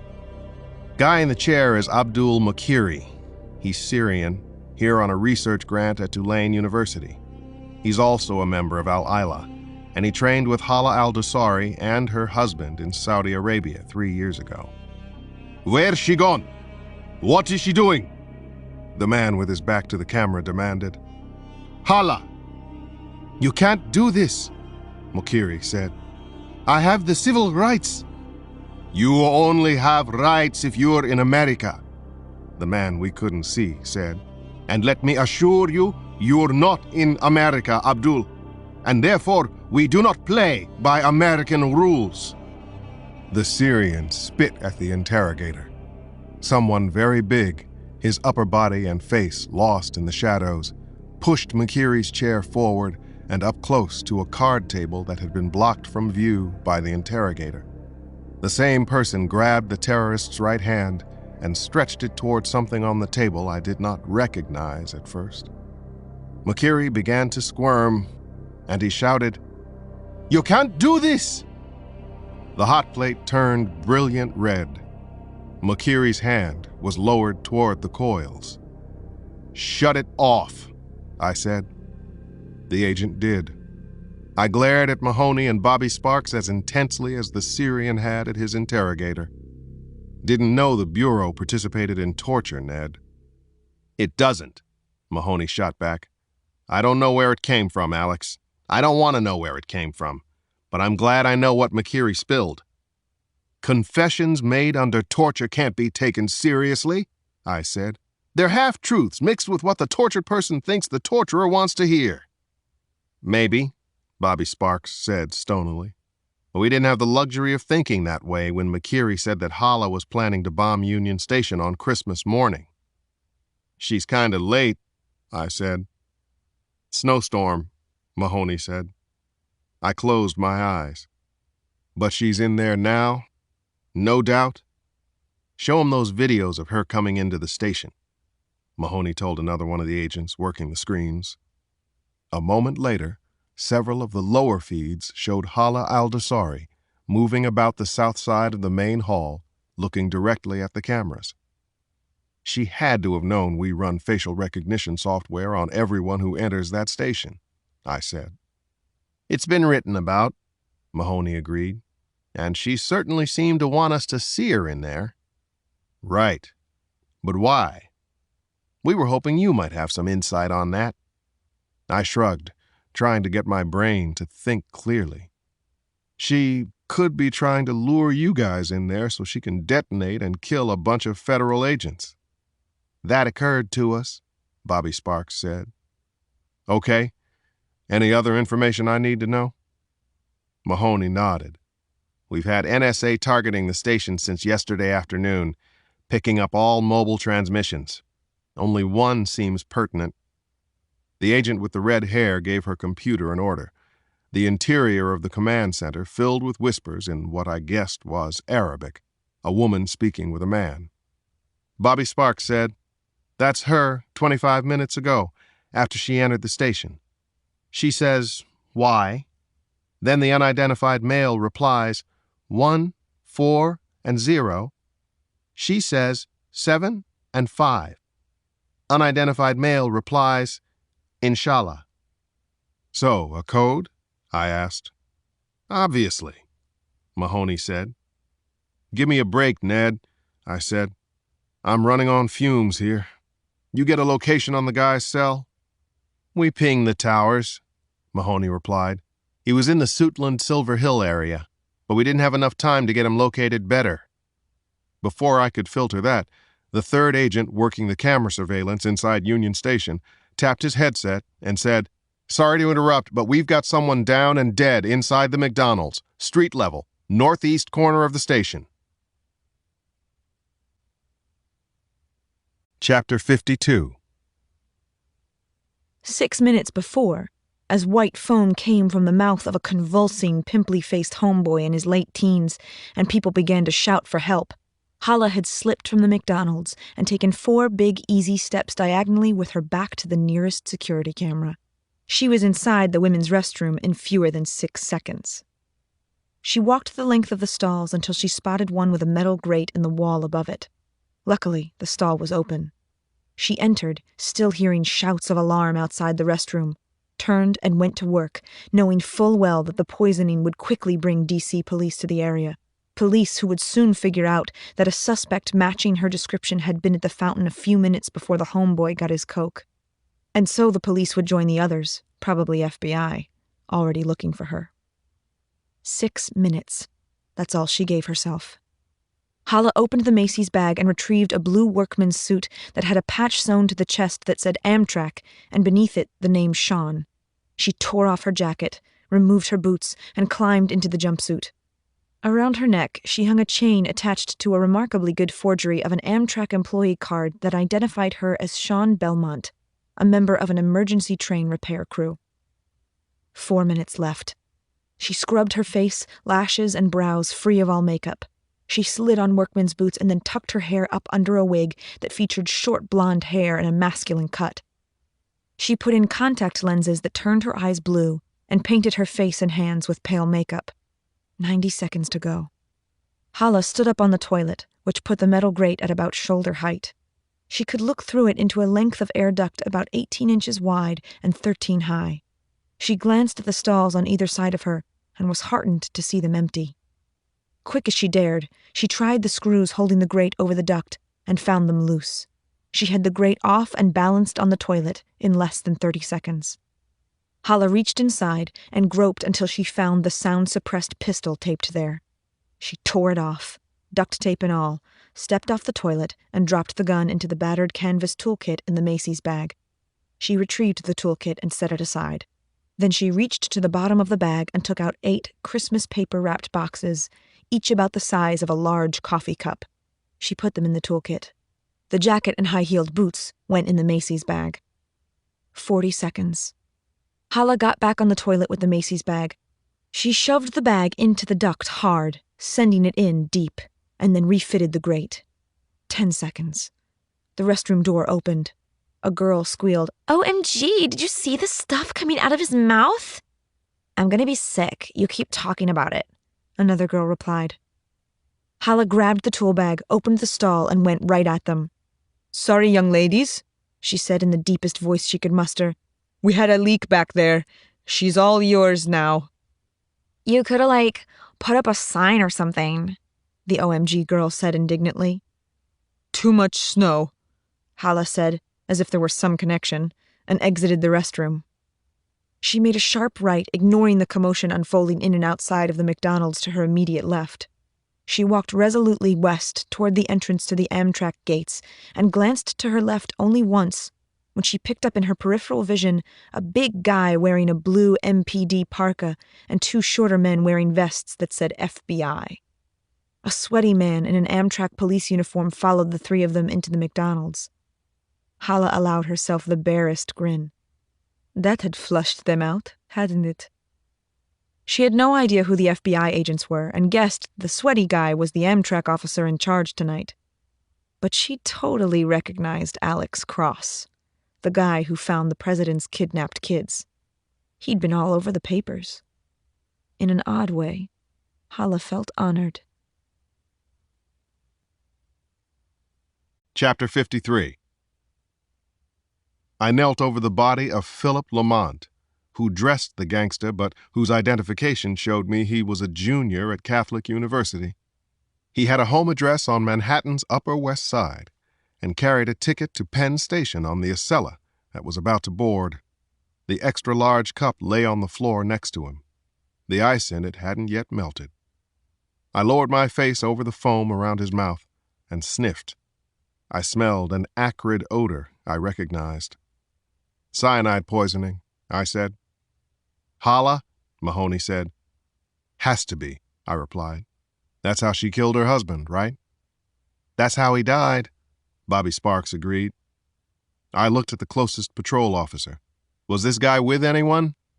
The cop gestured with her chin toward a skinny white kid, late teens, who was also dressed to party with 50 Cent and P. Diddy.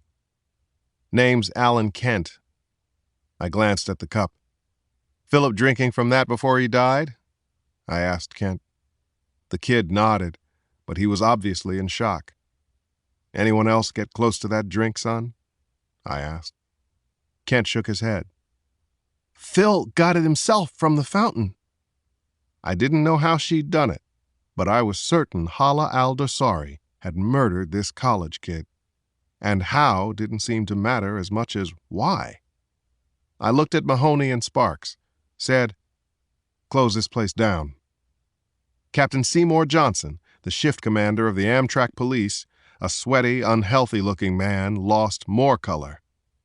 "Are you crazy? We're the only transportation into or out of D.C. We don't even know if this woman is still in here, for God's sake." "Maybe she's not," I said. "But if I were you, I'd put men with her picture at every exit.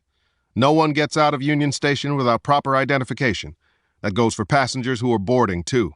And call in Metro Homicide and Patrol. There's deep snow everywhere. If she has made it outside and doesn't have a car, then she's on foot and visible." Mahoney agreed and started making calls. Bobby Sparks did the same. So did Johnson. I looked around, spotted a guy, early 30s, wearing a Chesterfield overcoat, watching. He held an iPad. I went to him. "You see what happened, Mr. Goldberg, Jared Goldberg. And no, I didn't see anything. I came over when I heard the screaming." "You a patriot, Mr. Goldberg?" I asked. His brows knit. "I like to think so." I handed him my card, said, "Alex Cross. I work with Metro D.C. Police and as a consultant to the FBI. Can you help me?" Goldberg frowned. "I clerk at the tax court. How can I—" "Your iPad," I said. "Work on one of those 4G networks?" He nodded. "Backed up in, what do they call it, the iCloud or something?" The law clerk frowned, but nodded again. "Good. Can I use it?" I asked. "I promise you I'll return it, and if I break it, I'll replace it with one even better." Goldberg looked pained, but he handed it over. "What are you up to, Cross?" asked Bobby Sparks when he saw me return with the iPad in hand. "Those guys out in the command center," I said. "Can they transmit the footage from the cameras at this end of the station?" The HRT commander thought, then said, "They'll have to feed it through one of our secure websites, but affirmative. I think they can do that." Chapter 54. At the opposite end of the rail station, inside the men's room now, Hala had again taken a stall that featured a duct grate above it. She waited until the stalls adjacent to hers emptied, and then, for the second time in the past few minutes, removed already loosened screws. She turned the grate sideways and pushed it deep into the duct. She had to stand there for several minutes while an old man came in and urinated, but then he left and the place fell silent. Slight in stature, Hala had been a highly competitive gymnast as a girl and still maintained her agility and limberness. After shoving the toolkit in after the grate, she stood up on the exposed pipe of the toilet, grasped the stall walls on either side of her, tightened her abdomen, and swung her legs up into a pike position, toes pointed almost at the ceiling. The split second she felt her hips about to fall, she snapped her heels and calves forward into the open duct. Wriggling, she was completely inside the ventilation system within 10 seconds. She kept wriggling and scooting, pushing the tool bag in the grate ahead of her, deeper into the duct. 3 feet in was an intersection of 4 ducts. She turned her upper body into the right side passage, pulled herself totally in, and then inched back across the one she'd just left. It took some straining with her left hand, but she was able to retrieve the grate. Looking toward the light shining in through the open hole in the wall to the restroom, she crabbed back to it and then peered out. A boy was peeing with his father. Hala looked at them from the darkness of the ductwork, wondering if this was something Tariq had ever done with their son, Fahd. Had her boy ever been that young? When they left, Hala shook off whatever regrets she had and pulled the grate back over the open duct, securing it with an 8-inch length of picture frame wire she'd brought along for that purpose. 2 minutes later, she'd gotten herself turned around again, and she pushed on, straight down the main duct, smelling the odor of pizzas cooking at Sparrow pouring into the air vent system from her left. She felt her stomach grumble, ignored it, and kept wriggling. 25 feet farther on, Hala reached a second intersection in the ductwork. She arched and pulled her way into the one that broke right, heading north. When she was fully inside that duct, she stopped, chest heaving, got out the disposable cell from the pocket of the workman's suit, and hit redial. "Why?" she whispered. 4 and 0, the male voice replied. Her allies were close to the target now. It would have taken them no more than 12 minutes to get there on an ordinary day, but the snow had changed everything. Still, she trusted his judgment. "Go with God," she said, and hung up. After stowing the cell phone, she slid on another 10 feet to where the duct made a 90-degree left turn. In the north wall there was another grate. Cold air was blowing through it. Hala shivered.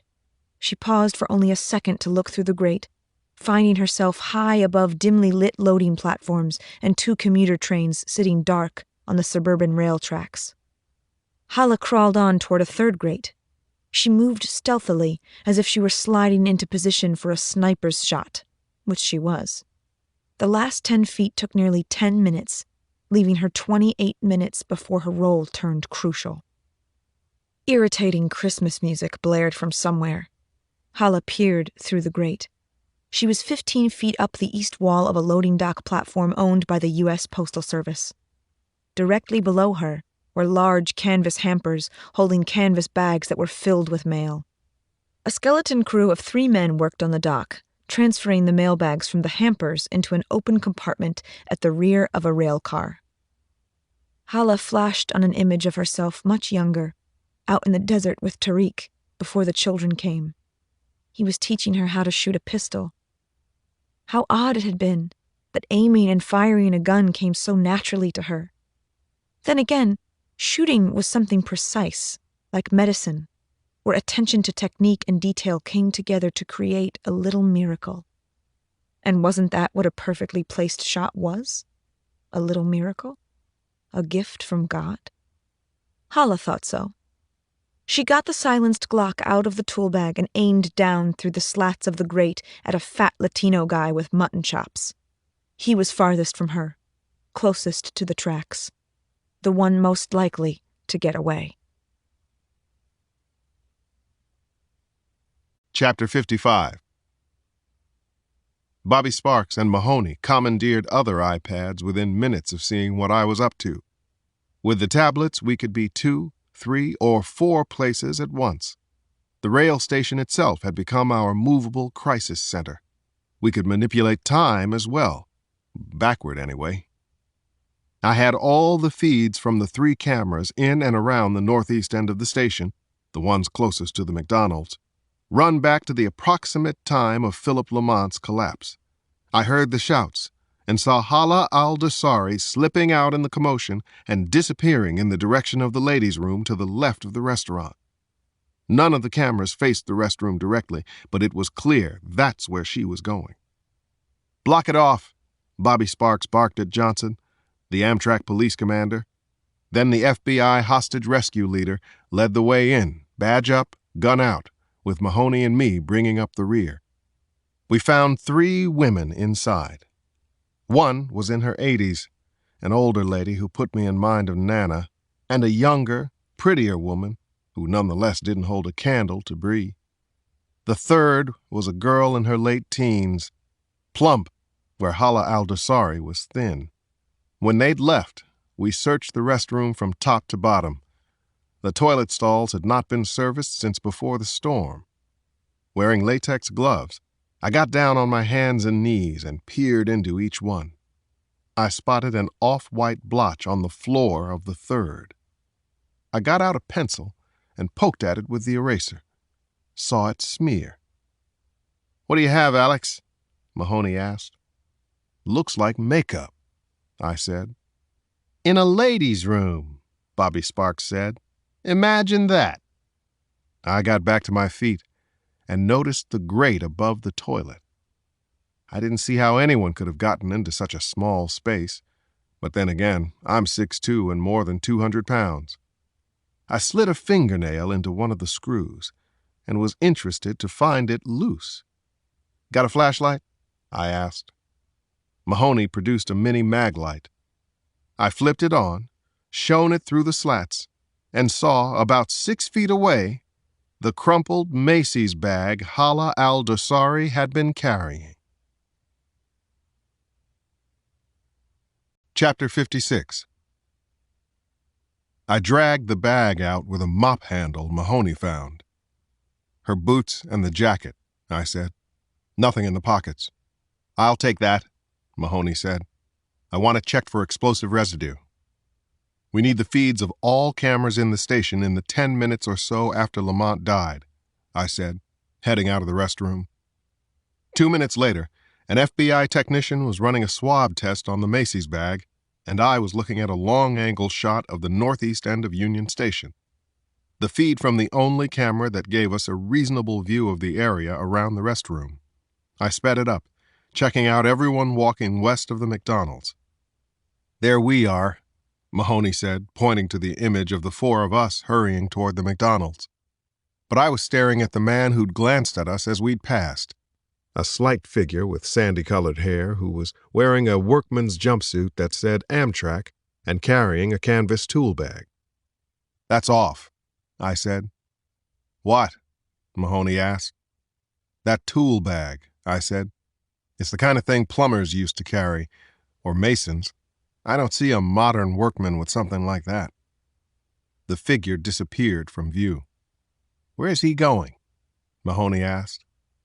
We were standing back out in the main hall by then. I looked around, orienting myself to the camera's angle, and let my eye travel in the direction the workman had taken, seeing the tail end of a line of people clearing security and climbing down the stairs to Amtrak gates A through L. "There's an Acela leaving soon," I said, running toward the line, while Mahoney called out to the command center out on Louisiana Avenue, asking for all footage of the security gate since it had opened for boarding. We had it in less than 30 seconds. I replayed it at 4 times the normal speed and quickly spotted the workman with the canvas bag, but he wasn't in line for the Acela.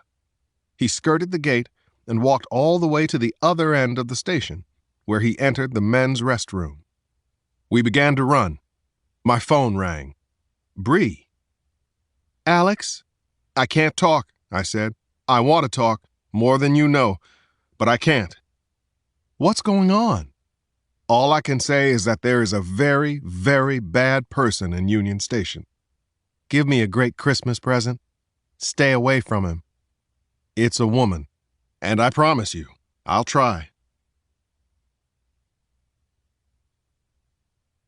Chapter 57.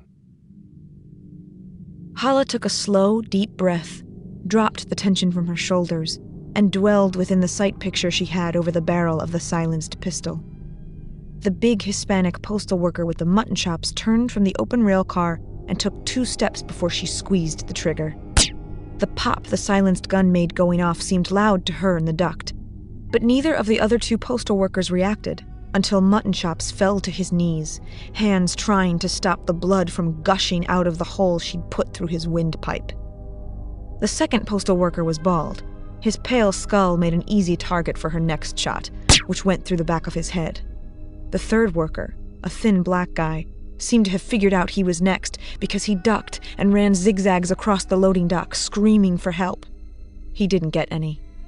Hala's third shot shattered his pelvis as he tried to climb the stairs leading to the main postal facility. His legs buckled, leaving him howling at the bottom of the steps. Her fourth shot hit him in the chest, and he sagged forward. Hala returned the gun to the tool bag and got out a power screwdriver fitted with a tungsten-coated drill bit. In less than 2 minutes, she'd reamed out the mounts holding the 4 screws and gripped the grate by the slats. She felt the grate come free of the wall, moved it out, and then flicked it hard to her right. It clanged to the floor. After grabbing the tool bag, she wriggled her arms and shoulders free of the duct, looked right below her, and realized she wouldn't need the thin rope she'd brought along. Hala tossed the tool bag to her left, saw it land in one of the mail hampers. She focused on the hamper 15 feet directly below her and squirmed free of the hole up to the top of her hips, then rotated so her back faced the wall. She let herself hang down it, felt her hips and legs begin to slide free of the duct. The instant Hala felt the edge scrape the backs of her calves, she arched her spine, pushed her belly forward, and then let all that tension go in a snapping action. Her legs flipped her out and over the duct. As she fell, she rotated her legs around as if she were dismounting off the balance beams of her childhood. Her head glanced off the wall before she landed in a jolting squat that pulled something sharply in her left hip. Hala grunted, fought the pain, rolled over the metal rim of the hamper's frame and got to the floor. A moment later, she had the tool bag. She winced as she went by the dead postal workers, trying to compensate for a torn muscle, the psoas or the iliacus by the feel of it. This would not do. She stopped, set the bag down by Mutton Chops, dug in her pocket for a baggie with the pills she'd stuffed there. She found one 10-milligram Oxycontin tablet and an 800-milligram ibuprofen, one for pain, one for swelling. The fiery sensation spreading through her hip had not lessened by the time she reached the edge of the loading dock. She flinched as she got down and then crawled backward off the edge of the dock, the cold night breeze on her cheeks, knowing how much it was going to hurt to drop just 3 feet.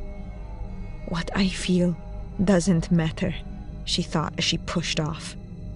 But when she landed beside the postal rail car, she felt the pain like a knife shoved into her. Hala gasped and stumbled, dropped the canvas bag, squeezed her eyes shut, and bit her lip to keep from screaming. Chapter 58. We ran to the men's restroom where I was sure Hala had gone in disguise. Halfway there, Mahoney heard something in his earbud and slowed to a stop, holding up his hand to me and Bobby Sparks. "She made a call about 11 minutes ago," he said, looking up at a clock on the station wall. It was 6:36, which put the call at 6:25. Bobby Sparks grumbled. "It took us 11 minutes to—" "I can't control the National Security Agency," Mahoney snapped, cutting him off. In the call, an unidentified female said in Arabic, "Why?" Unsub male replied in Arabic, 4 and 0. End of conversation. "We have a rough idea of unsub male's location, not far from where Suitland Parkway meets the Anacostia Freeway." "He could be coming toward us," I said, looking at the clock. "Possibly," Mahoney agreed, and he started to move again. 4 and 0, I said. "What did the unsub male say the first time?" 1, 4, and 0, Bobby Sparks replied. "How long ago was that?" "Just after she entered the station," Mahoney said. "It was at 5:25. "So they dropped the 1, and an hour has passed," I said. Both FBI agents slowed. "Again?" Bobby Sparks said. "An hour and 40 from 5:25 is 7:05, I said. 40 minutes from 6:25 is 7:05. I think we've got their timetable. Mahoney paled, which means we've got less than 29 minutes to find her. Chapter 59. It took Hala a good 20 seconds before she could get her muscles to relax and her eyes to open. She gritted her teeth at the burning pain in her hip as she looked all around her. To her left and down the tracks, red lights glowed at intervals all the way to the snow-blanketed mouth of the terminal. Hala could make out, about 50 feet ahead of her, the dark hulks of the suburban MARC trains. She smelled diesel exhaust and heard the rumble of the Acella's engines warming and the chatter of the last few grateful travelers boarding the train bound for New York City. Hala got out her phone and checked the time. 6:47 p.m. She had 18 minutes to get into position and get ready. Limping toward the far end of the dark commuter train, she heard the Acella's wheels begin to squeal across the tracks, pushing north.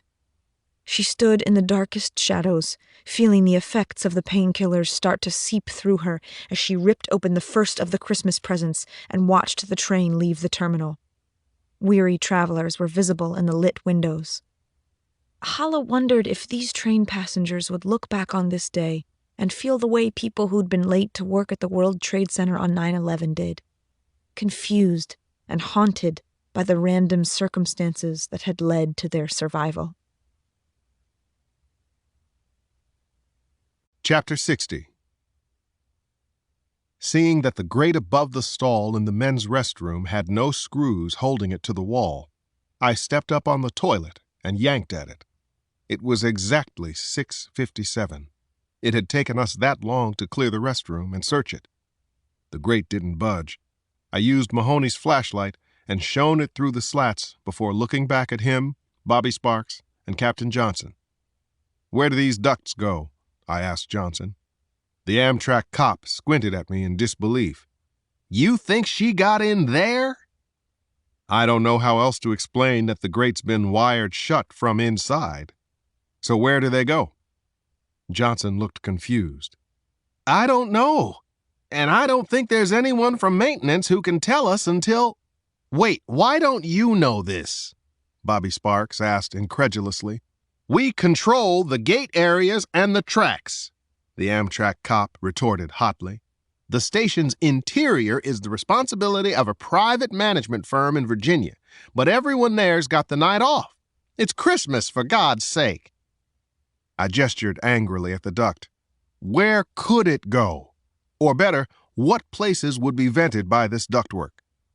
Captain Johnson thought a second, said, "Sbarro, the pizza place that's around the corner here, and then the U.S. Postal Service facility, I guess." "How big is that?" Bobby Sparks asked.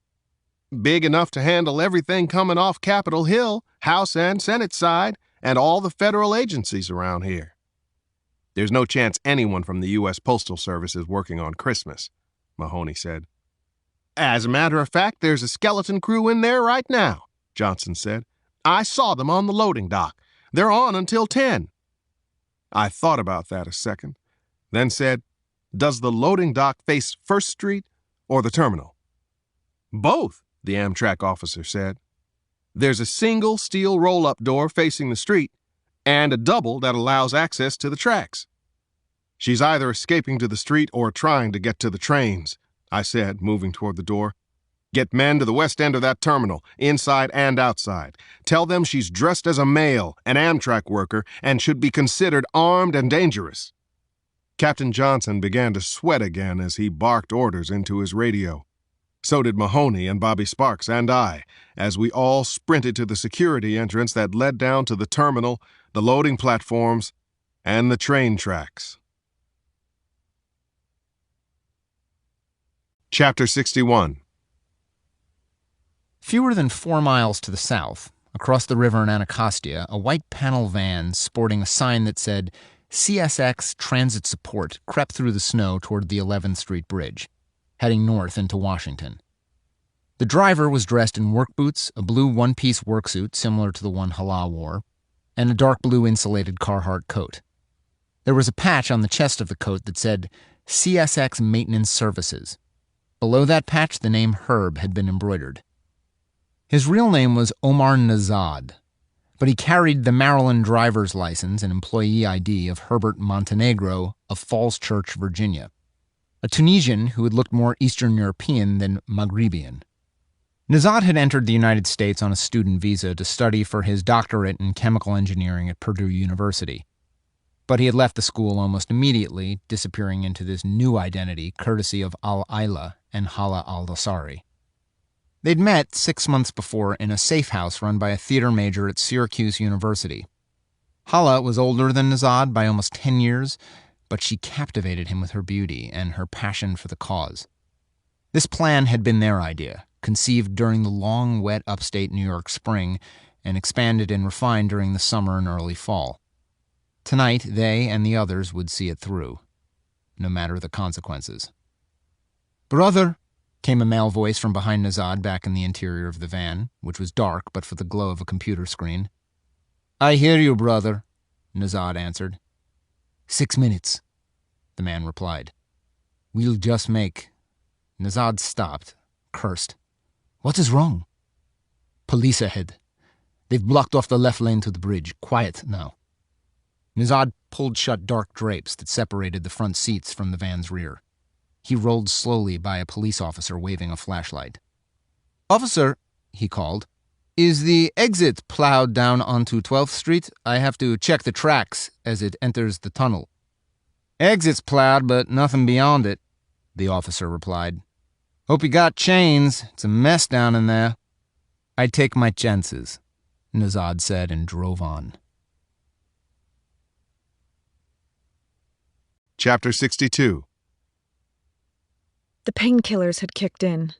Hala pocketed the spool of thin, ultra-strong fly fishing tippet line, picked up the tool bag, and limped in the dark shadows on the other side of the suburban MARC trains, heading toward 2 longer Amtrak trains that were sitting dead and barely lit in the middle of the huge terminal. She heard screeching and rumbling at the east end of the station. A freight train was leaving the First Street tunnel, which ran under Capitol Hill toward the CSX tracks and the Navy Yard. She felt a thrill go through her at the idea that this might all proceed according to plan, snow delay or not. Hala made it to the northernmost end of the first dead Amtrak train, more than 150 yards from the U.S. Postal Service loading dock. She rested for a second against the snub nose of the massive locomotive, watching the last few cars in the freight train disappear through the terminal mouth, heading toward the Ivy City yard that was somewhere out there in the snowy darkness. Another train approached the station now. The Crescent, bound for Atlanta and the Big Easy, Hala thought, feeling the narcotic buzz building, and a moment of regret that she would never get to see where jazz was born.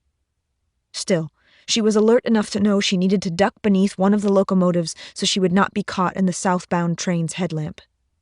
At 7:02:46, according to her phone, Hala thought she heard something above the din of the approaching train.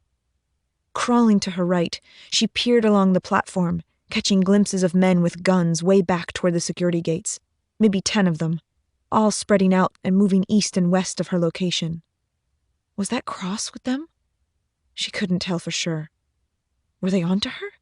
They had to be. They were going toward the MARC trains in the postal facility. It was 7:03:10 now. The southbound Crescent squealed into the bay between the F and G loading platforms. There were hardly any people on board, at least not in the rear cars. But after all, it was Christmas night.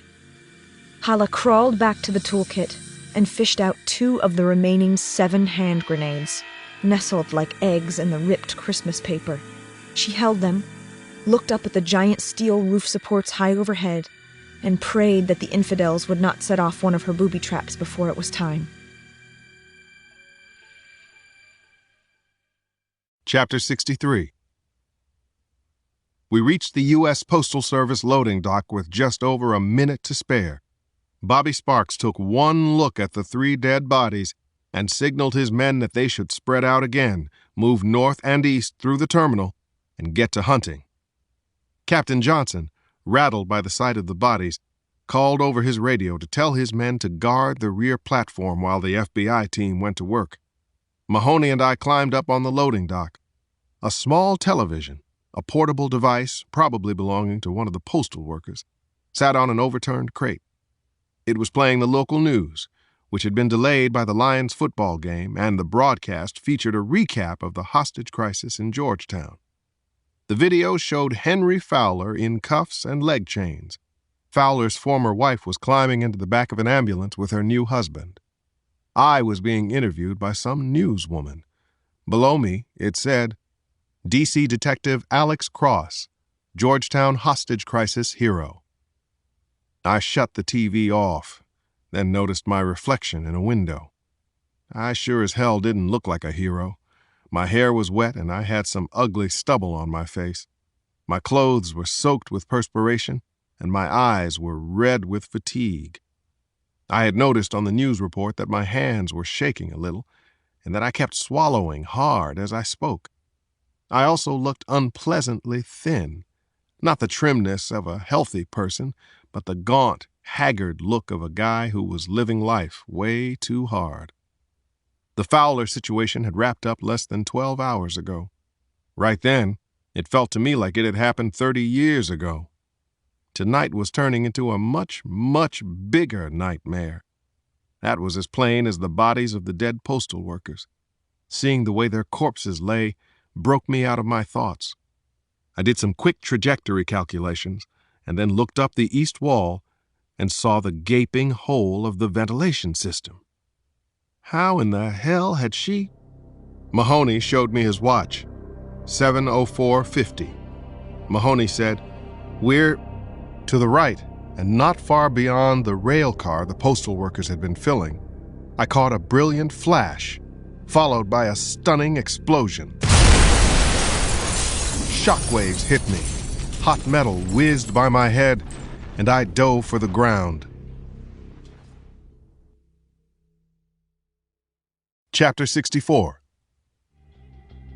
10 seconds too soon, but not a disaster, not a game changer, Hala thought after she heard the blast. The bomb she'd set closest to the front of that rail car at the loading dock. Hala heard people yelling as she bit down on the steel clip that ran through the grenade's safety mechanism. She pulled the device away from her, spit out the clip, held the firing lever tight. Wanting to keep them convinced as long as possible that she was attacking from the terminal's west end, Hala leaned back and hurled the grenade up and over the nearest MARC train. She heard it hit and clatter well back by the rear platform. She ducked behind the front end of the locomotive, head down, protecting her ears and eyes from the blast that shook the terminal. She waited for a count of 4 to let any flying debris land, and then threw a second grenade toward the engine of the dark commuter train. It landed on the roof. Hala was already running east toward the crescent when that grenade blew. Gun in one hand, tool bag in the other, she fed ravenously on the adrenaline coursing through her, hardly feeling the torn muscle in her hip at all. Chapter 65. "Union Terminal is under attack!" I heard Captain Johnson yell into his radio after the first explosion. "Stop all incoming traffic! I repeat, shut all rail traffic in vicinity of..." Another voice bellowed, "Man down!" I scrambled to my feet and looked out through the loading dock door. Special Agent Bobby Sparks was sprawled, bleeding and unmoving between the rail tracks. 2 of his men were already tending to him. "Where the fuck is she?" Mahoney hissed at me just before the second blast went off. To our right, on the other side of the closest commuter train, a third explosion flashed and thundered off the top of one of the locomotives. Out beyond Bobby Sparks and the men working on him, 2 HRT operators crouched and ran toward the latest explosion, automatic weapons leading. 3 Amtrak police officers paralleled them, pistols drawn, leaving the rear platform, moving north onto the loading platform between the MARC trains. I was looking at the fallen HRT leader, wondering where Hala could have thrown the grenade from when Mahoney seemed to sense something. "Trap." "What?" "Booby traps," he said. "She's drawing," he shouted into his radio. "HRT, stand your..." The hostage rescue operator closest to the commuter train broke a delicate fishing line and set off the fourth grenade. He was killed instantly, and his partner seriously wounded, a split second before the fifth bomb went off, between the two commuter trains where the Amtrak police officers had gone. Chapter 66. 2 minutes before the first grenade went off inside Union Station Terminal, Omar Nazad fishtailed the van in the deep, wet snow clogging 12th Street, where it crossed over Water Street and began to drop toward M Street. The Tunisian knew from prior trips to the area that there was a construction site beneath the elevated freeway to his immediate left, an office building that held community college classrooms on his right, and beyond that, at M Street, a second office building that was headquarters to some kind of marine engineering company. But it all looked completely different now. Blanketed in snow, the buildings dark and deserted, it would be one of the last parts of the city to see a plow. This was both a blessing and a curse.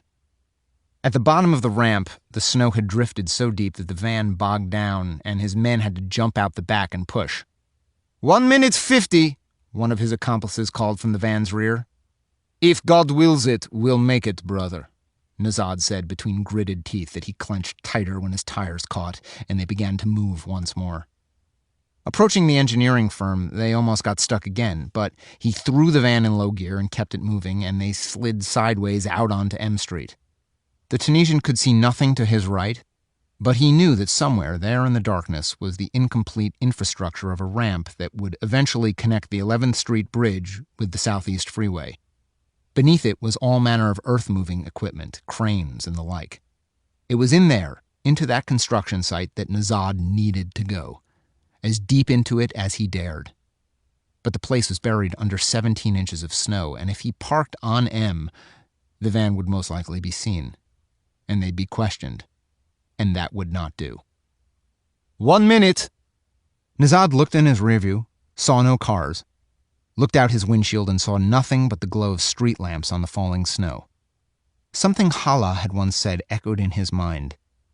In times of crisis, Allah rewards the bold. That's when he saw how he might get close to where he needed to be. 50 seconds! The Tunisian pulled the van hard to the left, almost up against the median strip that divided M Street in that part of the city. Then he threw the vehicle in reverse, tore back the drapes, and yelled at his men to open the rear door so he could see. The second the door opened, he stomped on the gas.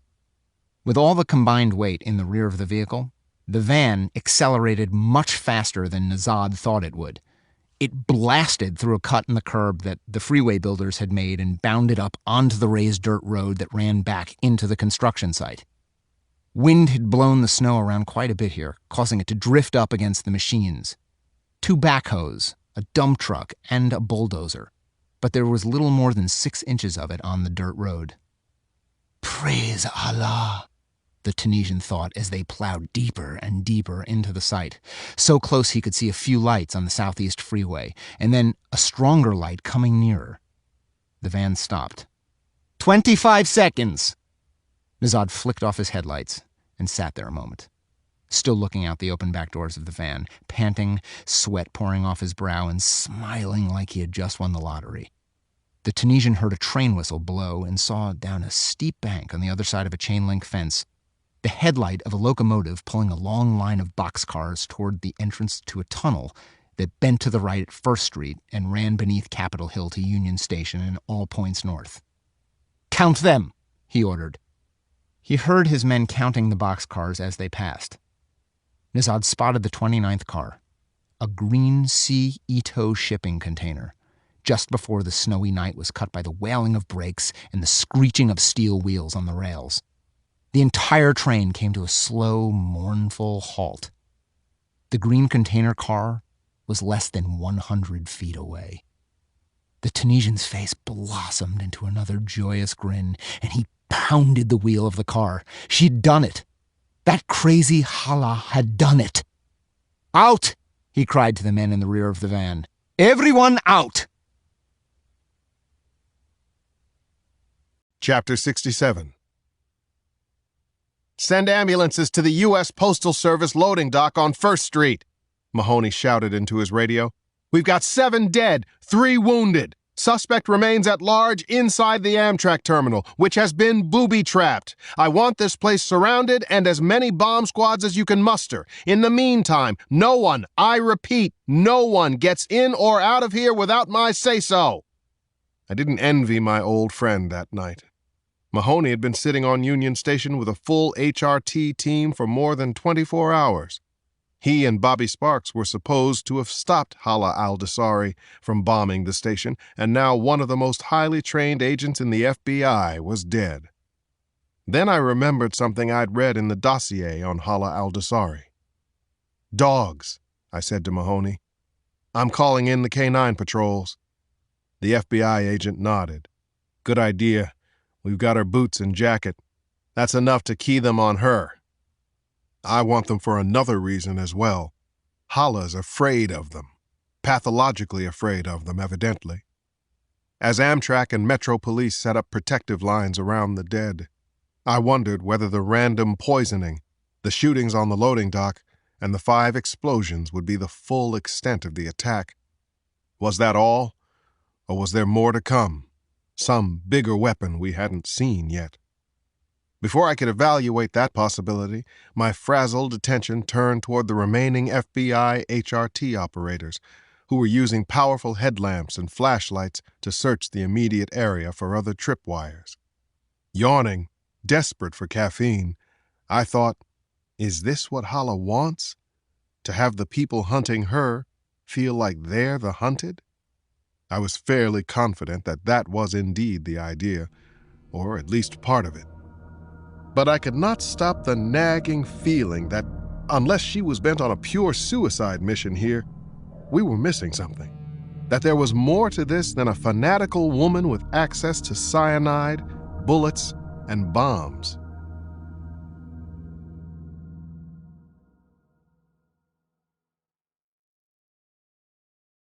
Chapter 68. I went up into the station, where people were frantic despite the efforts of officers on hand to calm them. They'd heard explosions, 5 of them, and they wanted out. I didn't blame them. A part of me, a very big part of me, wanted out too. 2 husky guys in their early 20s began pushing one of the officers guarding the exit near First Street. The cops grabbed the guys by their shoulders, spoke softly, and calmed them down. A middle-aged man wearing a fancy black cashmere coat accosted me. "You're Detective Alex Cross, aren't you?" He asked the question as if he were accusing me of something. "Yes, I'm Alex Cross." "Do you by any chance know who I am?" "Yes, sir, I do. Congressman Richard Holt of Delaware." "That's right," he said, and then his voice moved into the too friendly tone of a man running for re-election. "It really is necessary for me to be out of the station in the next 30 minutes. Do you think that can be arranged?" "Congressman, if I could arrange it, I'd have you and everyone else out of here in the next 30 seconds, and I'd be at home in my wife's loving arms." "Excellent," said the congressman. "How long?" Typical politician, only listened to himself. "Mr. Holt," I said, "read my lips. I would like to have you out of here in the next half hour, but that doesn't mean it's going to happen." Holt smiled a standard candidate's smile and said, "If anyone can do it, you can. After all, you're Alex Cross." "Doesn't seem to be impressing many people these days," I said as I turned and walked away. Yeah, I was Alex Cross, without a lead, without a clue, without Hala. And everywhere I looked, there were angry, frightened people trying to get their needs met. "My little boy has medication he has to take." "My cell phone isn't getting any reception. What is this, Nazi Germany?" "This is exactly the kind of shit I expect from the Metro Police. You guys hate black people. You hate us." "Just stay calm, dear. There's nothing we can do." "That's always your stupid advice, Barbara. Stay calm. Just stay calm." I rubbed my temples, tried to find a place of quiet, a moment of sanity, so I could call home again. Nana answered on the first ring.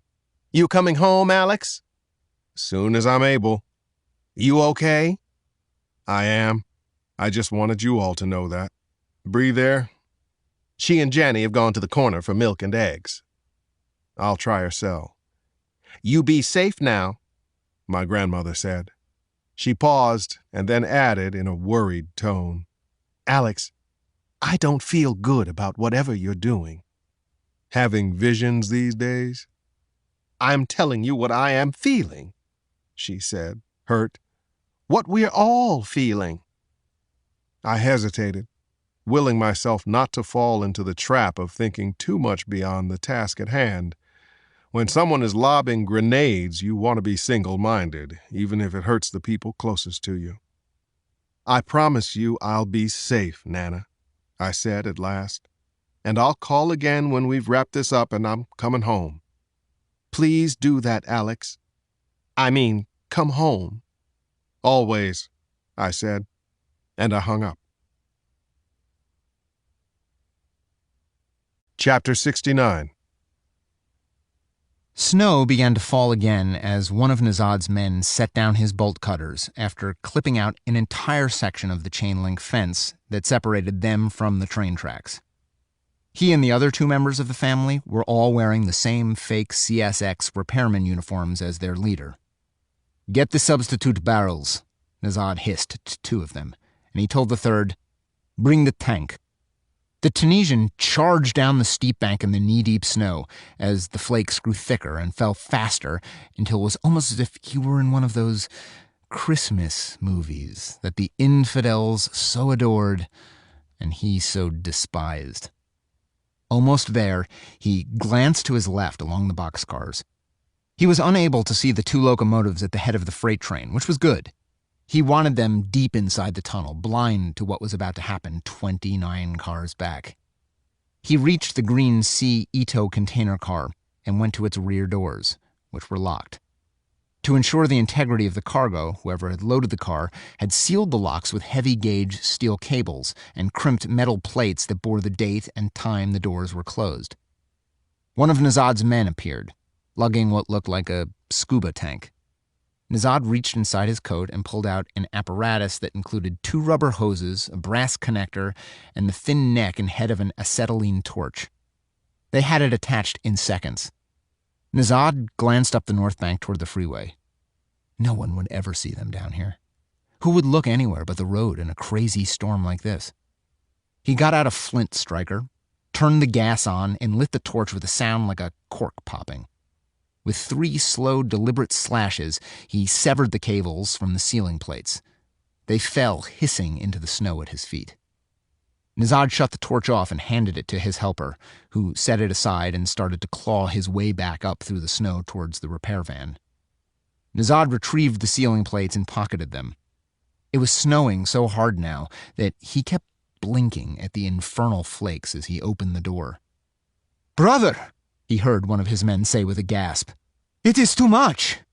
The Tunisian grimaced, looked around the door, and saw the other 2 men with him at the bottom of the bank, a blue 55-gallon drum half submerged in the snow between them. "We can't lift it," the other man said. "Without the snow, yes, we could use the dolly, but it is too much." Nazad lost it. Livid, he ran to them down the path that had begun to form. "Too much," he said, slapping one man and then the other. "It's too much for you to get 6 barrels 100 feet through the snow, and not too much for Hala to risk her life to stop this train for you. Think of where she is, brothers. Think of what she is doing for you and for Allah right now." Chapter 70. Hala shifted uncomfortably. Her hip was throbbing again, and she'd just taken another painkiller since she'd been forced to adopt an incredibly awkward position in order to remain up on the axle housing of the rear passenger car of the Crescent. Melting snow and water dripped all around her. The axle itself was greasy and slick, and it stank of oil. But the metal was surprisingly warm, and she'd been able to straddle the axle, the gun and the tool bag stuffed on a flange above her. She held tight to what looked like part of the brake. They might come and shine their lights up under each carriage, she thought, but that would take a while, Certainly long enough for Nazad and his men to complete their part of the mission.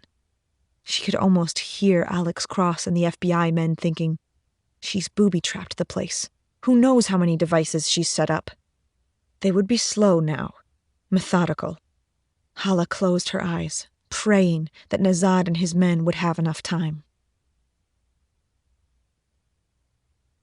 Chapter 71. Nazad and the three other men strained against two nylon straps he had wrapped around the second barrel that had come down from the truck. They pulled the heavy, awkward load over snow that was becoming packed down and more navigable despite the flakes still falling all around them.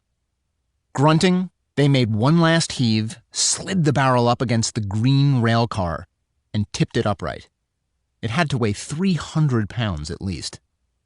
"Third one comes out first," the Tunisian said with a gasp as he climbed up onto the buckles that held the train cars together and then up over the transom into the container itself.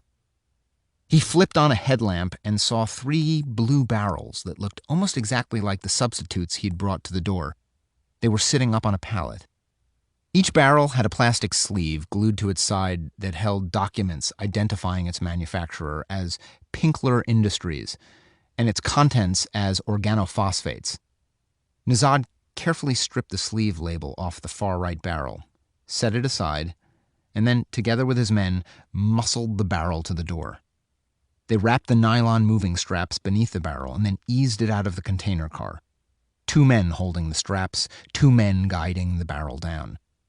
When they had it sitting upright beside the container, Nazad said, "Hurry! We rest when we are finished." In seconds, they had the straps beneath the first substitute barrel from the van, and then they reversed the process and loaded it inside. Feeling like he had soaked his clothes with sweat, despite the cold weather, the Tunisian nevertheless pushed on, dancing the replacement barrel up beside the 2 on the pallet.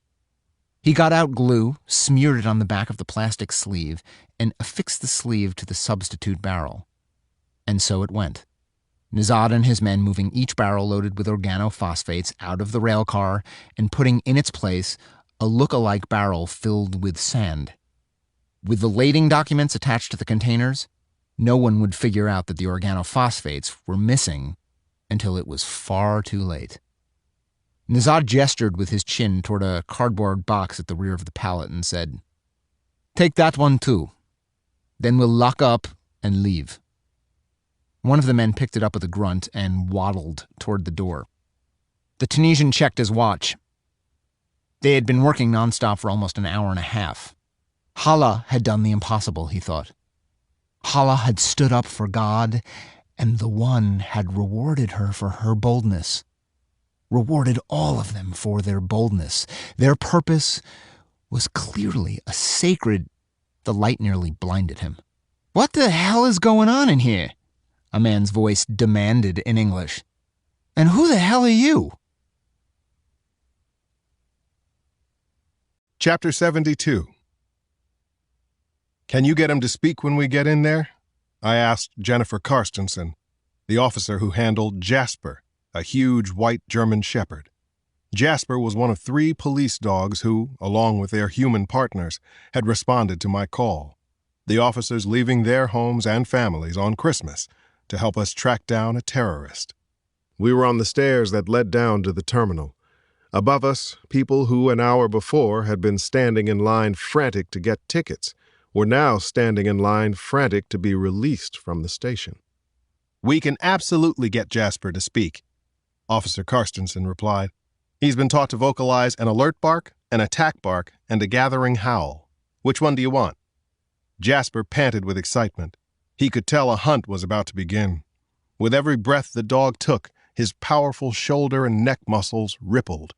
It almost felt unfair to turn a beast like Jasper loose on someone who was deathly afraid of dogs. But Hala al-Dasari had killed 7 people, 2 of them FBI HRT specialists. Unfair did not even begin to describe the lengths we'd take to apprehend her and make her face justice. We had the terminal surrounded. We had also sealed off the opening into the Ivy City Yard and the First Street Tunnel. We had 2 bomb teams on hand as well, one Metro DC Police, the other FBI.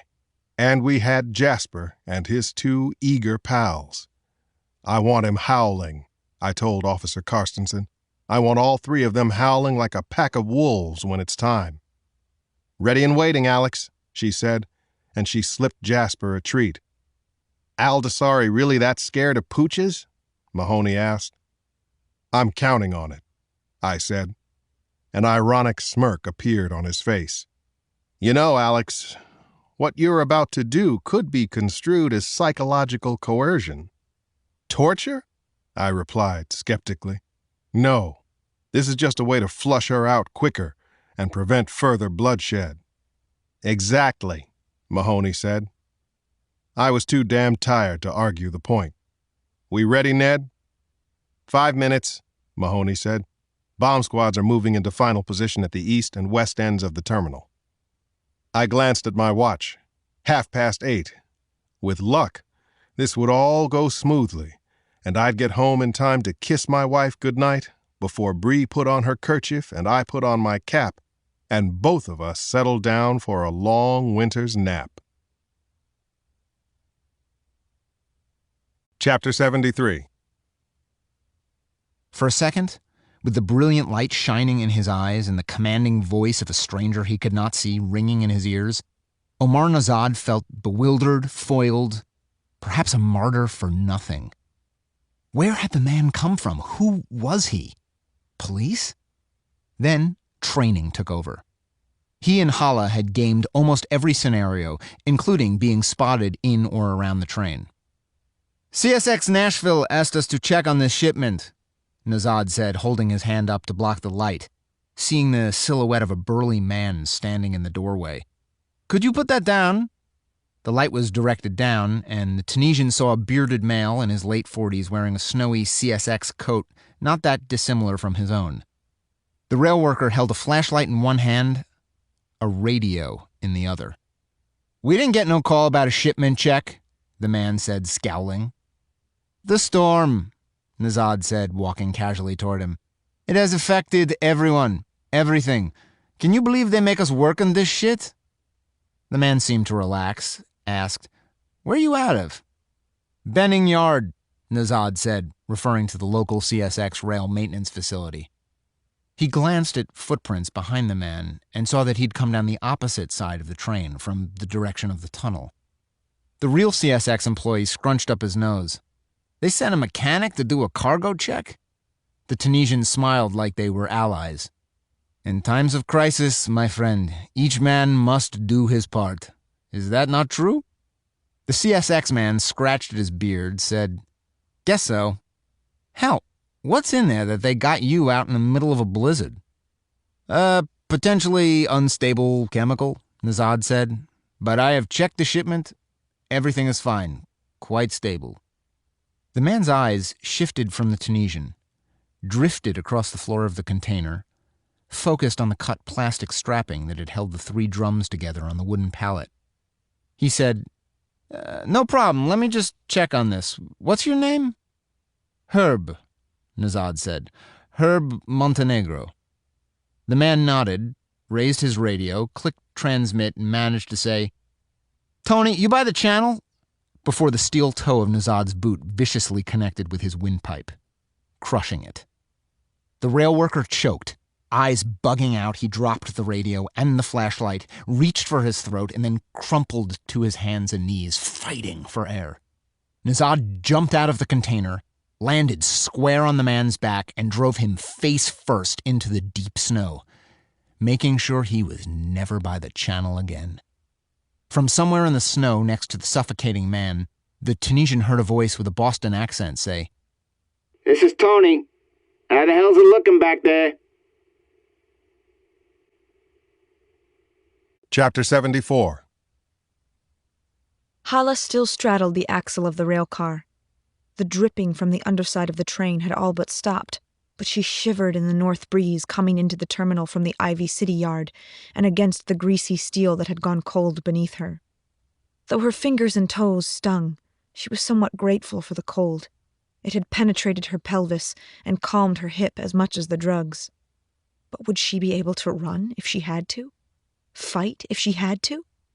Despite the narcotics, Hala knew, she was still mentally able to fight, and she still had 3 grenades and 25 more rounds for the pistol. But would she be able to move the way she needed to if... The howls rose from behind her, at the station, somewhere on the terminal's rear dock. 1, 2, and then 3. Left, right, and center. The baying triggered an involuntary shudder that rolled through Hala, head to toe, and instantly hurled her back in time. She saw herself at 4, at her grandfather's place in the desert, petrified by a pack of wild dogs that were tearing into a young goat that had gotten out beyond the fence. Horrified and angry, Hala had gone to help the goat. The dogs turned on her, mauled her legs and arms, tried to kill her. 29 years later, hiding beneath the train and listening to the police dogs howling, Hala was enveloped by the same terror she'd felt when the pack in Saudi Arabia had tried to tear her limb from limb. Shaking now, sweating, she had to use everything in her power to keep herself from collapsing and curling into the fetal position. A voice in Hala's mind, her late husband's voice, told her she had to fight. She could kill the first dog, and maybe the first dog's handler, but the police that followed them? And the second dog? And the third? Despite Tariq's voice commanding Hala to focus and figure out a way to escape the dogs and join Nazad, she kept thinking about that baby goat from her childhood, how it had blatted in fear as the pack circled and snapped at its legs. She kept seeing the dogs turn on her, feeling their teeth ripping at her skin. Hala fought off the urge to puke and shook her head, willing herself to conquer a fear that felt primitive and instinctual. The howling stopped. She gasped, feeling smashed up inside and somewhat embittered at the method Allah had fashioned for her martyrdom. My greatest fear becomes my sacrifice, my deliverance. Hala al-Jasari. A voice that echoed through the terminal came from the public address system high overhead. This is Alex Cross with Metro DC Police. You are surrounded. You have no chance of escape. And we have your jacket and boots from the ventilation duct. You have 1 minute to lay down your weapons and reveal yourself. A long pause. Or we'll release the dogs. Cornered, up against the wall, she considered giving up, surrendering herself so Nazad and the others could complete their mission and put Al-Aila, the family, at the front of the fight against the great Satan. She might not share in the blessed experience, but she would live to hear about these great things. She would live to rejoice at God's will on earth. Or she could buy Nazad even more time. He had not yet called her or texted her to say the transfer had been completed. And it was still snowing, was it not? It was. Her duty, her obligation, was to the overall mission. Hala made herself slide down off the axle, forced herself to go back once more to that day when she was 4 and the dogs had tried to kill her. In her mind, she rewound the tape of the attack, finding her little girl self watching the baby goat die and feeling an injustice and a rage like no other begin to boil.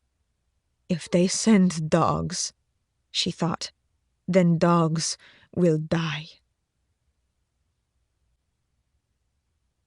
Chapter 75. Robbie, you by the channel? Frantically, Nazad dug in the snow around the rail worker. Robbie? Brother? The Tunisian looked back and saw the 3 other family men, eyes wide at the sight of the body. Not now, he barked, feeling something in the snow. An antenna. The Tunisian jerked it up, brought the radio to his lips, triggered transmit, coughed, went nasal and said, "Drop the goddamn radio in the snow, and I think I'm coming down with a freaking cold. Come back." We got NyQuil and other stuff in the locomotive cab up here. Ice building on them rails? Nothing to worry about, Nazad said. You best start heading this way then. Union Station's saying we might be able to move along here at some point. They say what's going on? Some nuts loose in the station, but they're bringing in dogs after her. Dogs? Nazad flashed on Hala, begged Allah to have mercy on her, and then responded, "Be right along. Fast as I can get through this snow. The Tunisian stuck the radio in his coat, looked at the three men. One said, "Everything is in the van, brother. We are good." Nizad thought about that, shook his head, pointed at the other two men and then the dead body. "Bury this one in the snow on the other side of the tracks, where he won't be seen from the freeway when it melts." He looked back to the third man. "You, come with me, Aman." "Where are we going, brother?" Aman asked, confused. Nizad said, "To see this Tony, who drives the train, before he comes looking for his friend." Chapter 76. The second hand on my watch swept past 12. A minute had elapsed. "Her call," I said, and then I nodded to Mahoney, who spoke into his radio and ordered the dog team at the far west end to pick up her scent. From my position mid-terminal on the rear platform, facing the locomotive for the Crescent train, I saw a Rottweiler, as dark as Jasper was white, leap off the postal loading dock on a leash. His handler let him sniff the jacket and boots Hala had left in the ventilator duct. Flanked by FBI HRT personnel, 3 to a side, the dog started to arc northwest and quickly disappeared from my view. I looked to Officer Karstensen, who was stroking Jasper's head. "Will we know when he's got the scent?" I asked. Before she had time to answer, an excited howl rose and then broke into baying. "That Pablo's a good dog," Karstensen said. I picked up the microphone that connected me to the terminal's public address system and said, Can you hear him, Hala? His name is Pablo. He smells you. You can't see him yet, but that dog's salivating, wild with the idea of tracking you down. So are the others. There's an absolute monster dog named Jasper here next to me. He's dying to meet you too." Mahoney looked at me, amused. "You're kind of enjoying that, Alex." I shrugged. "You always say if you're going to do something, do it right." "Now?" Karstensen said. "We're following your lead from here on out," I replied.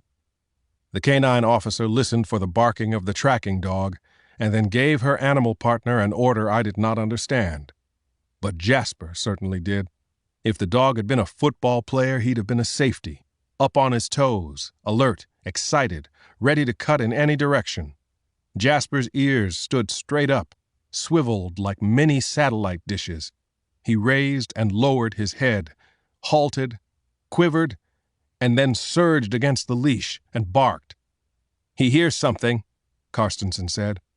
"You going to let him go?" "Didn't you say there could be booby traps?" I nodded. "Then I'll be holding him until I get a visual," she said, gripping Jasper's leash with both hands. You could tell the dog wanted to run. You could also tell Karstensen loved the dog too much to let him. We followed her lead, heading out onto Platform F, the Crescent to our left. Amtrak had opened all doors on all trains in the terminal so the dogs could scent check each car.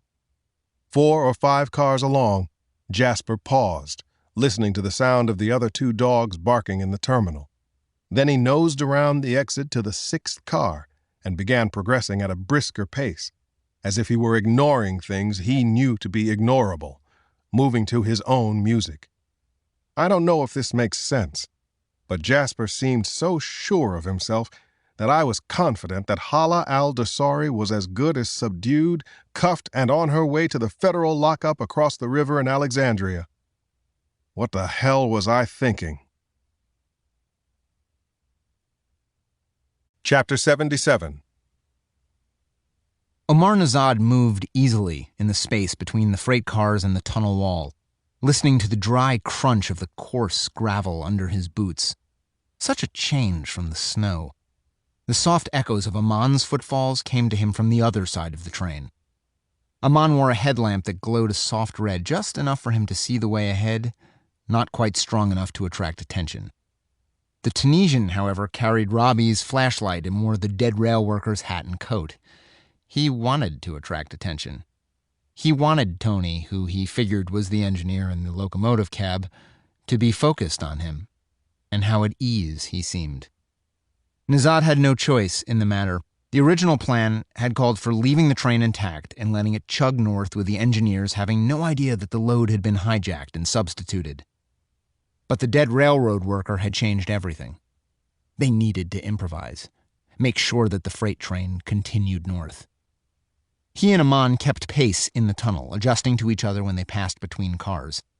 At last, Nizad saw the halo of a light thrown from the cab.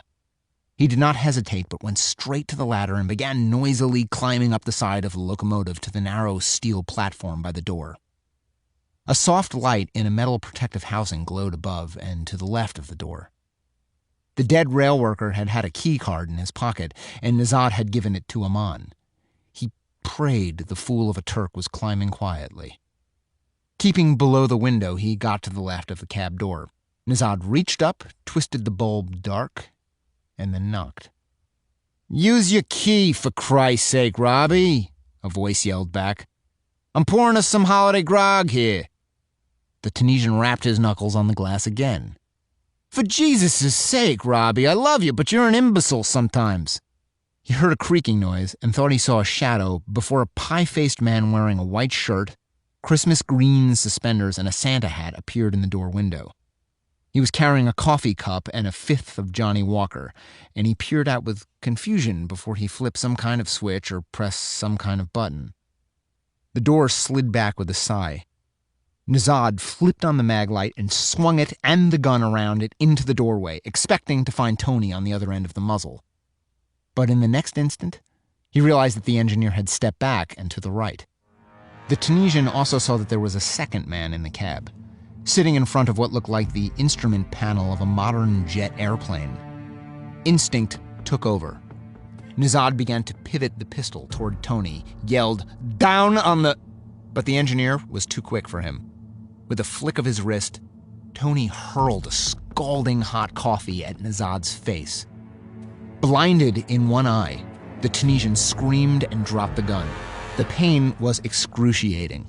Far worse than the knee to the stomach and the blow to the back that quickly leveled him. He heard Tony say, "Call Union, Pete. Tell him we got our own nutcase down here. And a man missing." A whoosh. "Drop the gun, or I blow your brains out," Aman shouted. Nizad heard a gun clatter to the floor. He raised his head, looked around with his good eye. Aman stood in the doorway, shaking from head to toe, swinging his pistol from one railroad worker to the other, screaming, "And no one calls anyone." Chapter 78. Beneath the last car on the crescent, Hala listened to the dogs baying. She thought of how quickly Cross had identified and attacked her one weakness. She heard the different barks coming at her. It was almost as if they were triangulating in on her. Her mind conjured images of them coming after her, ripping at her skin, and she became totally panic-stricken, crying out to God for mercy and deliverance, and finding none. The children. Hala swore she heard Tariq's voice calling to her again. "You must fight for them, Hala." It was Tariq's voice. Her dead husband talked to her from beyond the grave. "Fight for our children, Hala." The image of her son and daughter surfaced in her drugged and terrorized mind. She saw her children threatened by dogs.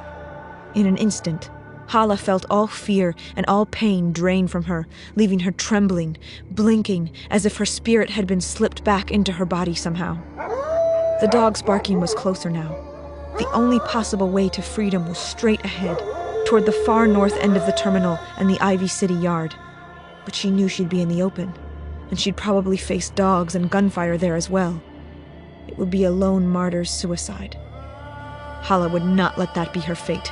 If she was going to die, she wanted enemies of God to die along with her. That was the death of a holy warrior. That was the ending she wanted. Ignoring the dogs, Hala crawled out from under the train car, slammed her back against it, stuffed one grenade in the open top of her blue jumpsuit, and pulled the pins from the remaining two. She saw headlamps cutting to the west. The trackers were almost on her. She heard a bark over her right shoulder, no more than 50-60 yards behind her. Hala whipped the two grenades underhand, one left, one right, both at 90-degree angles to her position, toward the Rottweiler and toward the raised loading platform. Pressing her face against the back of the train car, digging out the pistol and the remaining grenade, Hala felt outside of herself, already spirit, no longer tethered to the husk of her body, an avenging instrument of heaven. The grenades went off within a second of each other, throwing dust and debris, leaving a caustic smell in the air and making a sound so deafening that for a beat, Hala could hear nothing but the echo of the dog's bark that had come the instant before the first grenade exploded. The dog had been to her left, closer than she'd expected, almost on her. "Fight, Hala!" She saw herself as that little girl going after the dogs with the stick, saw the whole scene as if it were playing on screens all around her. Hala suddenly threw herself to her left, up to the loading platform and onto her knees, the pistol in her left hand, the grenade in her right. A female police officer, covered in dust, knelt next to a whimpering white German shepherd with a growing red stain on its side. Hala's instinct was to shoot the cop and the dog and save the grenade to take as many enemy lives as she could. But then, she spotted a large figure crouched in the lingering dust behind the policewoman and the dog. Alex Cross was aiming a pistol at her. "Drop it, Hala!" "Catch, Cross," Hala said, and lobbed the grenade at him. Chapter 79. I saw the grenade leave Hala's hand and turn end over end. Its safety lever flipped, and everything about me seemed over. My life did not pass before me. I did not see Bree, the kids, Nana, my friends, or my Lord and Savior. There was just the grenade and the end of things somersaulting toward me at last. I'll never know why my body did what it did then. There was no thought involved, no voice screaming at me to act in a certain way. My only explanation is that my subconscious was hyper-aware of my surroundings, saw things that my conscious self did not. It took control and made me do something approximating a move I'd seen only once. At a highlight game Samson had dragged me to in Atlantic City a few years before. It all seemed to go down in slow motion then. The way I accepted the grenade with my right hand as if I were catching a fragile egg. The way my feet pivoted hard left. The way my legs uncoiled, hurling my upper body away from Hala, Officer Karsten, and the wounded dog. My right arm whipped over. My fingers released. The grenade flew 15 feet into the open door of the train car. I flung myself down on the cement platform, threw my arms up over my head. I heard a gunshot before the explosion blew out windows on both sides of the crescent, the sound almost rupturing my eardrums. I felt glass shards slicing into my scalp and hands, but knew I had been saved from the brunt of the blast. I lay there no more than a beat before the adrenaline in my body surged again, and with my service pistol leading, I swung myself up into a sitting position, ignoring the tiny streams of blood dripping down my face and off my slick hands. Hala was gone. Officer Karstensen lay in her own blood, shot through the right shoulder. She looked at me, dazed, released her hold on Jasper, and gestured weakly with her left hand as she tried to speak. I couldn't hear, but I understood. Hala had rolled backward off the platform the same way she'd rolled on. Jasper sniffed at the blood on his handler's shirt, got to his feet with his hackles rising, and lunged away from Karstensen. The wounded dog took 2 bounds and then leaped off the loading platform. Sound began to return to me, a dull roar, and then ringing, and then the thud of another gunshot, terribly close. The sound of Jasper yipping in pain was followed by the most terrified screams I have ever heard. These things all brought me to my feet. I jumped from the end of the loading platform, gun drawn, spotting the tracking dog and the HRT operators moving swiftly toward us. I went down on my knees and aimed along the maglite beam under the rail car, searching for the source of the screaming. Jasper had been shot again, this time in the back leg. I could see broken bone and torn sinew. But he had Hala pinned on her right side, and she was screaming in Arabic. Jasper had bitten deep into her left biceps and was shaking her as if trying to tear her arm loose from its socket. Chapter 80. Omar Nazad found antibiotic cream and bandages in the freight train's first aid kit. And he had eaten a few of those pills Hala had insisted they all carry, so his face and blinded eye throbbed less. In fact, the Tunisian felt like he was on top of things once more, doing Allah's work. As he sat astride the train engineer, pinning the man's back and shoulders to the floor of the cab, Aman was on the floor as well, bracing Tony's head between his knees and pressing his gun to the engineer's temple. From the floor, the Tunisian picked up a cup of coffee. It was fresh and scalding hot. He had just taken it out of the microwave at the back of the cab. He held it with his right hand, feeling warm and fuzzy as he reached toward the engineer's horrified face. "No! What are you doing?" Tony yelled. Nazad smiled. "What is that saying from your Old Testament? An eye for an eye?" "No, please!" Tony screamed as the Tunisian pried up his right eyelid. "It's either this or death, infidel," Nazad said, and he poured the boiling hot coffee onto the engineer's eye. Saw it turn gray and then milky as Tony went insane, bucking and screeching out pleas to God and his mother. Now the Tunisian felt better about losing his sight in one eye, and he got up off the engineer. Tony rolled around, hands covering the wounded eye. "He needs a hospital," said Pete, the other engineer who'd watched in shock. "And so do you." "I need only God's blessing," Nazad snarled. "You take him to the hospital when you finish your trip." "What?" Pete said. "What is your destination?" the Tunisian asked. "New Jersey, freight yard on the west side of the Hudson." "When you get there, you may take your friend to the hospital," Nazad said. And then he looked at Aman. In Arabic, he said, "This is your destiny, brother. You will stay on the train until you reach New Jersey, and then make your escape. Go to the Syracuse house." Upset, the Turk said, "But that's not the plan. I won't be there to see the blow struck." "And I lose an eye to see the blow struck," Nazad snapped. "These things are the will of God, brother. The will of God." Book 3. Leaving on a Fast Train.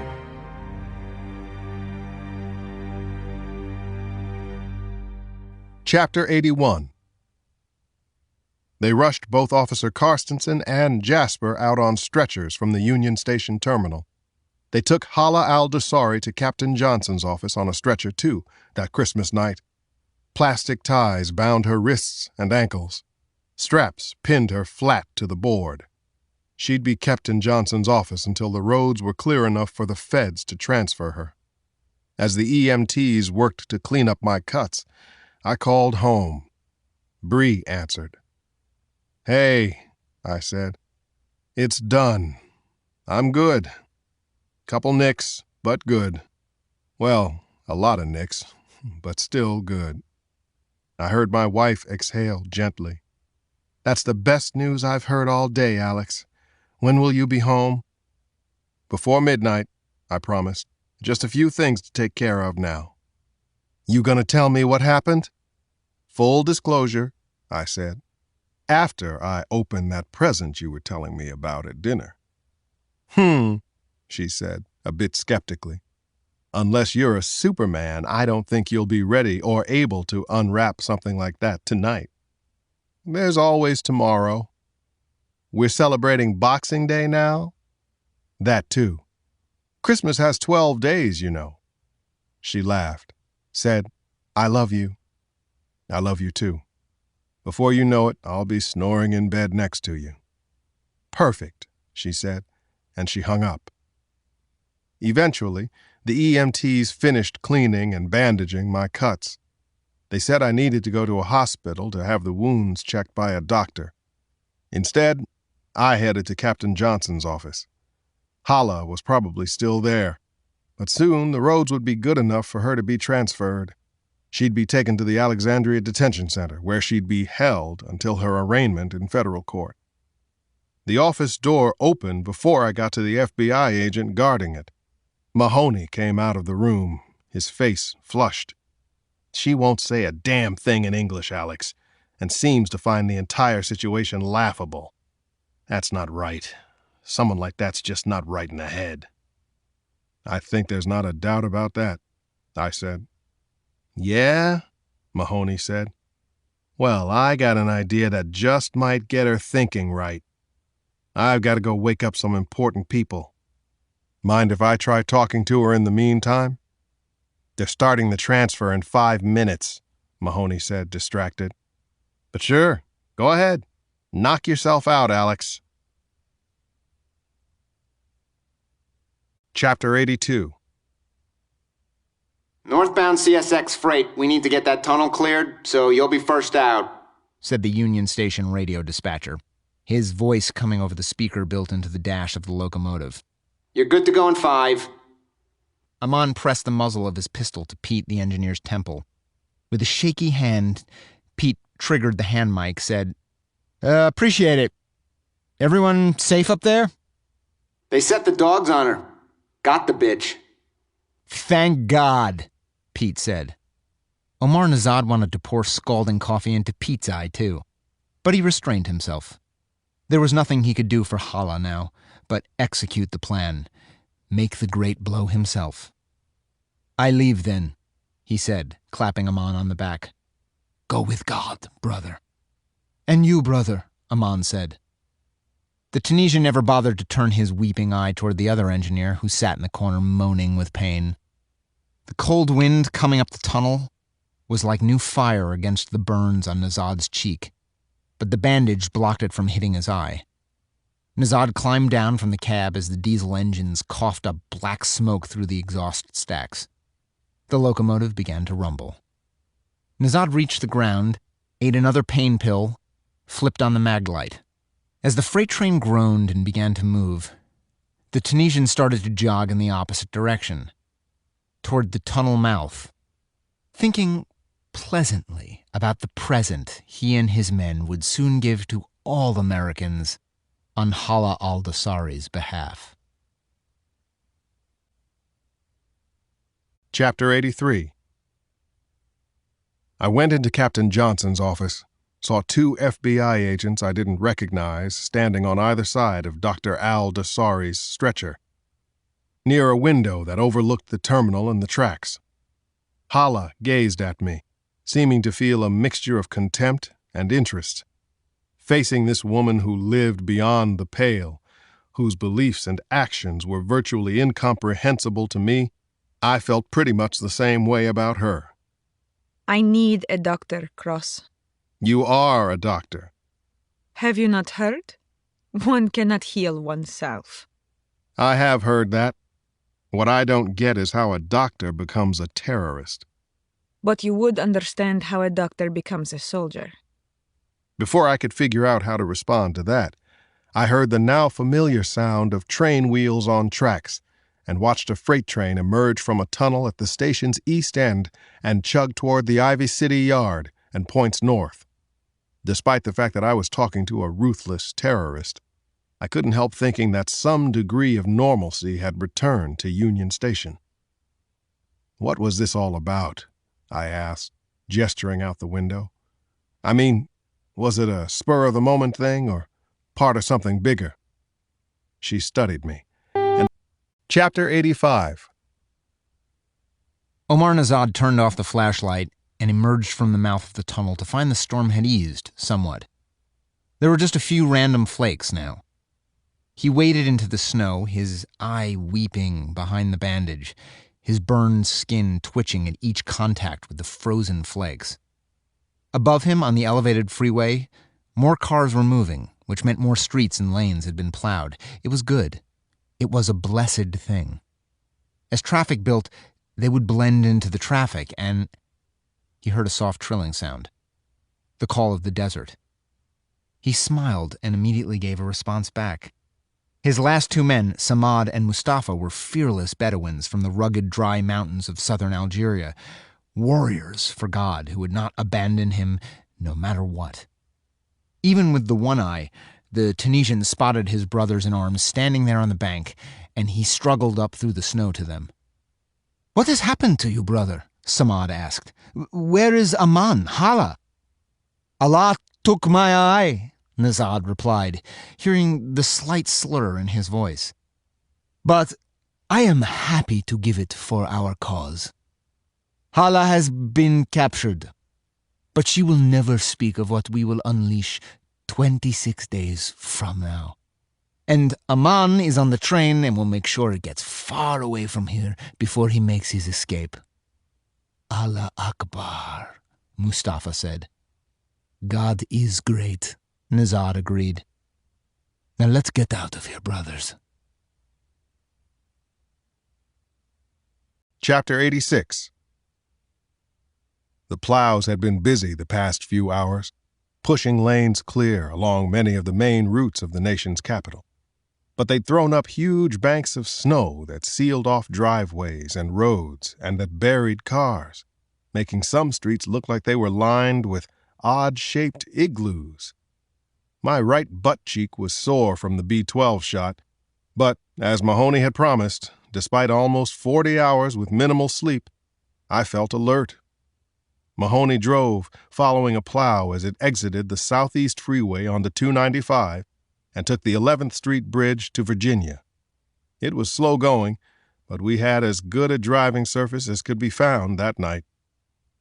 "I wonder why she never tried to contact him again," I said. "Who?" "The guy she called. The one who was somewhere near the other end of this bridge." "I don't know, but you'll get the chance to ask her in a few minutes." Still following the plow, we left the bridge and headed south on the Shepherd Parkway toward 495, Alexandria, and the detention center where they'd taken Hala al-Dasari to be interrogated and to await arraignment. I checked my watch. Pushing 10:30. Last night around this time, I had been outside a mansion in Georgetown trying to get a psychotic to answer the phone. Now I was on my way to watch Mahoney interrogate a sociopath. I felt tired of my profession right then, wondered what it would be like to change, to put a complete end to coming face to face with deranged people, to begin seeking out the good, sane folks, and only the good, sane folks. That caused me to think of Bree, and wonder if I should call her to tell her of my likely delay. But what was the point? She had to be almost expecting that by now. The problem was that when other women in my life had finally come to expect my absence, they had gone on to make it permanent, something I was determined would not occur with Bree. "This absolutely has to happen now?" I asked, yawning. Mahoney nodded. Up until then, he hadn't been willing to tell me what he planned for Hala al-Dasari. But now he said, "She's tired, confused, in custody, figuring out she's fucked for life, and she's coming down off painkillers. Looks like Oxy from the blood work they did on her." I squinted. "You're saying she's a jihadist and a junkie?" "I don't know about that," Mahoney said. "But she had a bunch of pills with her, including Oxy, antibiotics, and muscle relaxants. Like she was expecting to be wounded.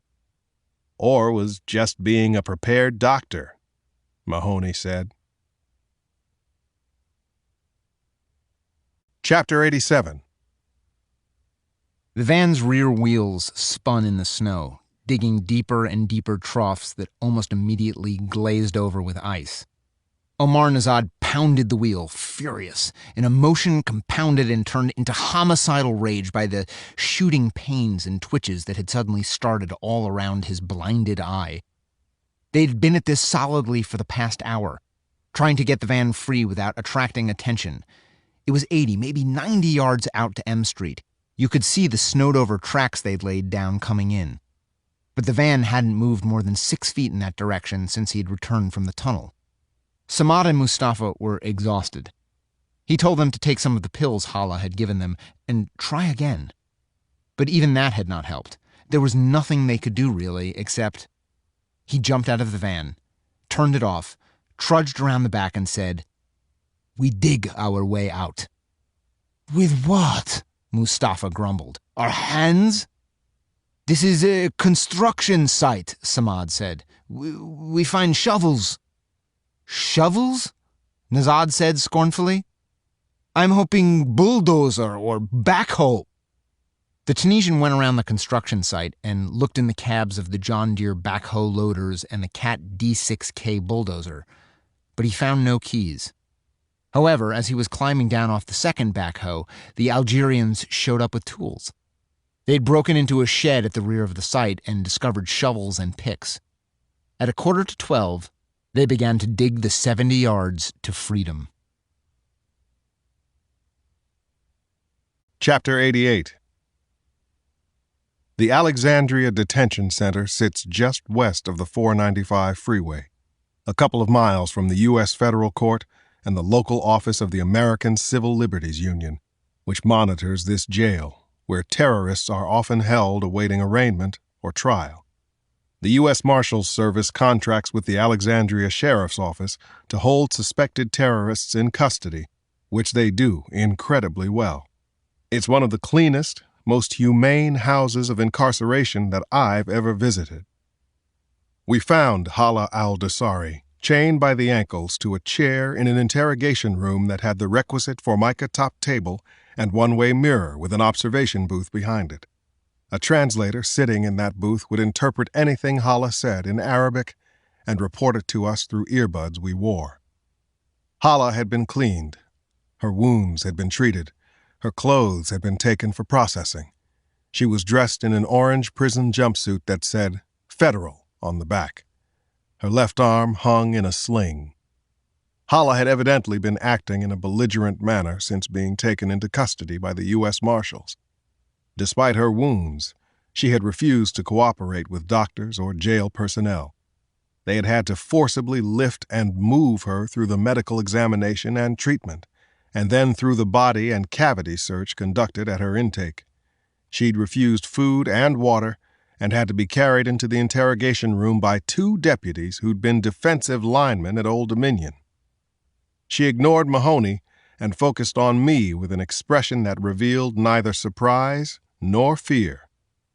"We meet again, Cross. So soon you want to talk? I do not think this is smart for me to do. I want my lawyer." "Federal public defender's on his way," Mahoney said agreeably. "But it might be a while. The snowstorm, you know." "I say nothing to you anyway. So go ahead. We stay here all night." "I'll arrange that," Mahoney said with a plastic smile, and he left the room, which was what he had told me he was going to do. I said nothing, just sat down and watched her watching me. It was still hard for me to believe that someone with such intelligence, training, and classic beauty had turned out so ruthless and cold-blooded. The silence, as I expected, finally unnerved her. "You the good cop?" "I like to think so, Dr. Al-Dasari," I said. "The fair one, at least." "Fair," she said as if she were spitting the word. "You used dogs on me." I shrugged. "I knew dogs frightened you. I used it. You would have done the same thing." She glared at me. "Why'd you kill your husband?" "I did not kill him. He killed himself at the order of a crazy man." "Whom you in turn killed." Hala said nothing. "Your dossier makes interesting reading, and the Saudi embassy has promised to ship over everything it has on you." "So?"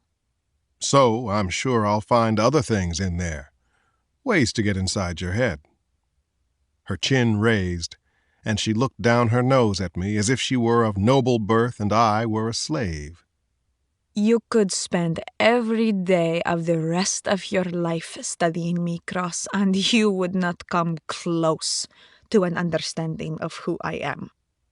"Some people are inexplicable," I agreed. "But not you, Doctor. You are easy to explain. Even without more information about your shitty childhood or whatever drove you to the family, I know you will ultimately be defined by your fanaticism. That is how people will understand you, and how they'll condemn you. As an insane doctor, a terrorist willing to poison and bomb innocent people for her own twisted ends. Chapter 89. The smile that Hala gave me raised the hair on the back of my neck and almost made me shiver. I can live with that, because I know there are two sides to every story. And I promise you, Cross, for every American who believes your version of events, there will be 5 Muslims who accept my story. That because of a deep and abiding faith, I decided to live the words of my prophet and take up arms against the infidels right inside their own center of power. Am I crazy or brilliant? Honestly, I don't mind either interpretation. She didn't. I could see it plain as day in her expression and in the cold tone of her voice. Hala al-Dasari was one of the most disturbing criminals I'd ever tangled with. Super smart, but almost reptilian when it came to questions of life and death. Able to extinguish a human as easily as she would a bug, as long as it was done in God's name. "Where have you been the past 10 months?" I asked. Visiting old friends. You? I ignored the question. "I can help, if you let me." Hala laughed scornfully. What can you do for me, Cross? "Let you see light," I replied. I have already seen the light. "Yes, and that's what will make not seeing the sun so debilitating for you. You're used to a life spent in powerful sunlight, Dr. Al-Dasari. Where you're going, there will be no sunlight, and eventually it will affect your serotonin levels, and you'll fall into despair, a state you'll remain in for the rest of your life." She looked at me, blinking but expressionless. Or? "You tell me what this was really about," I said. "What you were really doing inside Union Station." Hala cocked her head, said, How many times do I have to tell you, Cross? I was fighting for Allah. It is as simple as... The interrogation room door opened. Mahoney returned, carrying a laptop computer with a 17-inch screen, and sat beside me. "Any progress?" "We're establishing a bit of mutual understanding," I said. "In other words, no," Mahoney said. "Sorry, Alex, but I need to take over the questioning here." "All yours," I said, and made as if to leave. Mahoney put his hand on my arm, and I settled back into the chair. Hala shifted uncomfortably in hers. "I understand you are in pain," Mahoney said. She nodded. I am. He fished in his jacket pocket, came up with 2 small white pills, each stamped OC on one side and 10 on the other. He put them on the table where she could see them, but not reach them. Chapter 90. Hala looked at the pills, and I could feel her leg jiggling on the other side of the table. So what? You withhold medical treatment so I talk? I think your ACLU will be interested to hear this. Mahoney smiled. Who said anything about withholding treatment? He slid the tablets over in front of her. We're not tribal savages a generation out of the desert here. Hala scowled at him but took up one of the tablets. I pushed a plastic water bottle across the table. She swallowed the painkiller, but then said, If you think I will talk because of these pills, you do not know me. "Hey," Mahoney said, arms wide, Mr. Nice Guy. "We want to know you, Doctor. We want to hear what you have to say in your defense." I'm saying nothing in my defense. I'll wait for the lawyer. Let us check a few things that are verifiable, the FBI agent said, as if he were a clerk taking insurance information. Where do you live in Saudi Arabia? Hala did not reply, but she watched him closely. Mahoney typed on his keypad, rolled his lower lip between fingers, said, Al-Harik? No, that's where you were born. Right out there on the edge of the Erg, the Sea of Sand, right? He looked up at her. She said, A place of terrible beauty. I said, That where you became afraid of dogs? She smiled sourly at me. I have no idea where that came from. It's always just been there. You're smart, though, Mahoney observed, returning his attention to the screen. King Saud University for 1 year, and then 4 years at Penn. Courtesy of the Saudi royal family. Impressive. Medical degree from Dubai, children, a career, and then a sudden radicalization. But that's what happens when God talks to you, right? She said nothing, rolled her eyes at me. Now, Mahoney said, where do you live in Saudi Arabia? I do not live in Saudi Arabia. And probably never will again, the FBI agent said brightly, still looking at his screen. I guess what I was asking was, oh, here it is. Fahik. It's right there outside Riyadh on the road to Mecca. For the first time since we'd been talking to Hala, I saw something resembling anxiety in her expression. Just a glimpse of it. And then she turned stony once more. I glanced at Mahoney, who seemed so confident now that I thought, what has Ned got on her? What about Fahik could break her? Chapter 91. We no longer live in Fahik. We sold that house years ago, long before we came to this. There was a transfer of property, Mahoney agreed. But it was a gift, not a sale, to Gabir Salman, who I believe is your uncle, the older brother of your mother, Shada. Something shifted in Hala. The coolness was gone. She studied the FBI agent the way a hawk might, and made no reply. It's right here in the Saudi records the embassy was good enough to send over by courier, he said. You want to see? No answer. Despite what you hear, Doctor, the Saudi royal family are, on the whole, keen allies of the United States, Mahoney went on. Why? They might have all the oil, but we have all the weapons, and God only knows how many times the number of soldiers. In any case, the Saudi royals find it most embarrassing when one of their nationals goes off the reservation and starts killing some of the country's best customers and friends. He paused and looked at me, almost cheery. Very cooperative, the Saudis. Mahoney held up his hand, set it down, looked back at Hala. Not a lot of political freedom back home, is there? Hala said nothing. Not a lot of wiggle room in the judicial system in Saudi, right? Sharia law? Secret police? Mahoney leaned forward, began talking louder. No constitutional guarantees of civil rights and humane treatment. What the Saudi royals want from their people, the Saudi royals get. Am I right, Dr. Al-Dasari? So what? I am not in my homeland, and I think there is zero chance that your government extradites me.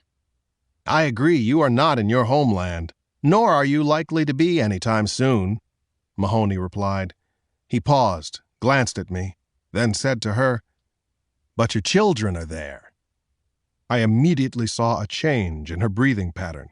Her respirations became shallow, more rapid. She straightened in her chair. What are their names? Mahoney asked. Oh, here it is. Fad, 10. And Amina, 7. Good-looking kids. He smiled at her. The last time you spoke to them was when? Hala said nothing. Gotta be 10, 11 months. Mahoney let that hang as he started typing again. You use Skype, Dr. Al-Dasari? No. Amazing thing, he said, hitting return, You can look right into a compound on the other side of the world." He slid the computer to his left, where all of us could see it. Hala took one look and lunged at Mahoney. The chains caught her, but she strained hard against them, and she spit at him before hissing, Allah will see you in hell for this, and my lawyers will see you in court. Chapter 92. Mahoney raised his hand and said, "You'll never see me in court because there will be no evidence of what you are about to witness, Dr. Aldasari, and I'll just have to take my chances with Allah." With my uneasiness building quickly toward horror, I studied the screen.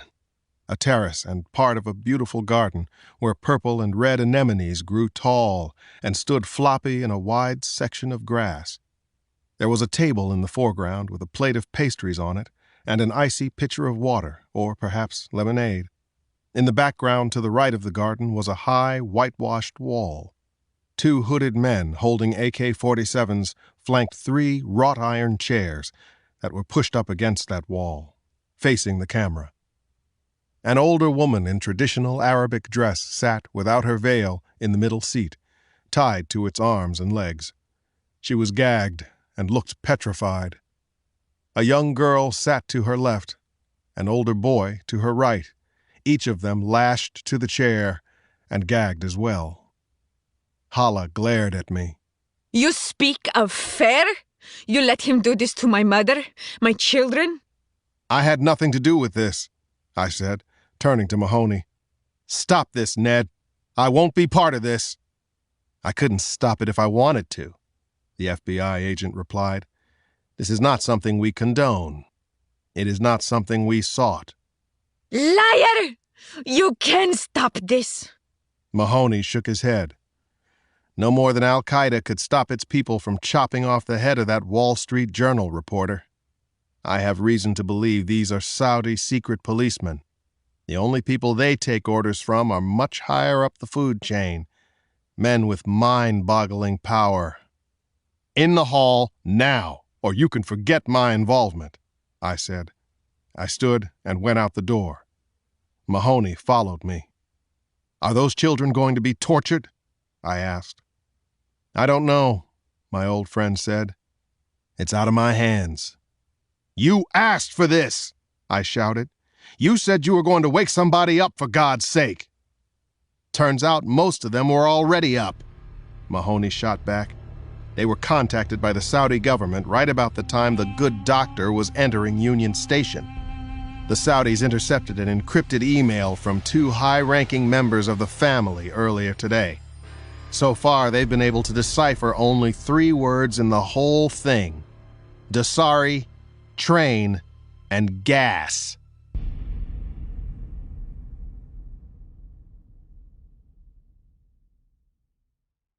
Chapter 93. Gas like car gas or gas like nerve gas? "That's exactly what I'm about to find out, Alex," Mahoney said coldly. "It's why the Saudis offered to create the little telecast in there. Ned, you still can't condone the torture. If the family is plotting some kind of gas attack in the United States, I will do everything in my power to prevent it," Mahoney said sharply. "Does that include accepting help from a regime that does not give its citizens the same rights we have?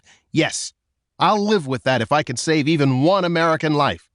Now, you can come back in and help me so this goes only so far, or you can walk away and risk being partly responsible for the deaths of hundreds, maybe thousands of people." "That's bullshit and unfair," I said. "In situations like these, life is bullshit and unfair," Mahoney shouted, and then he lowered his voice. "I need you, Alex. I need you to help me crack her so we can stop whatever she's got planned." I shook my head. There was no right answer here. Neither position was nobler than the other. Was I going to side with torture, or with mass murder on the day after my dear Savior's birth? Before I could decide, we heard a scream from the interrogation room. Mahoney spun from me and went back in. I hesitated as I heard Hala scream, No, please! I entered the room feeling like a zombie, tired beyond reason and fearing that my soul might be permanently tarnished before the night was over. That sense was intensified when I saw what was happening on the screen. The hooded men had left Hala's mother where she was, gagged and tied to the chair against the wall. But they had brought the children's chairs close to the table, where they were looking wild-eyed at the camera. The secret policeman stood behind the children. One carried what looked like a heavy-duty marine battery hitched to jumper cables. The end of the black negative clamp was already attached to the metal chair Hala's son was sitting in. The second guy held the red clamp above it. Hala looked at me, enraged. You cannot do this. He's a boy. There were plenty of boys here in D.C. when you tried to poison the water supply, I said. But this doesn't have to happen, Doctor. You tell us about the gas attack, and we let your kids and Mom go on with their life without you. I don't know what you're talking. The hooded man barely grazed the back of her son's metal chair with the clamp. The boy's entire body jerked hard, and he began to scream and cry. Fad! Be brave!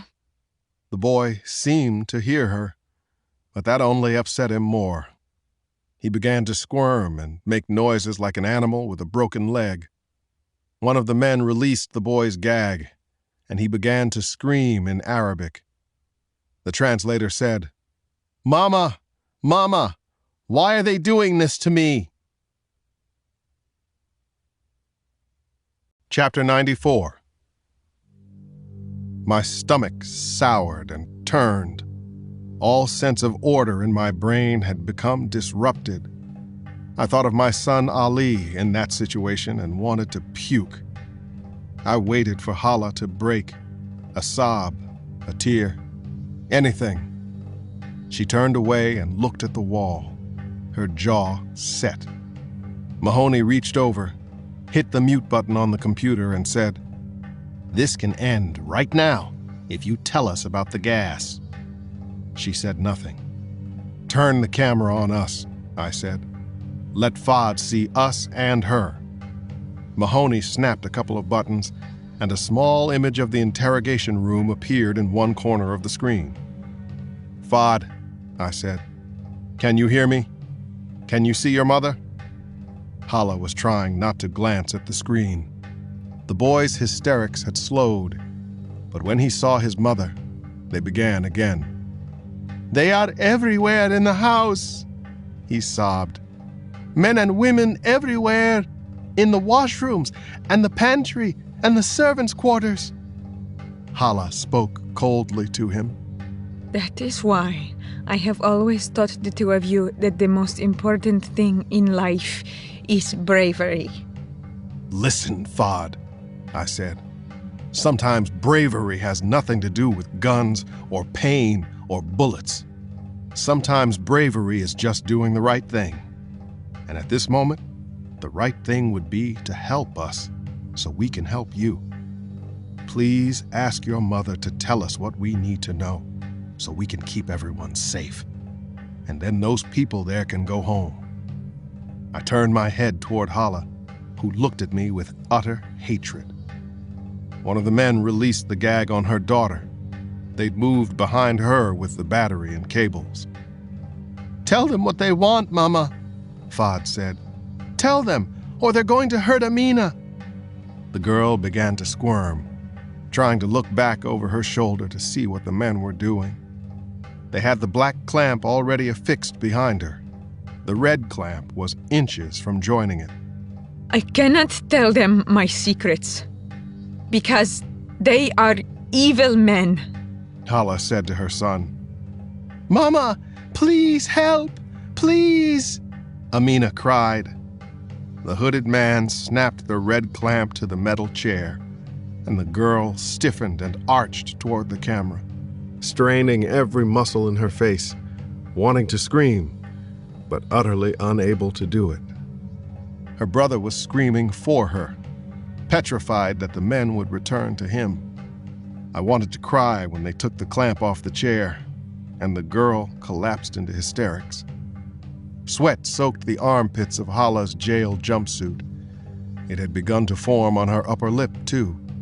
But otherwise, she was back to that warrior expression that revealed nothing. "Mom," Fod said. He hiccuped. "Please, help us." "Help them, Doctor," Mahoney said. The hooded men moved back behind her son, who began craning his neck around, whimpering and begging his captors to stop as they clamped the negative line to his chair a second time. The boy looked back to the camera, lost and bewildered, and blubbered out words in Arabic, the same ones over and over. If they'd have been punches, they'd have been knockouts. The shock in Hala's expression was complete and devastating. She began to shrink in her chair, opening her mouth but unable to speak, as Fod kept repeating those same words. In my earbud, the translator interpreted, "Mommy, why don't you love us?" Chapter 95. Hala's cheek quivered as if she'd been slashed there. Then her composure simply crumpled and slid away, like dirt down a riverbank. She began to sob, saying in Arabic, Mommy does love you. Mommy loves you both more than anything on earth. "No," her daughter said, and started to cry again. "You don't." Amina, please, you're too young to... The hooded man squeezed the red clamp. Fod screamed, "Mommy, if you love us, please tell them." The clamp lowered, almost made contact. Dr. Al-Dasari watched through her tears, trembling, and then she shouted, Stop! Stop! She looked at me with an expression I'd seen only once in my life, more than 30 years before in North Carolina.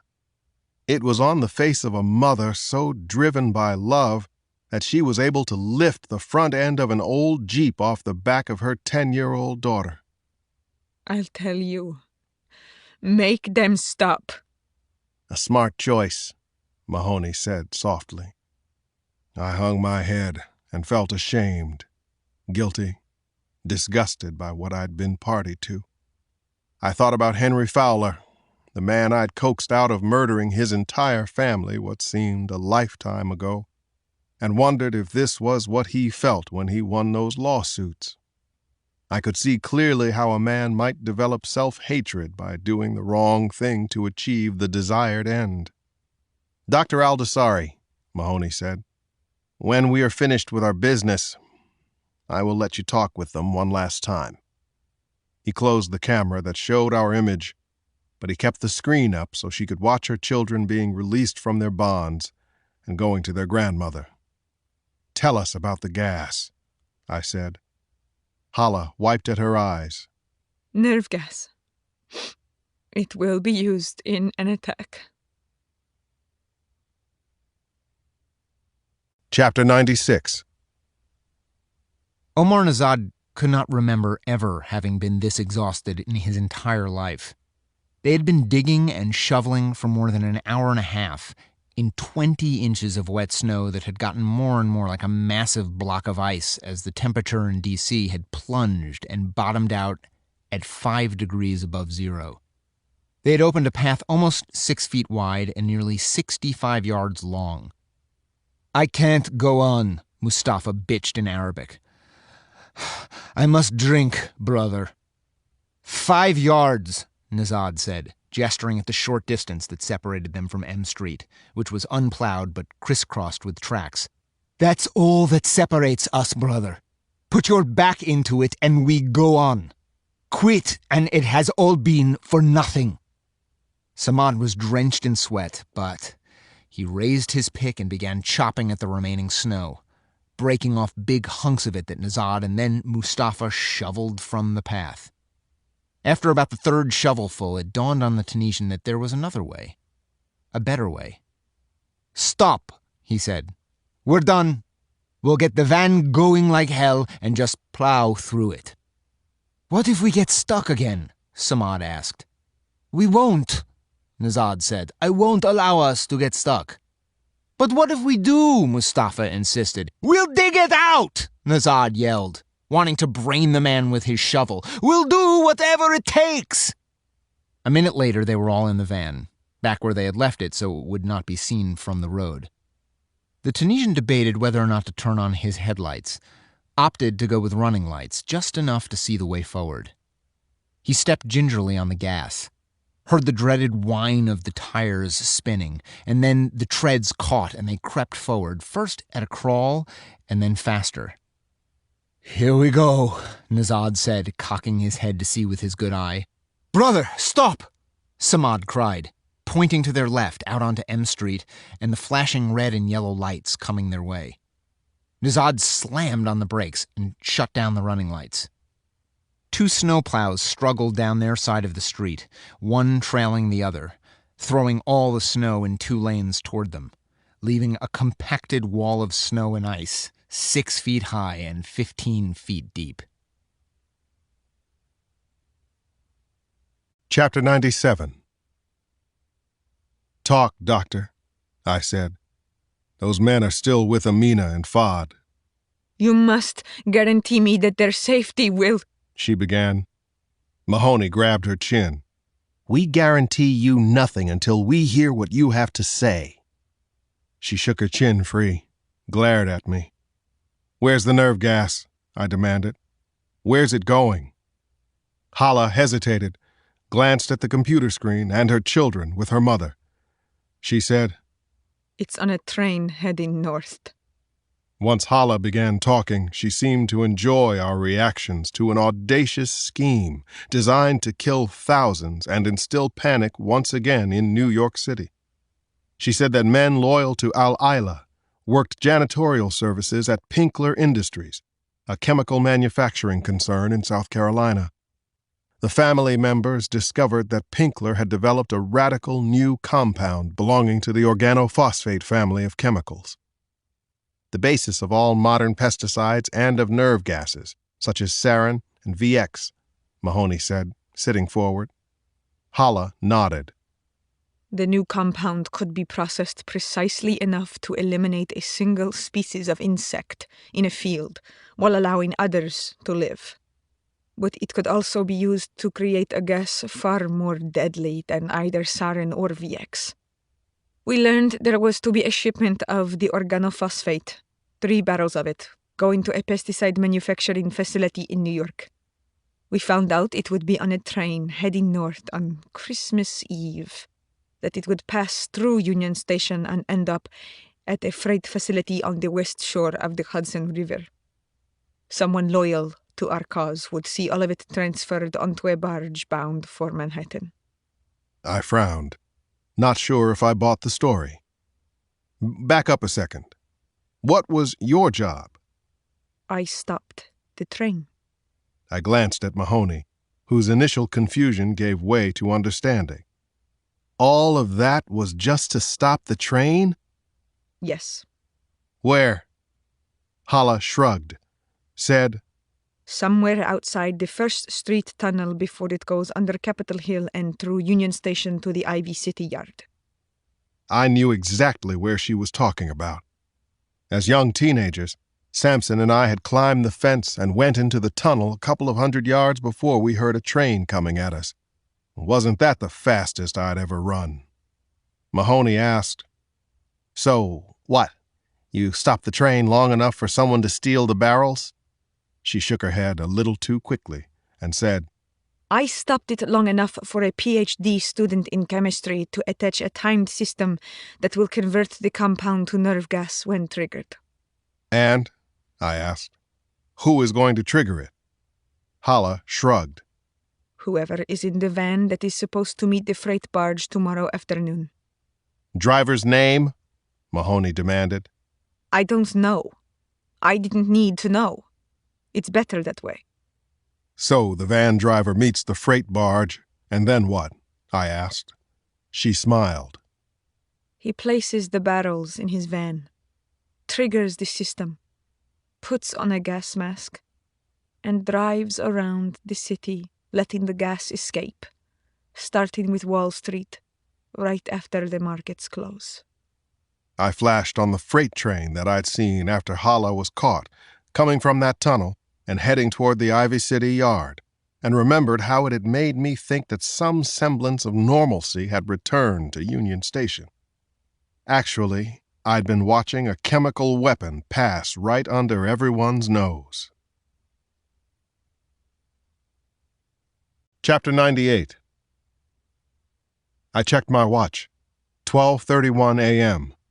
Christmas had come and gone, and so had my promise to Bree, along with an innocence that I had not known I had left to lose.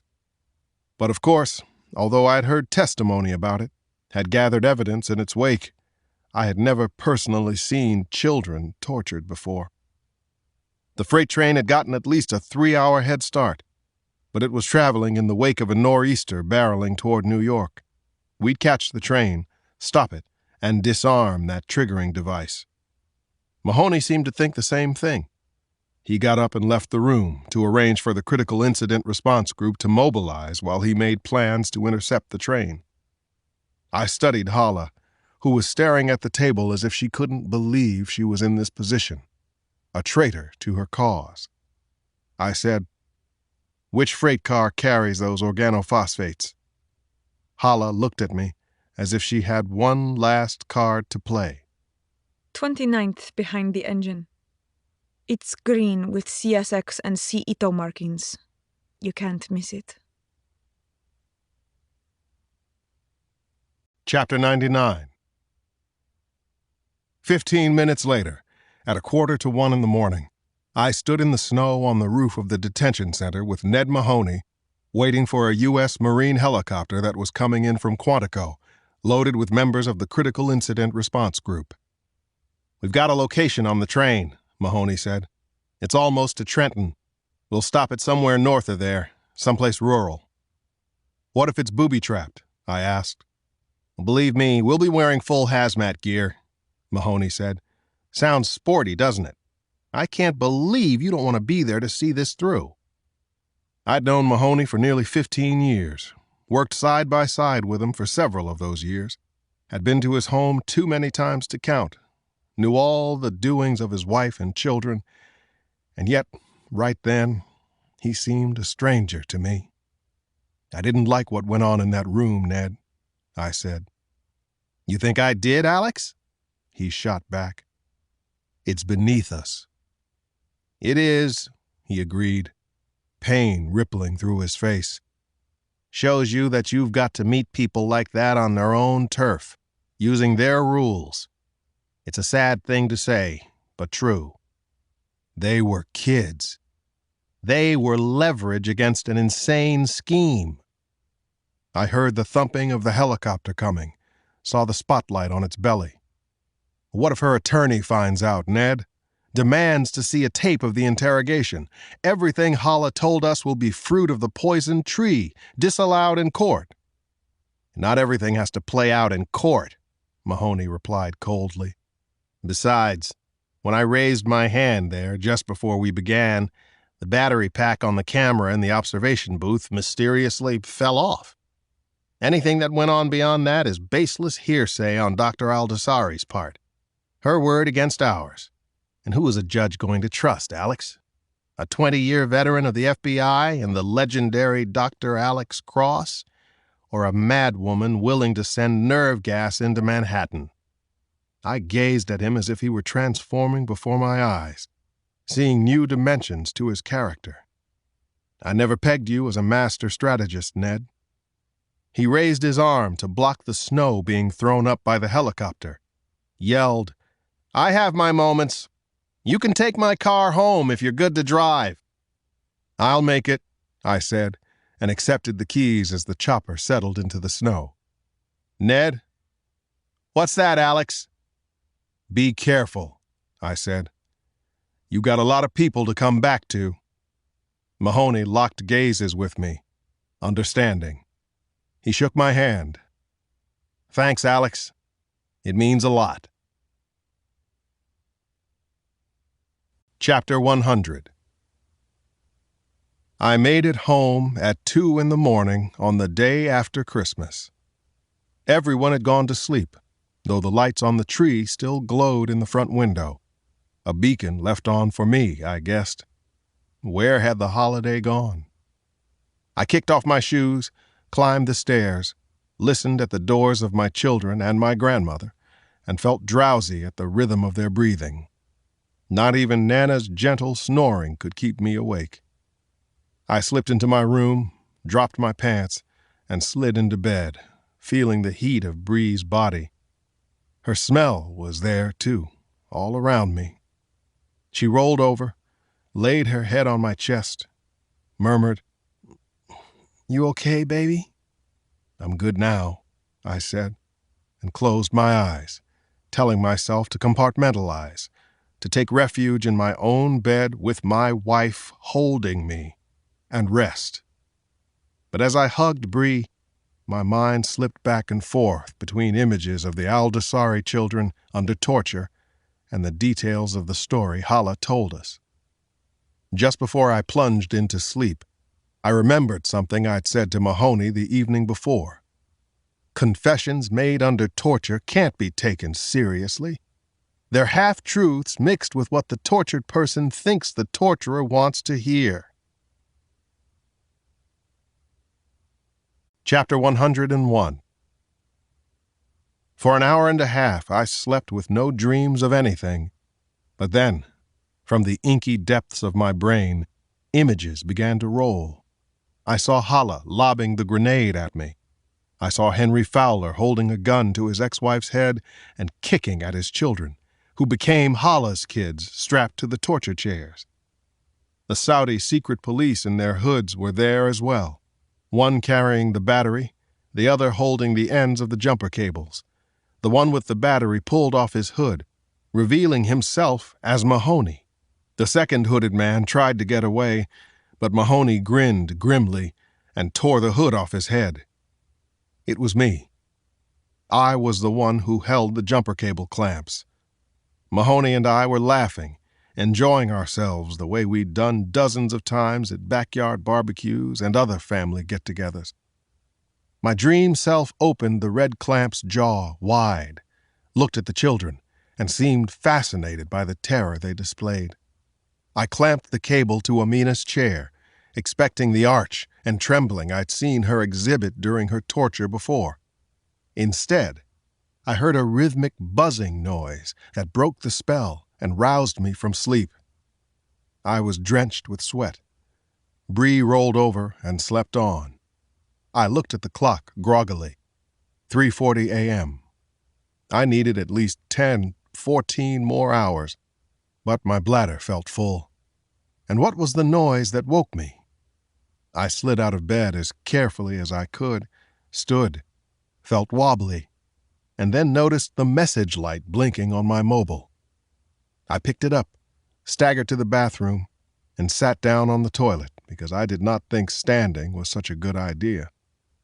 Before I could check the message, the phone began buzzing in my hand, the sound that had wrenched me from sleep. It was Mahoney.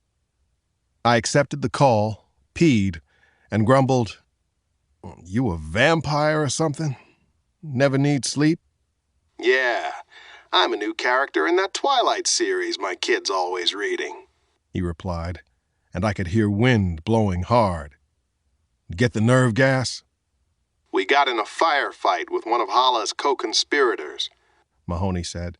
He'd been holding engineers at gunpoint. Sniper got him, and we freed the rail workers. One had been mutilated, his eyeball boiled. That got me more awake. What? An engineer's eye? In revenge, because the engineer had done the same thing to the dead guy's partner with hot coffee. It's a long story for another time, but they, the engineers, said the partner left the train in the First Street tunnel and went back toward the entrance, where the third man in the rail crew, a Robbie Simon, had disappeared. You find the organophosphates and the triggering device in car 29? There were 3 blue barrels with Pinkler Industries labels in car 29. Mahoney replied. But when we opened them, we found sand and gravel. I remembered the enthusiasm Hala had shown when she'd described the plot. She fed us half-truths mixed with what we wanted to hear, I said, furious at myself for wanting to believe her confession so much that I'd set aside my suspicions. My instincts were right, Mahoney said. She stopped the train so other Al-Isla members could steal the chemicals. My hand shot to my temple. And they're here, in D.C. Last known whereabouts, 2 miles from Congress. Jesus Christ, I said. We're going back to Hala, Mahoney said. I flashed with dread on the image of her kids being tortured. You're going, Ned, I said. I'm done with that. I ended the call and shut the ringer off.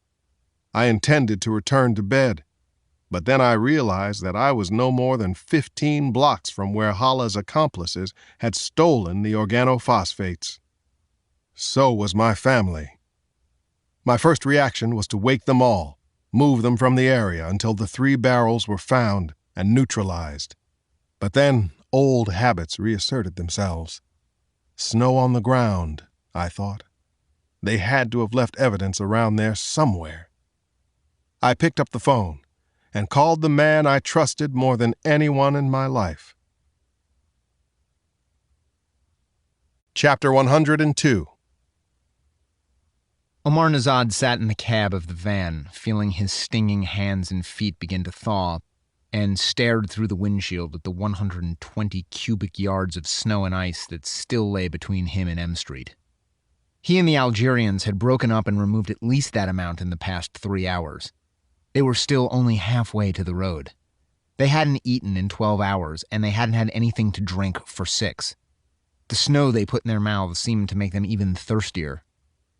Inshallah, the Tunisian kept muttering to himself. The will of Allah. It is God's will that we must suffer and sacrifice and suffer again in order to defeat his enemies. This is a gift. Somehow, a blessing. We should leave, brother, Mustafa said from the passenger seat. I agree, Samad said. Leave while we still can. Nazad looked at them like they were mad. Leave the best weapon the family has ever had? No, that is not what God wants. But what if Allah wants us to get caught and sent to prison? Samad demanded. Shut up, Nazad said. He was sick of the Algerians. How quick they were to cut and run. It had to be the French influence. I have to eat something, drink something, Mustafa complained. I can't help you. Maybe there was food in that shed, Samad said. Water, too. Nazad looked at him again. You didn't search the entire place? Mustafa shrugged. The shovels and picks were right by the door. Moments later, they were all following the path the Algerians had taken to the tool shed earlier. The door hung open on its hinges, flapped in the wind. They went inside, flashed their lights, and saw a portable generator, a half a dozen power tools, a jackhammer, 3 sledgehammers, more picks in a row of hard hats, a surveyor's transom, and a cooler. Mustafa and Samad went straight to the cooler, yanked it open, and cried out in delight. Samad grabbed a granola bar and a frozen bottle of Gatorade, shook them at Nazad. Allah be praised! Food and drink, brother! And a jackhammer, Mustafa cried. But the Tunisian paid them no mind. He was staring at a metal box attached to the wall and sealed with a master lock. On instinct, he retrieved one of the sledgehammers and tried to break the lock, but he couldn't. He looked closely at the other tools, now at his disposal, and smiled. Nazad started the generator. Then he plugged in a Benner-Naumann rebar cutter. He fit the hasp of the lock into the jaws of the cutter and flipped it on. The jaws bit and snapped it in less than a second. The Algerians had been gnawing on frozen granola bars while he worked. Only when Nazad set the cutter down and pulled open the door to the box did Mustafa become interested. What did you find in there, brother? He asked. The Tunisian was beaming already, feeling blessed once again by God. The first thing his headlamp had revealed in the box was a row of keys hanging on hooks, all neat and orderly and tagged. The first key on the right said, CAT D6K. Chapter 103. You woke me out of a perfectly good sleep to ride in a sardine can? John Sampson groaned, trying to get his massive frame into Mahoney's Subaru at around 4 a.m. He wore a snorkel jacket, hood up, and peered at me blearily from inside the fur trim. He took the travel cup of coffee I offered him. Need help checking out a potential crime scene before I call in an evidence team, I said, putting the Forester in gear. All-wheel drive and weighed down with Sampson's and my combined 430 pounds, the car moved like a mini tank into the tracks other cars had made going up and down Sampson's street. Potential crime scene? Sampson asked, annoyed. I don't know exactly where the crime scene is, John, I explained. That's why I need you, to help find it. He groaned, drank the coffee. Why do I feel like I'm 200 moves behind you, Alex? Because in this case, you are, I said, and I filled him in, finishing with the information that members of Al Isla had likely pulled nerve gas components off a freight train stopped near the entrance to the tunnel system. I know where that is, Sampson grunted. Remember running out of there when we were kids? Probably the only time I've ever beaten you in a race, I said. Found a body in the right-of-way there 6 or 7 years ago. I'd forgotten, but now I nodded and said, Emily Rodriguez. Poor little thing, Sampson said. What was she, 7? Son of a bitch tortured her something awful before he killed her. I flashed on Hala's daughter, also 7, arching against the electric current, and said, But what do you think? Freeway side of the tracks or M Street? Freeway, Sampson said. M Street, you're going to need boots. It's a good walk to the tracks, and they've got construction going there on that off-ramp they've been building forever. But the freeway side is super steep going down to the tracks, I reminded him. 55-gallon drum weighs a lot, and being up on the freeway is just too visible, even in a blizzard. I'm thinking they went in on the M Street side, big walk or not. Hell, what do I know, Sampson said. I'm just along for the ride. The snowbanks along 11th Street were as high as I'd ever seen them, like in pictures of Anchorage or Nome. Sampson and I had to strain to spot the security fence where 11th Street crossed over the tunnel's mouth. I parked right in the middle of the street above the tunnel, threw on the hazard lights, told Sampson to move the car if someone came along. Before he could grumble about that, I got out, went to the snowbank, and crawled up it to the fence. I got out my mag light, shone it down through the chain links, and immediately saw footprints on both sides of the track where it entered the tunnel. Farther back on the bank facing M Street, the snow had been pounded down, leaving a path 5 or 6 feet wide. I snatched up my cell phone, called Metro Dispatch, and requested an evidence wagon and full team to join me at the corner of 11th and M Streets. Lucy, the dispatcher, a friend of mine, said it might be an hour before they could get the team there, what with all the snow. John Sampson and I will secure the scene and wait for them, I said. Thanks, Lucy. Snapping shut my mobile, I sat down on the snowbank and edged out, then started sliding.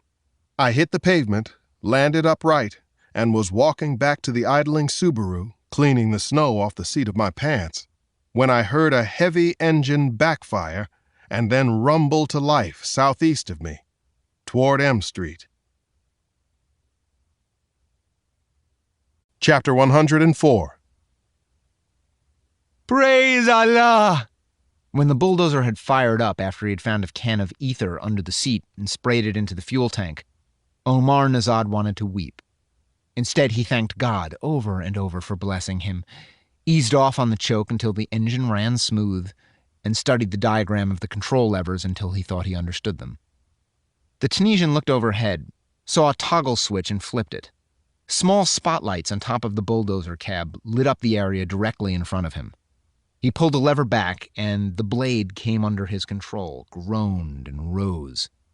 The Algerians who'd been standing off to the side began to cheer and shake their fists.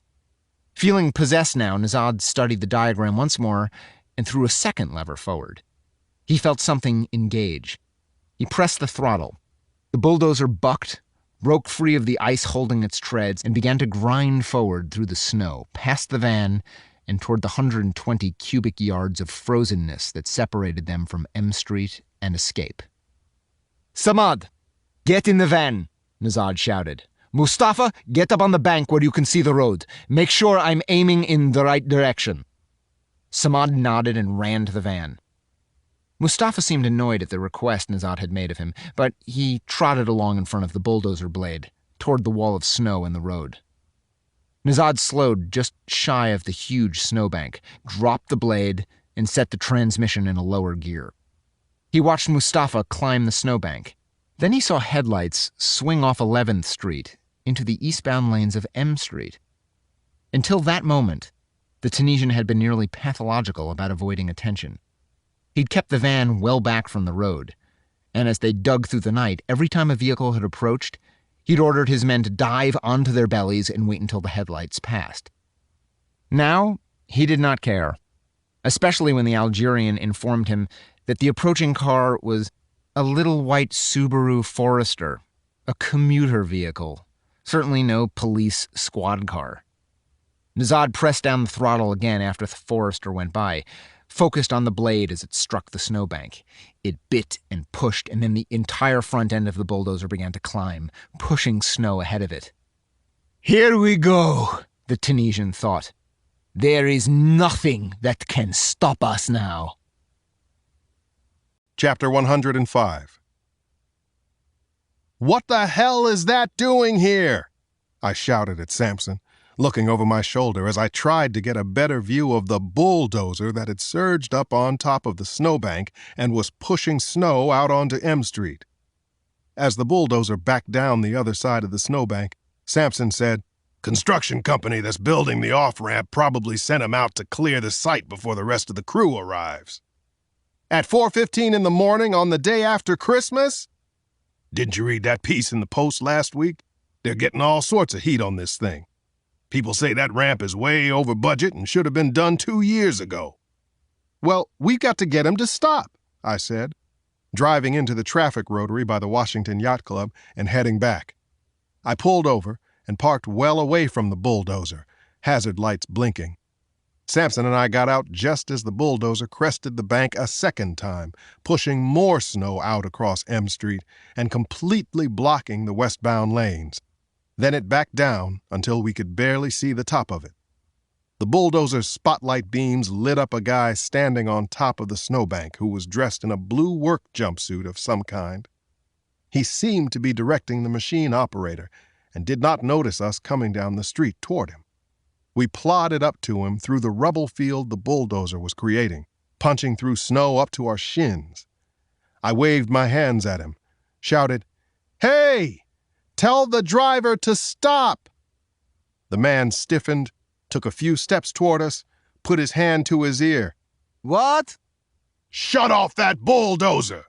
Sampson yelled, and he shone a flashlight on the badge he was holding. "Metro DC Police!" The bulldozer surged up again. The man froze and then nodded. He ran toward the cab. I couldn't make out any details of the driver. "Police! They said stop!" The machine ground to a halt atop the snowbank. The engine dropped into an idle. "What is the matter?" The man on the snowbank called. "Sir, could you come down here?" I called back. "We believe this is a crime scene. Who told you to clear the construction site?" The man hesitated, tapped his ear as if to indicate he could not hear me with the dozer so close, and then crouched as if he were going to butt-slide down the snowbank to me. I heard the whine of hydraulic lines engaging and glanced up and over at the bulldozer blade starting to rise. "CSX," Sampson said. Sampson trained his mag light on the chest of the guy sitting on top of the snowbank. The patch on the jacket said CSX. Why would train workers be clearing out a federal construction site at 4:15 in the morning? I started reaching casually for my service pistol, wishing that I was not standing in deep snow, and readjusted the beam of my own flashlight until it shone up and through the windshield of the bulldozer. Just before the blade got high enough to block my view, I saw a man wearing a blue CSX coat. His right eye was covered in bandages. Chapter 106.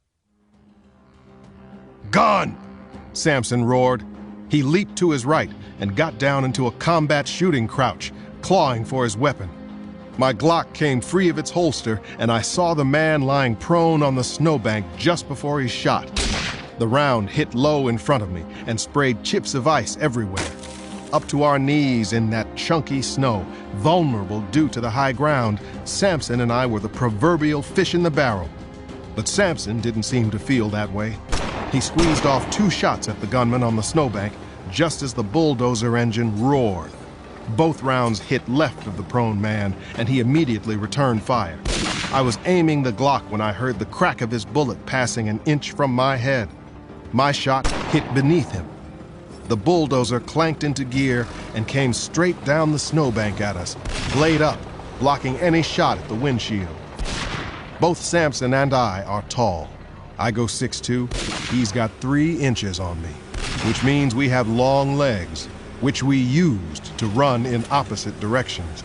Samson went straight at the one shooting at us, firing non-stop, driving back the man on the snowbank. I tripped and sprawled in the last deep snow before the plowed road. My shoulder smashed hard against an ice boulder, and I felt bones break and things tear apart. The pain of the impact and the shock that blew through my system were indescribable. Eyes closed, gritting my teeth, I moaned and felt my pistol fall from a hand that no longer worked. "Alex!" Samson yelled above the roar of the bulldozer. I forced open my eyes, peered through the spots that danced there. Samson was 60 feet from me, less than 10 feet from the bulldozer blade, scrambling toward the plowed road to 11th Street. He slipped, stumbled. The blade closed the gap. "John!" I croaked, trying to get to my feet, realizing that my entire right arm was useless and dangling at my side. My oldest friend had been a great athlete in his day, a man with deceptively fluid moves and an uncanny sense of balance. But Samson was DC through and through, not used to running in snow. When the blade was less than 3 feet from him, he stumbled again, and I thought he was about to take the hit of his life right there on M Street. Chapter 107. The guy up on the snowbank shot at Samson when less than a foot separated Samson from the bulldozer blade. The bullet hit the upper back part of the blade, ricocheted, and shattered the bulldozer's windshield. The machine lurched hard left, as if the driver had ducked and pulled the steering wheel. Now the blade was coming right at me from about 50 feet away. I got to one knee, and then up to my feet, gasping at the pain shooting everywhere around my right shoulder. Gun. The butt of my Glock was right there in the snow, the barrel buried all the way to the trigger. I grabbed at it with my left hand and pulled it from the snow as the bulldozer closed on me. I heard someone shoot and someone scream. I stood unsteadily, my right arm swinging stupidly at my side, but my survival voices were taking over. Wait until he's right there, and then jump to the side, just off the blade.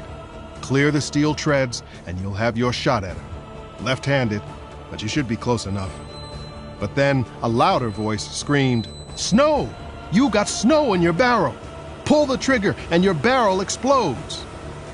The bulldozer was right on me then, no more than 10 feet away, and I was sure my entire body was about to feel like my right shoulder. But then it dawned on me that the driver could no longer see me, that the blade was blocking him, that he was driving blind. I jumped. The upper corner of the blade just missed my head. I landed, jumped again, pivoted, hoping to aim the gun at the driver and tell him I'd shoot if... Sampson's gun went off behind me. I heard the bullet ping inside the cab.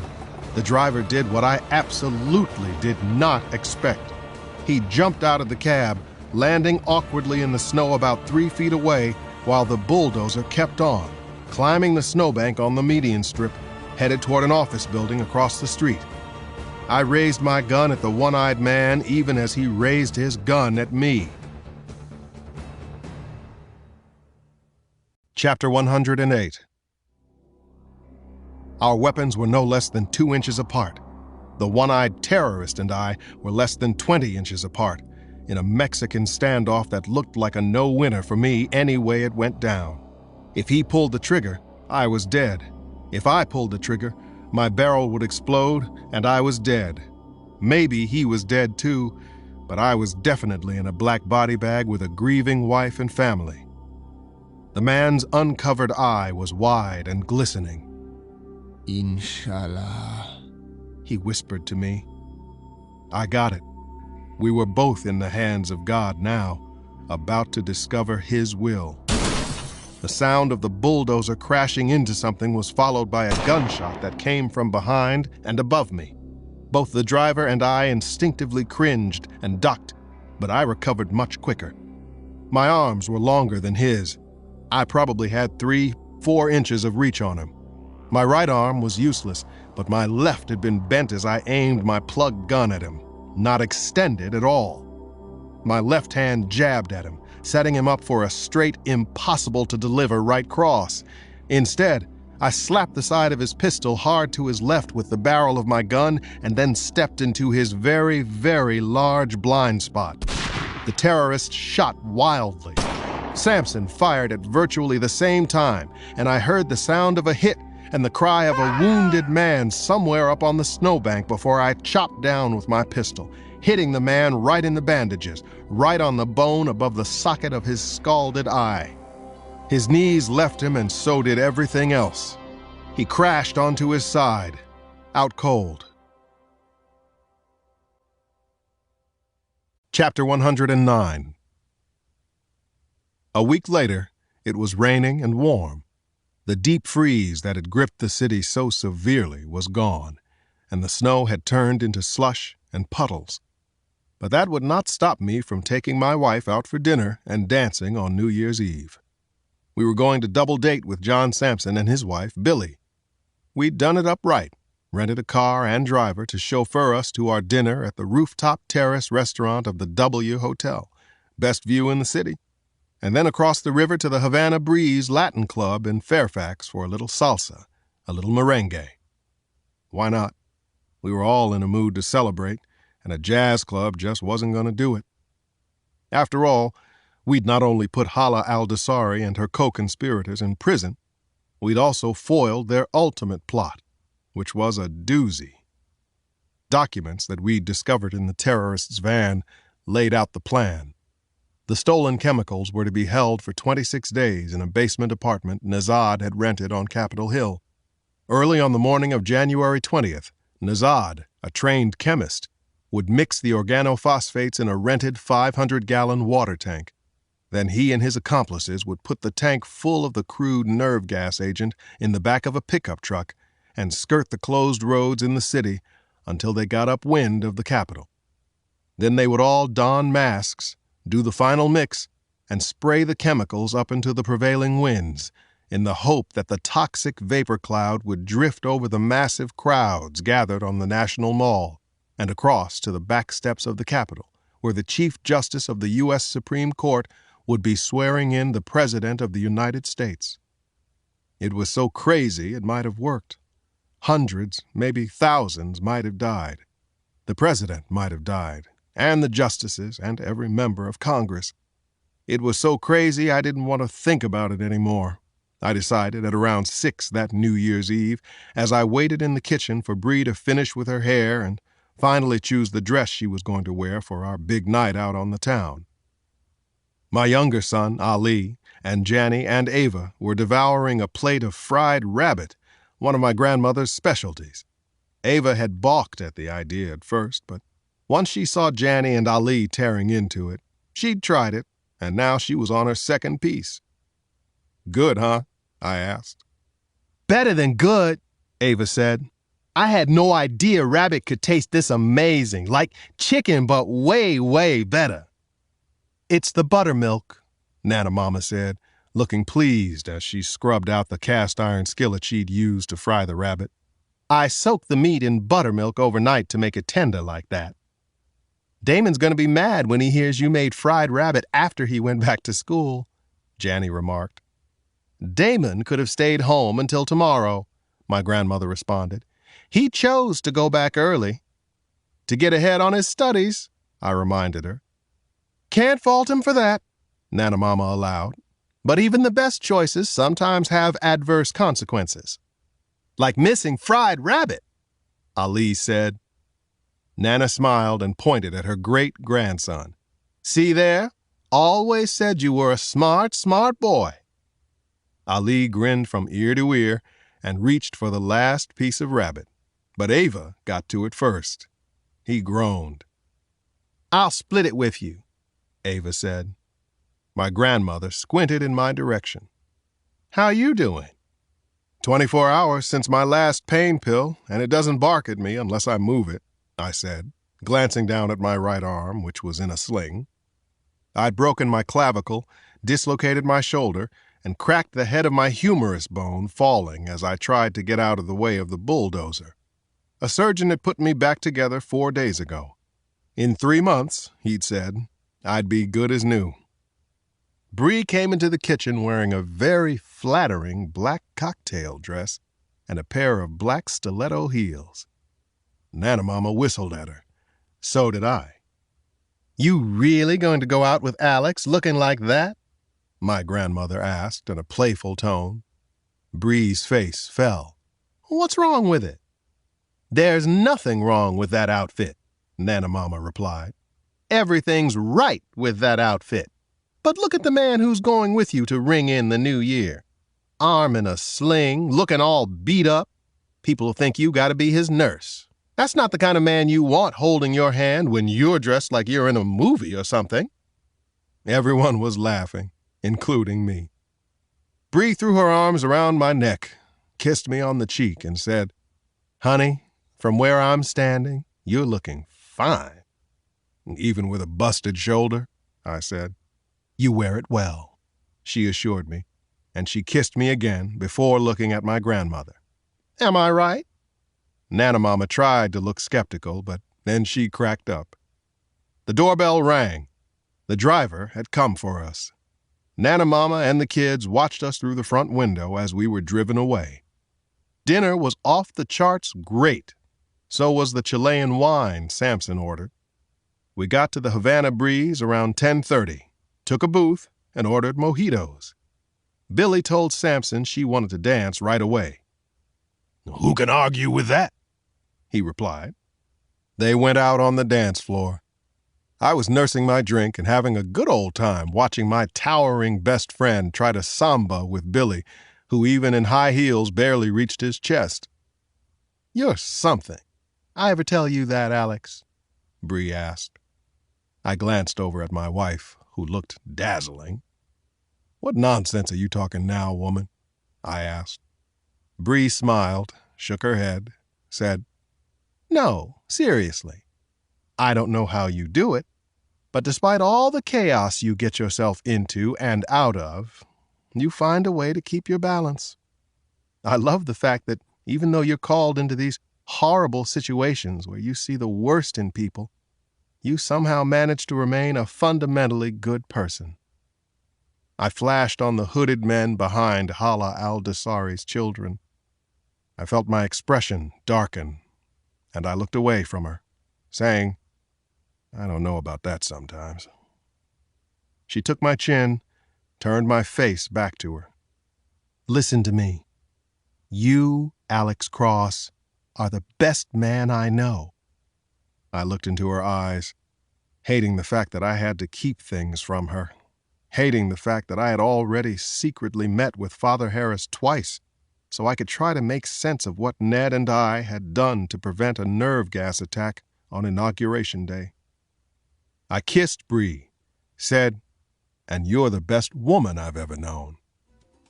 A hip-moving salsa tune came over the speakers. "So let's dance," I said. "You want me to dance with a man in a sling?" Bree asked. You said I wore it well." "Did I say that?" she asked, watching me. "You did," I said. I slid from the booth and held out my good hand for her. My wife took it, smiled, and got up. But she hesitated at moving to the dance floor, leaned into me, and said over the pulsing music, "Alex, are you all right?" "I have the sexiest, most beautiful woman in the club with me," I replied. "It's almost 12, and we're about to ring in the new year in each other's arms. How could I not be all right?"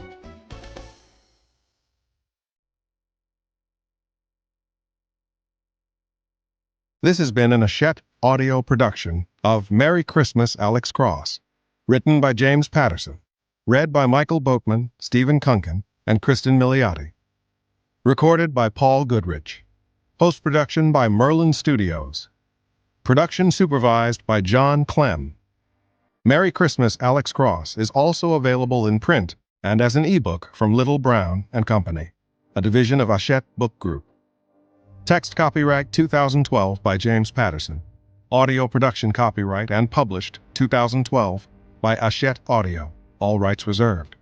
In accordance with the U.S. Copyright Act of 1976, the duplicating, uploading, and electronic sharing of any part of this audiobook without the permission of the publisher is unlawful piracy and theft of the author's intellectual property. If you would like to use material from the audiobook, other than for review purposes, prior written permission must be obtained by contacting the publisher at permissions@hbgusa.com. Thank you for your support of the author's rights. This audiobook is a work of fiction. Names, characters, places, and incidents are either the product of the author's imagination or are used fictitiously, and any resemblance to actual persons, living or dead, events, or locales is entirely coincidental.